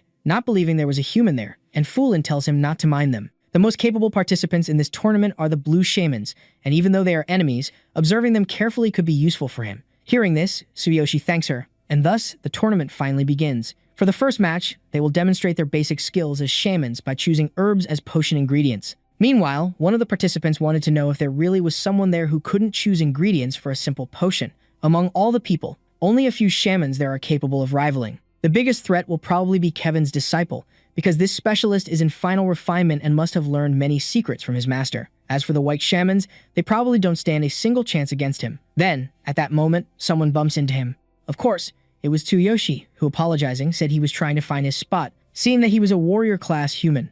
The orc says that maybe he would at least win a consolation prize. Next, Vincent says that he is only there because he knows his teacher, as he should have focused on killing monsters instead of coming there to play the fool. Hearing this, the orc is disappointed that Tsuyoshi got in through his connections, as potion refinement is not something that can be achieved with brute force. Tsuyoshi says that if this weren't the place, he would have already punched him and starts to walk away. And then the orc warns him to be careful with his attitude, or he will lose his qualification. The protagonist says they should be grateful for the rules, but even so, they shouldn't cry in the end. After that, the presenter announces that the herb exam will start now. They will announce the name of the potion, and they need to identify the necessary ingredients to make it within the time limit, or they will be disqualified. Additionally, they will be scored based on the quality of the ingredients they select. Fulin was watching from afar, wanting to know if the idiot would be okay, and his performance in the exam was impressive, but competing against experienced opponents is another thing. On the other side, a guy says it was to be expected from Kevin, as this tournament is amazing, and he is happy that his disciple Drax is participating, as it will be a valuable experience for him.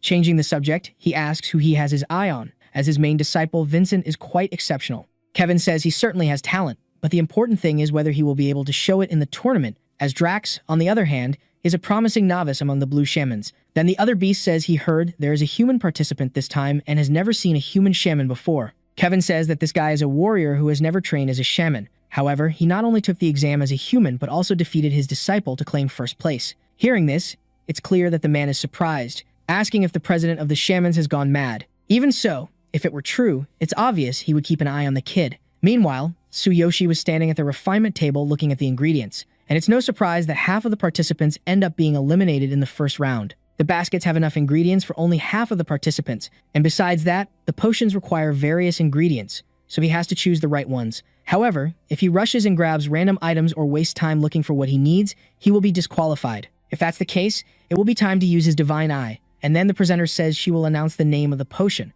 The first will be a cooling challenge for beginners, and without wasting time, everyone starts running towards the ingredients. Tsuyoshi thinks it's what's expected from official shamans, as they have completely memorized the necessary ingredients to make basic potions. As for him, he has no choice but to use the divine eye, right? The system alerts that this potion requires 3 items: fire spirit, grass, a wood core, and wilted vine.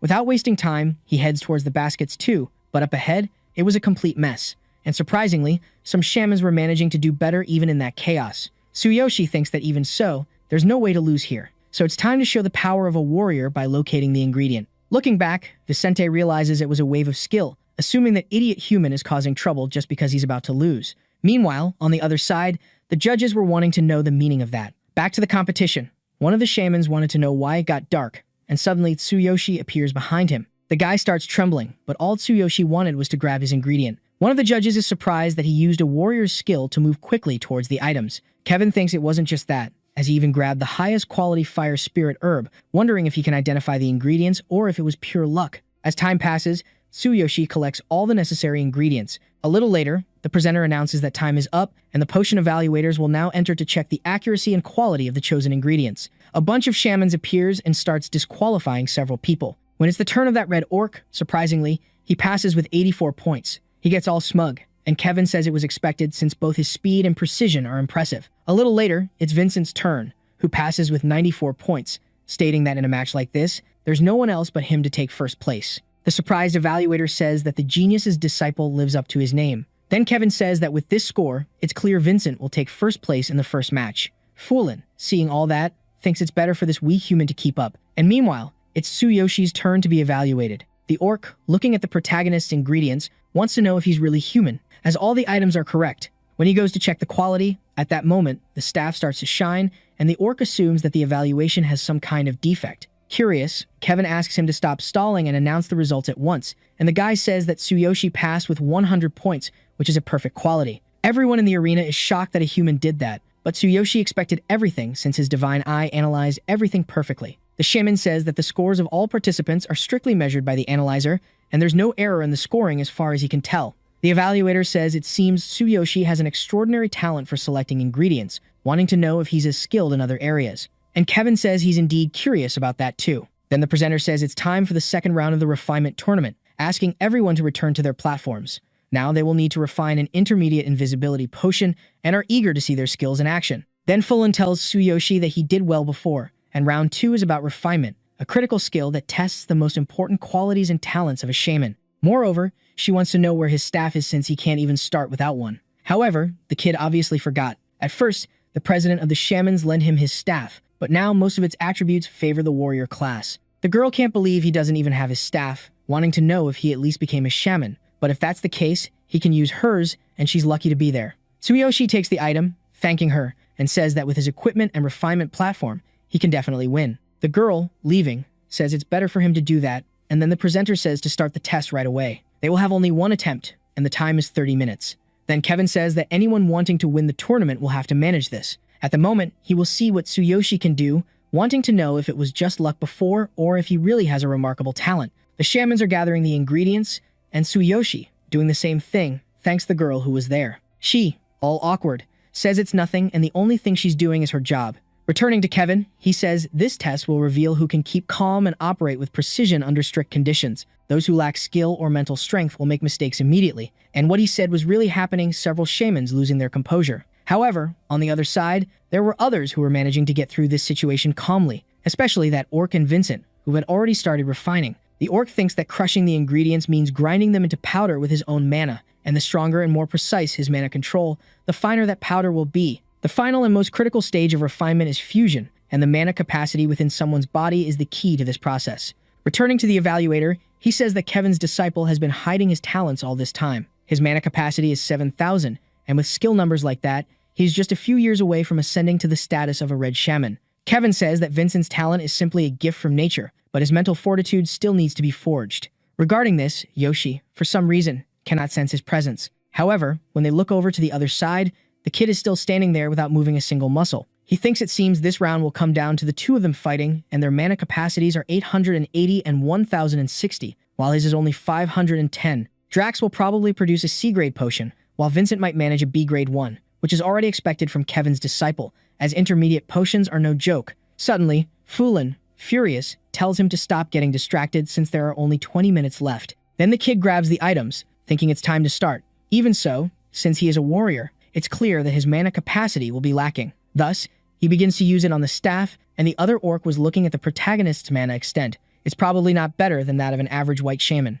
Vincent was also observing the situation, saying that Tsuyoshi was impressive during the first round but seems to have just been lucky in the end. The evaluator asks if Tsuyoshi's mana wave boils down to that, which means his mana capacity is probably not even 600. Kevin thinks it probably isn't worth taking Tsuyoshi seriously, saying that just the fact that he gathered the courage to participate in that tournament is indeed commendable. Returning to Fulin, she also wanted to know what happened because this strength is nowhere near what Tsuyoshi showed before in the last tournament. Then Drax says it's time to use the skill his master specifically taught him for this tournament. Using a skill to amplify his mana, thinking that now his capacity probably exceeds Vincent's. He probably thinks he will only be able to refine a C-level potion, but it will be different this time. The guy raises the staff to the sky, and a red aura surrounds everything around. The stands are surprised, assuming he was making an invisibility potion, even a B-level one. Thus, the refinement is complete, and the orc made an almost perfect B-level potion, leaving everyone convinced. Seeing that, the evaluator thinks victory will belong to his disciple, and as long as he secures first place in this match,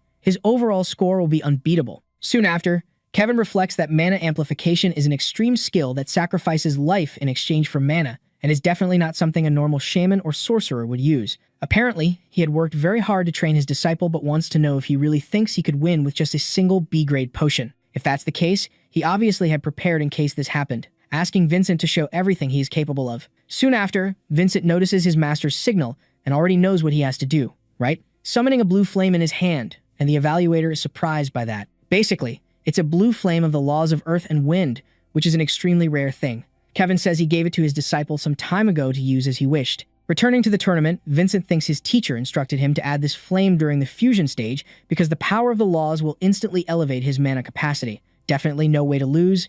And man, look at the size of that magic circle. The stands were also shocked by that, and soon after, Vincent makes an intermediate potion of level A, asking if anyone there can refine a better potion than this. Seeing everything from afar, Tsuyoshi thinks that both had secret techniques to force the levels of their potions to a stage and won't be able to win against this potion if he keeps holding back. Suddenly, the system appears informing him that he has insufficient mana, asking if he would like to use Supreme Physique to increase his capacity. Tsuyoshi thinks he will use his Supreme Physique to push his capacity to the limit and without wasting time activates the ability. Now his current mana capacity is 1,960. Wow, that's quite a leap. The system informs that he has managed to create a potion of level S and a supernatural phenomenon is occurring, asking everyone to assume a defensive stance. Man, now things got serious. An immense power envelops the arena, and Fulin realizes that the waves of mana from the protagonist have become much stronger than before. Given this supernatural phenomenon, he wants to know how much mana this kid really has. Vincent thinks that moments ago his mana capacity was only at a medium level, wondering how it increased so suddenly, assuming he used a secret technique. Even so, it is impossible for a mana amplification technique of this level to exist, and even the laws of earth and wind cannot produce this effect. Obviously, right, that no one was believing that, and to make matters worse, suddenly, a giant beast appears in the sky. Observing the situation, Kevin assumes it looks like a supernatural phenomenon. Meanwhile, Tsuyoshi continues to refine the potion, and the system warns that the calibration of the ingredients has been completed. Tsuyoshi asks to start the fusion, and then that giant beast charges at him. After that, the evaluator says that this is a divine punishment of lightning, and if he is not prepared in advance, he will suffer massive damage. Kevin says that the rarity and difficulty of making rank S potions stem from this challenge, and those who do this require an extremely high level of mana skills and must endure the divine punishment brought by the process. Asking if Tsuyoshi wants to kill himself, and then the system appears for him asking if he wishes to use the divine hammer to absorb all the incoming damage. He thinks that his plan was to withstand the lightning with his supreme physique, but he didn't expect that the Divine King's hammer would also be able to absorb the damage. If that's the case, the potion will be much easier since the Divine King's hammer itself emits lightning, and for him, this is not a threat. Without wasting time, he summons the massive hammer, and everyone is trying to understand what kind of weapon that is. At that moment, the magical beast charges at the protagonist, who simply defends by holding the hammer. The system warns that the lightning has been absorbed, and Tsuyoshi after that puts away his weapon. Then the potion is finally made, and a glow envelops the entire arena. The system informs that the intermediate invisibility potion has been successfully refined, and the assessed quality was level S. Seeing that, Kevin is shocked, thinking that he only managed to create one of those using the laws of earth and wind at their maximum strength, wondering how there could be someone more talented than him. At that moment, the evaluator becomes furious, saying that Tsuyoshi is probably cheating, calling Kevin to go check all of that in person. After all, it is impossible for a mere white shaman to create a rank S potion.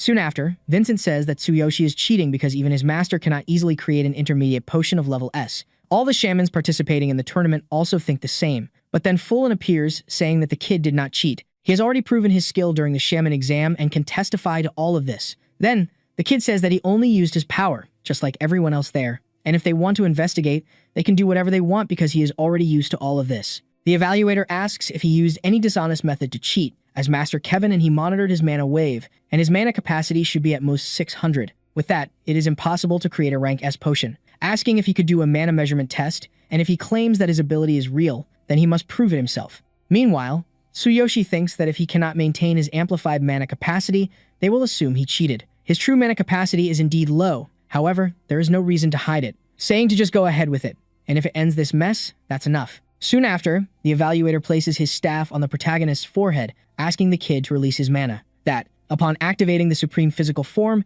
asks to ensure proper measurement, and suddenly a glow surrounds the entire arena completely. The evaluator thinks that the mana did not increase gradually, but rather, instantaneously, it had reached this level. Tsuyoshi, meanwhile, was like a lamp, shining all blue, saying he had released 100% of his mana. The evaluator couldn't believe that his staff had measured all of this, and at that very moment, his stone broke. The entire arena falls silent, and Tsuyoshi asks if he is satisfied now, asking if this is enough to prove his entire level of magic. Seeing all that, Kevin says it is indeed impressive, apologizing for doubting him, as it is the first time he has seen someone so talented, and hopes he understands why he couldn't believe at first. In the face of such youth and talent, even Kevin feels surpassed, and thus recognizes him as a true prodigy. Anyway, he doesn't think it will be necessary to question his performance any further. This rank S potion is more than enough to declare him the winner of this tournament, asking if anyone else has any objections. If they are dissatisfied, the only thing they should do is challenge Tsuyoshi on their own. However, incredibly, all the shamans admit defeat.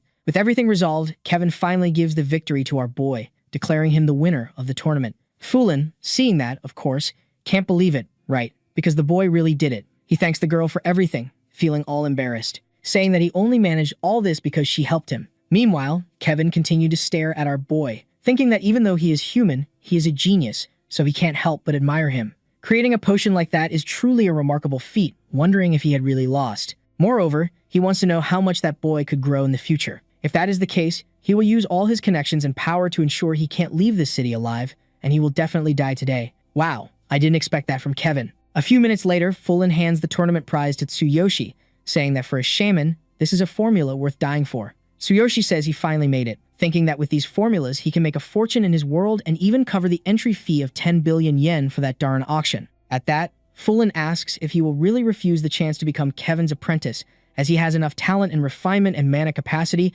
and studying with him while building connections could make him an incredible shaman. However, the boy says it's fine because, after all, he is a warrior. Even if he became a shaman, he would prefer to find his own path, as it would serve him much better. Hearing this, Fulin asks if he will really leave, wanting to know where he is going. He says that his body is already healed, and then he will rest a bit before meeting Sakura, thinking that since he has the formulas, he will return to his world with 10 billion yen. With that, Fulin says he is always talking about Sakura, asking what she really is to him. Our boy replies that she is his friend, mentioning that she may have gone somewhere for some reason, but she will be back soon. Fullin tells him to meet her before leaving because she has something to give him. Tsuyoshi asks why it can't be now, and she says it has to be when he is leaving. At that, she leaves the place, and Tsuyoshi wants to know why she got so mad. Man, I think this girl likes the kid. Huh.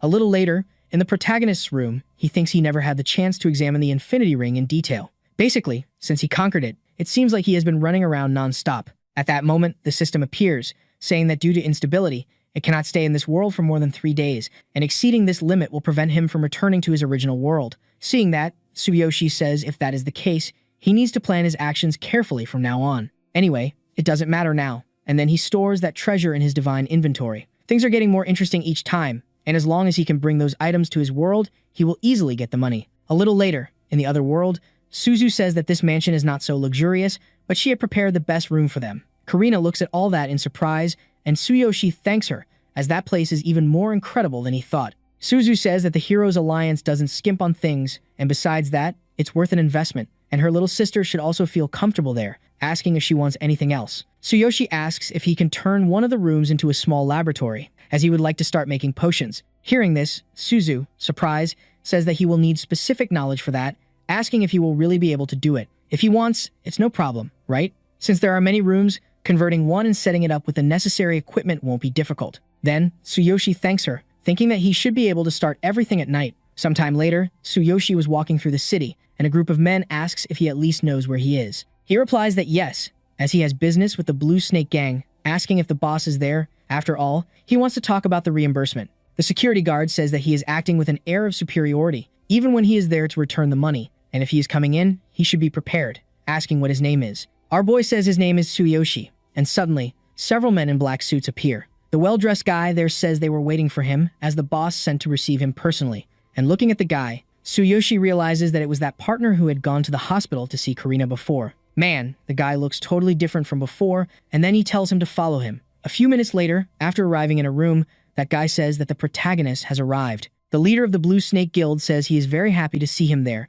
and Tsuyoshi says that this place is livelier than he expected. Anyway, there are the 600,000 from the loan money, along with its interest. However, the leader says that he didn't need to be so formal and could have sent that money through someone. Anyway, since he appreciates his effort, he will introduce him to the others, and that is the second in command of the Blue Snake Gang. The other is the president, and Tsuyoshi, in the meantime, was analyzing the combat powers of each one, saying that it's not so bad, asking why he introduced them. The leader is shocked that Tsuyoshi noticed their combat levels in the blink of an eye, assuming he has some kind of special item. Tools like that are extremely expensive and rare, and hardly something a normal individual could possess. This boy is literally an enigma, but anyway, he goes straight to the point. Both the Blue Snake Gang and the Crazy Wolf Gang seem to owe him a favor, so he would like to leave the past behind and end up becoming friends. Hearing this, Tsuyoshi is surprised, and soon after, the bald guy with the weird hair says he wants to apologize for his son's rudeness. After that, he had sent him to another city to discipline him properly, and so he won't cause him problems again.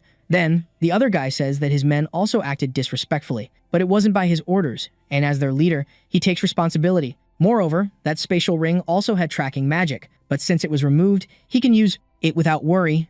And hearing this, Tsuyoshi is surprised, thinking that he really was careless this time. Then he says that he has already settled his accounts with Billy at school, and no matter what punishment he gives him, it doesn't concern him. About the members of the Crazy Wolf Guild, he should know that they tried to kill him, but since they are now dead, the matter is closed. With everything resolved, the leader of the Blue Snake, all smiles, asks to get the briefcase back, but Tsuyoshi doesn't like owing favors, and paying his debt is only natural. Asking why the sudden change of attitude and particularly not liking the idea of dealing with gangs and guilds, then the man says that the news of his achievements in the Heroes Tournament has spread, and there isn't a single influential person who doesn't know about him. Everyone can see that he is a rising star, so all the factions and guilds in this area are desperate to form ties with him. In other words, since they are all small groups, none of them will want to start fights with a genius like he is. The game has turned. My partner, Tsuyoshi, says he had no idea he was so famous, thinking that if it's just in this region, then it's fine, and at least he won't have to deal with more problems, so everything is resolved, right?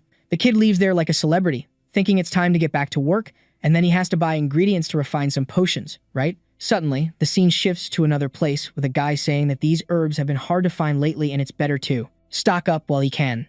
At that very moment, our boy appears, saying that he would like to buy some ingredients for potions. The guy says he can take whatever he needs from the loose stock while thinking that kid is annoying. Wow, what a crappy service. However, Tsuyoshi says it won't be enough mentioning he heard that this store is the largest for potion ingredients in the region. Handing over a paper, he warns that he will take all those listed items. Seeing that, the guy suddenly looks shocked, asking if he's serious and if it's not a joke. And our hero, all confident, says it's really all of that. Opening a briefcase with simply 10 million, he asks if that amount is enough. Man, the kid is flaunting cash now, huh? Seeing all the money, the mustache guy thinks that if it's true, this kid is an incredible VIP customer and buying all these 15 types of ingredients would cost at least 6 million yen. Meanwhile, Tsuyoshi thinks that after paying off his debt, he still has 9 million in hand and that should be more than enough to buy the initial ingredients for the potion. Then the guy's service, surprisingly, changes, saying that the necessary potion ingredients will be prepared immediately. Anyway, they will hear more details about this deal, asking the girl to retrieve everything listed from the warehouse and then pack it up. A few minutes later, the two were sitting at a table and the guy, trembling, asks if he will buy those 15 types of potion items for next month too. His stock is restocked weekly, asking how he plans to pay for it, and Tsuyoshi, not wanting to know anything, wants to know how much today's ingredients will cost. He says it will be around 6 million, and Tsuyoshi says he will hand over the 9 million and the other 3 million for next month's deposit. The money that will be missing will be paid next month too, and if needed, they can sign a written contract and the documentation is already prepared as well. However, there is one condition, as he must provide these items at that price and not sell to anyone else. With everything settled, Tsuyoshi says he was looking forward to doing business with him, thinking that as soon as he has the ingredients, he can start experimenting that night. Returning to the kid's apartment, his lab was finally ready and his sister appears saying she heard that Suzuki personally covered part of the cost, all of this with his own money, so they should thank him. And changing the subject, she says she had never seen him making potions, asking what he will do with this lab. Tsuyoshi says he also plans to repay the president's favor many times, and the reason he built this lab is to fulfill the promise he made to her before, thinking that he promised to bring back her smile like in the old days. Anyway, he just needs to wait until it's ready. Pushing her out, the kid closes the door, saying he needs to focus. Without wasting time, he takes the items from the divine inventory to start making the potions. Time passes, and Tsuyoshi continues studying, saying that the divine eye is amazing as it automatically analyzes the ideal ingredients of this world and teaches him the refining process. Wow, look at the size of the kid's notes. What he wouldn't do for his sister. Time goes by and he keeps mixing the potions. Then he says that will suffice for now. However, in this world, the normal refining process ends there. Once the heating is complete, he can check the effects. But during this process, the chemical reactions can end up failing. If that's the case, he will use his shaman techniques to speed up the fusion and infuse with mana. This will increase the success rate and improve its medicinal effects. And that will only happen because he bought that basic staff before coming back. He had no choice but to leave the Divine King's hammer at the other world's inn. But since time is stopped there, it shouldn't be a problem. Then he raises the staff, starting the fusion process, and a little later, it was finally complete. It seems that these potions are a circulatory stimulant and don't seem bad. At that moment, Tsuyoshi drinks one, and the system alerts that this potion increases HP and recovery speed by 45%, along with some other interesting buffs. Tsuyoshi, surprised, says there's no way the capsules from there could achieve this effect, and it's already expected from a formula from another world. Still, the taste remains awful, and he has to find a way to make it better, right? However, there's still plenty of time and he can make many potions. Anyway, he will start mass-producing this circulatory stimulant and will make a ton of money. The next day, a group of adventurers was about to enter a C-rank portal. The protagonist, meanwhile, was disguised in a cloak, saying that this place would serve since this cave has a bunch of adventurers. Suddenly, a group of people looks to the side, realizing that that guy was shamelessly selling capsules. Another adventurer says that the capsule production business is monopolized by 3 huge corporations and it's safer to buy from specialized stores to avoid fake products. Then Tsuyoshi says that if they are dissatisfied with their current capsules, they must try his brand new energy capsules. The adventurers were still skeptical, and the other guy says that no one is going to buy an unknown product, asking if he is saying that it is more effective than the products from the 3 big corporations. Tsuyoshi says that this is a basic capsule that helps improve energy and HP, containing 6 capsules and costing 24,000 yen. Plus, each person can buy up to 10 boxes per day. Hearing this, the man only gets more nervous, saying that the stimulants from the 3 corporations cost only 20,000 yen, telling him to get out of there with those items because it's clear they won't be effective, right? If he doesn't leave soon, sooner or later, some stressed hero will end up destroying his stall. Tsuyoshi, for his part, remains silent, saying that he has some samples available, and if they are not satisfied with the effects, they are free to turn his stall inside out. However, if they are impressed, they will have to buy a whole box. At this point, the man's honor is at stake, and he agrees to try it, but if it's a low-quality product, he won't get away with it. No one believed that the product would be good, and soon after, the guy grabs that blessed capsule. Man, the partner feels the effects immediately, and then Tsuyoshi says that it increases recovery and vigor by 45%, Plus, it reduces damage taken by 12%, wanting to know if the capsule is worth its price, but the guy didn't even seem to be listening, and soon after asks if he can buy a whole box. Actually, he will want 10 since he can take all those per day. Wow, it was that easy? With the payment made, the guy is still glowing, and to make matters worse, he asks if he will come back tomorrow and what time he will be there. Everyone was looking at what happened, and without wasting time, they all want to buy Tsuyoshi's potions. There were still some free samples, and the adventurers grabbed them to try. Seeing that the stuff is really good, they were eager to buy the boxes. A crowd gathers around the kid's stall, which he tells to form a line, as it will be a maximum of 10 boxes per person, thinking that everything is happening as planned, but there's no way to earn the registration fee of 10 billion yen just with this type of business. The capsule served well for the first phase of his plan, and with its incredible effects and limited availability, a fanatic follower will soon form. If that happens, the 3 big corporations will definitely come looking for him soon. With that, the scene shifts to the building of a certain Red Tier, which is one of the 3 main pharmaceutical companies. A guy says that this week the price of these 3 products, including theirs, has been continuously dropping in the market to less than half the previous value. And as they know, this is due to the emergence of black capsules of the same type. The 3 products in question are the circulatory stimulant capsule, the nutritional capsule, and the mana recharge capsule, and they allocated a large amount of resources to obtain those. It's hard to imagine that these types of capsules are popular among heroes, and after conducting tests, they discovered that they can be made by a group with advanced technology. Fortunately, they are not products from their rival company. Otherwise, they would have already monopolized the market. Plus, they have no idea who the genius behind this is and why no one knew about them until now. Then, a woman appears saying that if all these are dark capsules, then the products from the 3 largest companies must be considered failures. Everyone bows to let the woman pass, who then asks if they identify the group that made these capsules. Probably the other 2 companies have already started to move. That's the president of everything, saying that they cannot afford to fall behind, and the guy in the suit says that no one knows who is producing these capsules. They basically change their sales location every day. However, they are already conducting a large-scale investigation and will report the details as soon as possible. Still, for the president, all this is moving too slowly, and her company is in a desperate situation. Starting to leave again, she asks to prepare a car. Back to where the protagonist was selling the capsules, several adventurers were wanting the rest of them. A week has passed and everything is going according to plan. As the bait was set, the only thing left is to wait for the prey. Then, someone says they will pay 100 times the price, asking to sell to her. That's the president who says that if she's willing, she'll pay 100 times the price to buy just 10 minutes of your precious time. Man, what's all this for? And the kid, seeing who it was, says he had caught a big fish. A few minutes later, inside the president's car, she thanks him for giving her his time and introducing herself, says her name is Misa and she is the president of Red Tier. Tsuyoshi says it's a pleasure to meet her, thinking that, then, the president of one of the 3 major pharmaceutical companies is such a young woman. Misa says she wants to get straight to the point, mentioning that she wants to buy the formula for the 3 types of capsules they are selling, and the kid, not wasting time, says it will be 10 billion yen. Man, this guy was smart. Set all this up to get the money for the auction.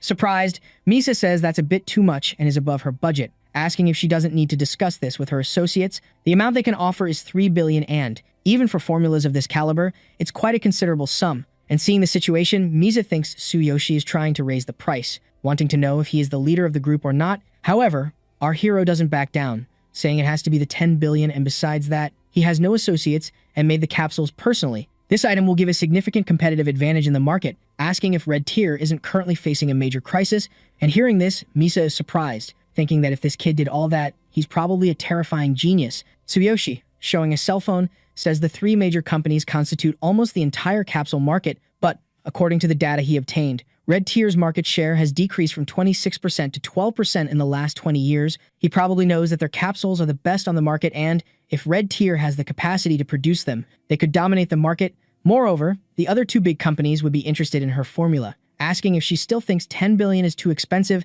then she accepts the amount of money. However, since they are conducting an honest transaction, she would at least like to know his name. Tsuyoshi thinks he hid his identity to avoid unnecessary problems arising too soon.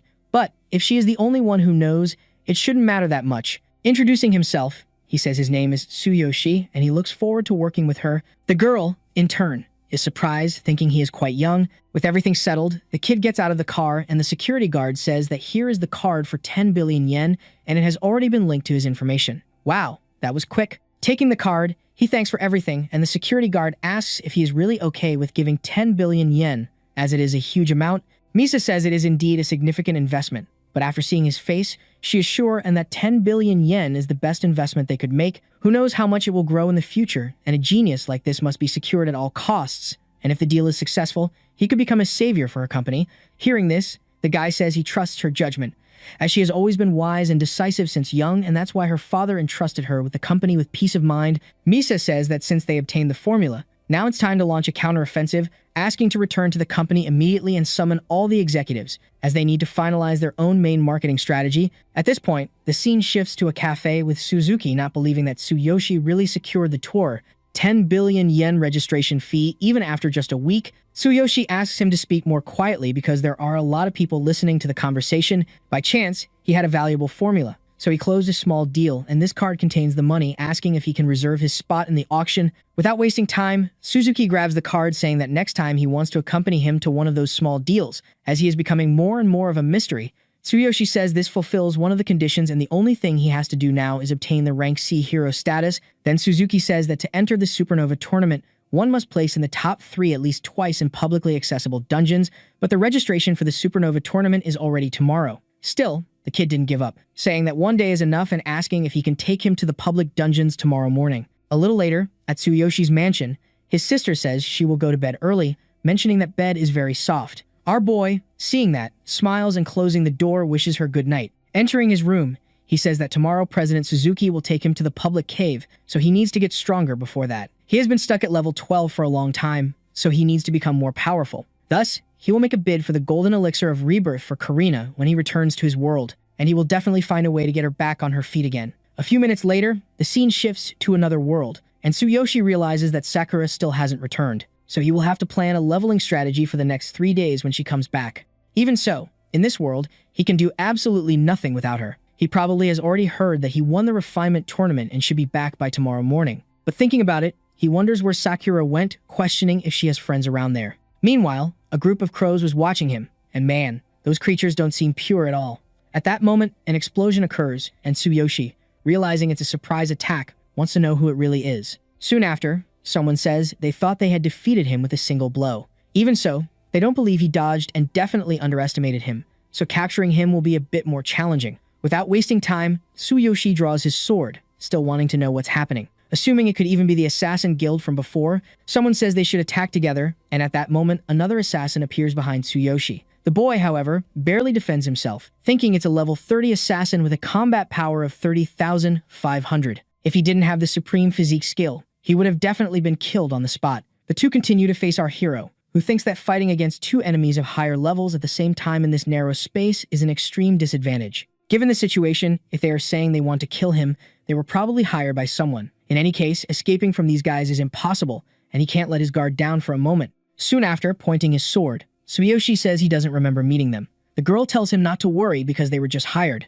At that, the assassin asks how Tsuyoshi avoided their blind attacks, which have a hit rate of simply 100%. He should be just a level 12 warrior, but his movements and resistance don't match. The woman says she also dodged his magical attacks, but it still doesn't matter, and taking him with her is enough. At that, the battle between the 3 continues, and Tsuyoshi seems to be having some kind of trouble. Still, he was managing to dodge the blows, saying they shouldn't have thought he would accept that situation by staying quiet. At that moment, they invoke the lightning skill, and that woman appears in front, summoning a magic shield. The assassin says that if the protagonist's level were a bit higher, he might not have escaped unscathed. However, unfortunately, he is only level 12, and fighting will only cause him unnecessary pain. Man, the guy really went all out, throwing a bunch of attacks to make things worse. The mage did the same. Tsuyoshi was being targeted from all sides, thinking that fighting against 2 higher-level enemies at the same time is truly impossible. The girl says it's already a miracle he has lasted this long at level 12 and should drop his weapon and surrender at once. However, it's obvious that Tsuyoshi won't accept while wondering if he should risk using the divine hammer.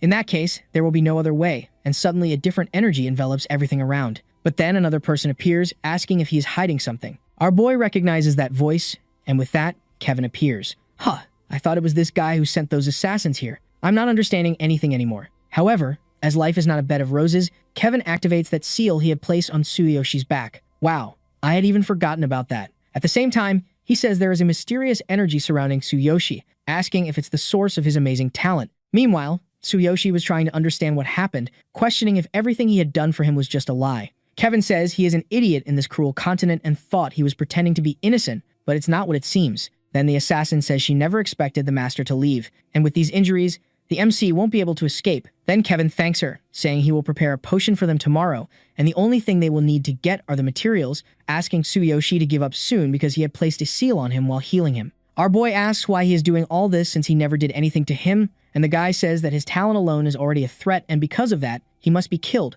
because envy is tough. If you want to blame someone, it should be yourself for not having enough power to protect yourself. Now I understand why Sakura doesn't like this guy. Hearing this, the MC laughs, asking if the great master Kevin was perhaps afraid of him. At that moment, he already hurt the guy's pride, who without wasting time cast a spell to finish our boy. Suddenly, Fulin appears in the place, asking to let him go. Even being so powerful, he is picking a fight with someone as insignificant as Tsuyoshi, asking what the boy did, because he will find a way to make him apologize. Kevin is surprised that she feels compassion for this human, but she is still too young to understand. In this case, she should leave, otherwise she will end up facing problems later. At the same time, the girl receives a blow, and Kevin, furious, says that today will be the protagonist's last day. Meanwhile, the assassin wants to know what the MC did for Kevin to use this ability, but the woman says it's none of their business, and anyone who messes with the master must suffer. Tsuyoshi remains motionless, and then the system alerts that the update is at 10%, absorbing the energy around to repair the user's body. At that moment, Kevin's attack stops, and an explosion occurs. The guy wants to know what happened because his magical energy was absorbed in seconds. Everyone was staring at the boy, who, getting up, says it was thanks to Fulin that he gained more time. When the seal on his chest detonated, the system triggered an emergency alert. Thanks to that, his body could recover, but during the update, the system has to receive energy continuously, and if interrupted, it won't end well. To make it easier to understand, it will turn into barbecue. Given this situation, there's no choice, and one of them will have to die. Man, look at the big dragon again. And Tsuyoshi says it doesn't matter how much pain he has to endure. Even if his body were destroyed, he will finish all of them here and now. At the same time, he grabs the divine hammer, and the system warns that the conditions are insufficient, so the true power of the hammer cannot be fully unleashed. Meanwhile, Kevin thinks that his body is being torn apart by a devastating energy, and yet continues regenerating, wondering how he is doing this. Soon after, the two assassins say that the boy is not normal, so they will have to work together to defeat him. On the other side, the MC was tanking everything alone, saying he will end this once and for all. Kevin activates his shield, and the boy, not wanting to know anything, attacks without thinking. The other guy says he is an idiot because no matter how strong he is, there's no way to break a double energy shield. However, man, Tsuyoshi broke it as if it were glass. I don't know why, but the boy is all dark now, saying he had said he would make them into pieces. At this point, the scene shifts to a forest with someone running, very injured. Another person was also following him, and the beast begs to be spared, apologizing for everything it had done. However, the girl says she didn't spare her father back then. The orc says it wasn't the mentor and always thought she had left this world with the old beast king. Then, Sakura says that even if it wasn't the mentor, he is still an accomplice, and everyone's name is written there, and she will take revenge on all those who insulted and incriminated her father. The guy continues to plead for his life, saying that if he hadn't obeyed the orders, he would have been killed. However, the girl tells him not to worry because soon she will make his comrades go to the same place he is going. The orc, drawing a sword, says that if she really intends to kill him, she also needs to be prepared to be killed. At that moment, Sakura draws her sword, striking the orc. The beast, about to fall to the ground, is surprised that she has mastered the Flower Storm ability inherited from her father. Meanwhile, Sakura continues to make some notes in a book, saying that the rest of them should just wait. She never expected to find him while planning to kill Kevin, assuming that Guardian from before secretly opened the gate and let him infiltrate. At that moment, Sakura feels something. Recognizing that presence, quickly, she starts heading towards the place. Thinking that her master is in danger, and returning to the battle, that giant dragon was circling the sky, poor Tsuyoshi was suffering a lot, thinking that his bones are finished and his soul feels like it's on fire, wondering how powerful the divine hammer is and if the divine selection system can even repair this damage later.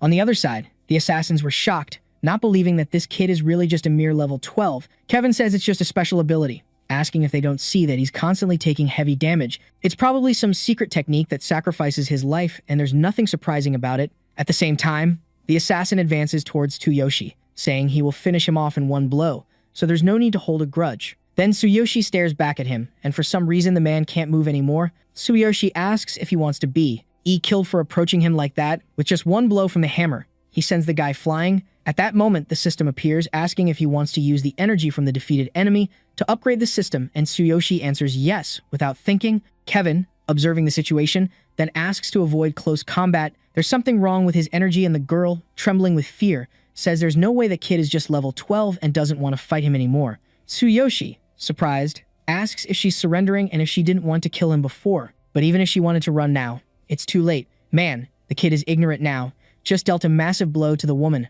Huh. Kevin thinks he was planning to use those two to delay Tsuyoshi, but that idiot is trying to use this strange power to take him along with him, and invoking the power of the laws. He says he cannot be killed by him. Still, he doesn't believe that the boy made him use this kind of power. Then he invokes his spell on his staff, and at that moment an explosion occurs. Looking at that power, Tsuyoshi becomes curious, wondering if he should take it too. Either way, he will do what he can to further increase the power of the divine hammer. The system warns that the physical damage is approaching the collapse limit, nearing 93%. Meanwhile, a giant tornado was swirling around. Oh, they were fighting in the middle of a city. An orc was watching all of this in silence, and his grandson asks his grandfather to come inside the house. However, he says he has heard about this lightning from his great-grandfather, as it appeared when the Beast King of his tribe emerged. Back to the battle, Kevin thinks that this level 12 had the courage to face him, assuming he has to kill him and obtain the secret technique within his body. He then asks if Tsuyoshi thinks that using secret techniques can neutralize the power of the law of destruction. Obviously, it won't help at all,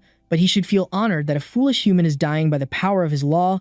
At the same time, the system warns that the physical damage will reach the collapse limit in 30 seconds. On the other side, Fulin was being hit by the magical power, and Kevin says it's her fault for being there, thinking he has to finish off that human and can't stop his magic because of her. After that, he intensifies the spell even more, and Tsuyoshi, seeing the situation, grabs Fulin. The girl is surprised and then says there's something behind him. A huge magical serpent appears and an explosion occurs. In that, Kevin says that after taking a hit of that magnitude, he definitely won't come out unscathed. Fulin asks if he's okay, and the kid, surprisingly, still remains standing despite all the debuffs. Seeing that, Kevin is surprised, assuming that resistance to the power of the law is getting stronger. Then Tsuyoshi manages to counterattack the serpent, and Kevin can't believe that kid had overcome the power of the law. Without wasting time, he charges at Tsuyoshi, and the system warns that his body will reach the limit in 10 seconds. Casting another spell, Kevin wonders why. He can still move since his body should have reached its limit a long time ago. Our boy, however, charges at Kevin with the hammer, saying that this magic is very annoying, hitting the blow squarely on the wizard who is thrown far away. Surprised, Kevin thinks that the boy made him lower his guard to nullify his staff, and an incredible composure even in a situation like this. Close to collapse, Tsuyoshi says that whether being a shaman or wizard, one should not think they can defeat a warrior in hand-to-hand combat. The two charge at each other with their last strength, and Tsuyoshi warns not to think that something like this can compete with that lightning dragon. The kid easily passes the serpent, and Kevin was still trying to process that he had lost, but it's too late to regret. And then the explosion happens. Fulin was watching all of this from afar, and Tsuyoshi finally reached his limit. Body damage collapsed at 100%, and yet the enemy was defeated. Tsuyoshi thinks he can't move, and then the system warns that the player will die soon. Suddenly, a bunch of windows pop up, and the same system announces that it has been updated. Plus, he had reached level 18 as well. A little later, Fulin was lying on a bed, and Sakura asks if he has woken up. The girl asks where her teacher and the protagonist are, and Sakura, without hesitation, says that Kevin is dead. When he got there, in that place, the guy had already been reduced to pieces by his master's hand. Kevin was envious of Tsuyoshi's potential and probably launched that attack to aim the mysterious power within his body. In any case, he was a completely despicable guy. Hearing this, Fulin asks what happened to Tsuyoshi, as at that moment, his body was completely wearing out. However, Sakura says it's none of her business, and if it weren't for the debt of gratitude for helping her master, she would have killed him, along with all the others, since she doesn't trust her. Now that he has woken up, he can leave. But soon after, someone says that the child is innocent. Recognizing the voice, Fulin realizes it was the protagonist, and upon looking out the window, she is surprised. Wow, the kid got the law skill. Now he's going to be even more overpowered to make things worse. He says that when he woke up, he was already like this, thinking that thanks to the energy of the law of wind and earth, he enhanced the system and managed to survive even on the brink of death. The excess energy even made him level up 6 times, plus that blessed energy is increasing more and more. Changing the subject, he asks why Fulin went to that place at night. At this, the girl questions if he is suspicious of her, and if by chance he no longer trusts her. Sakura says that after an investigation, she learned that Kevin had ordered no one to approach that area that night, and probably it was to attack Tsuyoshi. In other words, as one of their disciples, she probably already had an idea of this information. Fulin leaves the house and suddenly performs some kind of enchantment. Sakura appears in front of our hero, asking what he intends to do. Then, Fulin takes out a kind of scarf, saying she wanted to give it to him yesterday. Seeing the item, Tsuyoshi immediately remembers that it's probably what Fulin wanted to give him before. She thought she couldn't let him leave without saying anything, so she saw him last night, and since she's not good at knitting in any way, she ended up doing it with magic. If he doesn't like it, he can throw it away. And changing the subject, she says she doesn't know if Kevin held a grudge against him or not. Still, she was raised by him since she was little, so she can't forget that debt. However, Just because she killed him doesn't mean she wants revenge, so they should just pretend they are strangers from the start. Hearing this, the kid becomes all reflective and then thanks her. The girl leaves, and Sakura thinks she was very careless to let Kevin do all this to Tsuyoshi. When she found him, his body was recovering at an incredible speed, wondering how a master at level 12 managed to defeat a genius like Kevin. Then, Tsuyoshi calls the girl saying that last night, Kevin tried to kill him for some reason. At that time when he healed him, he thought he was his friend. But thanks to that, he learned the hard way that he shouldn't trust others easily. To be honest, he doesn't know what she has been doing lately, but he wishes from the bottom of his heart to trust her. After all, when he entered divine punishment with little hope, she encouraged him to keep living. She probably has a past she can't tell him about, but when she wants to talk, he will listen calmly. Hearing this, the girl feels all awkward and just accepts. Tsuyoshi says they should leave soon while looking at that scarf. There was even a little face of his there, and he puts the scarf around his neck. Look how cute. A little later, a bunch of adventurers were gathered, and Suzuki asks if he's really going to enter the cave alone. And once he signs up, there's no turning back, as it's very dangerous, but for the boy, it's all good, as he's much more powerful now. Changing scenes. A guy asks if this Tsuyoshi received an offer from President Suzuki. It seems they underestimated the truth of the Hero Alliance, and this partner is part of one of the 5 major factions and has unknown power. That guy doesn't seem good news. The man with a weird ear says that talented youths are in demand, asking if he's busy with that background noise. That guy is really tough, doesn't even need to look at the attacks, and he says it's just a small business, and if the boy joins the Hero Alliance, they'll see his abilities in the Supernova tournament. Anyway, they should do a bit of investigation, and everything else will be after the tournament. The old man says he's working hard to expand his influence and going back to the other place. The guy says if he had accepted his conditions back then, none of this would have happened. The dude calling him Sandor says that even if he takes over the organization by force, nothing good will come of it, and having been in this business for years, he's already prepared to be killed. Suddenly, the partner then tells him to just die. Wow, why so much ignorance? Starting to leave, he says he'll leave the rest to Luca. That guy looks like a cyborg. Well, I see that nothing good will come from this little group. A little later, a man was surprised, asking if a level 18 warrior is really going to enter a cave alone. Our boy says there are no rules against it, and since there's not much time, he'd like him to stop stalling. Still, the man is hesitant, and then a woman says if he wants to go, that's fine. There are 6 public caves, and all record the top 3 rankings, but the low-rank ones don't have medical treatment. Hearing this, Tsuyoshi just takes the paper,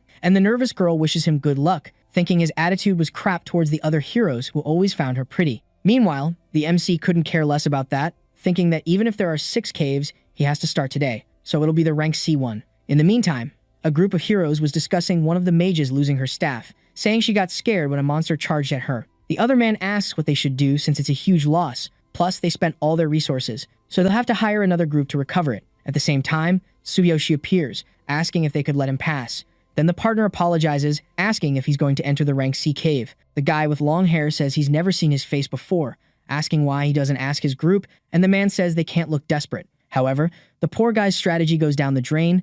The girl looking like a child begs Tsuyoshi to recover her staff. Then the leader apologizes, asking if his group will go in there, and if he can recover the item, it would be a great help, and of course, they'll reward him. Next, the MC says he doesn't have a group and will go in alone. Obviously, everyone is surprised, and the guy with long hair asks what his level is, as he seems too young to do this. Our hero replies that he's level 18 and is class D, and then enters the portal.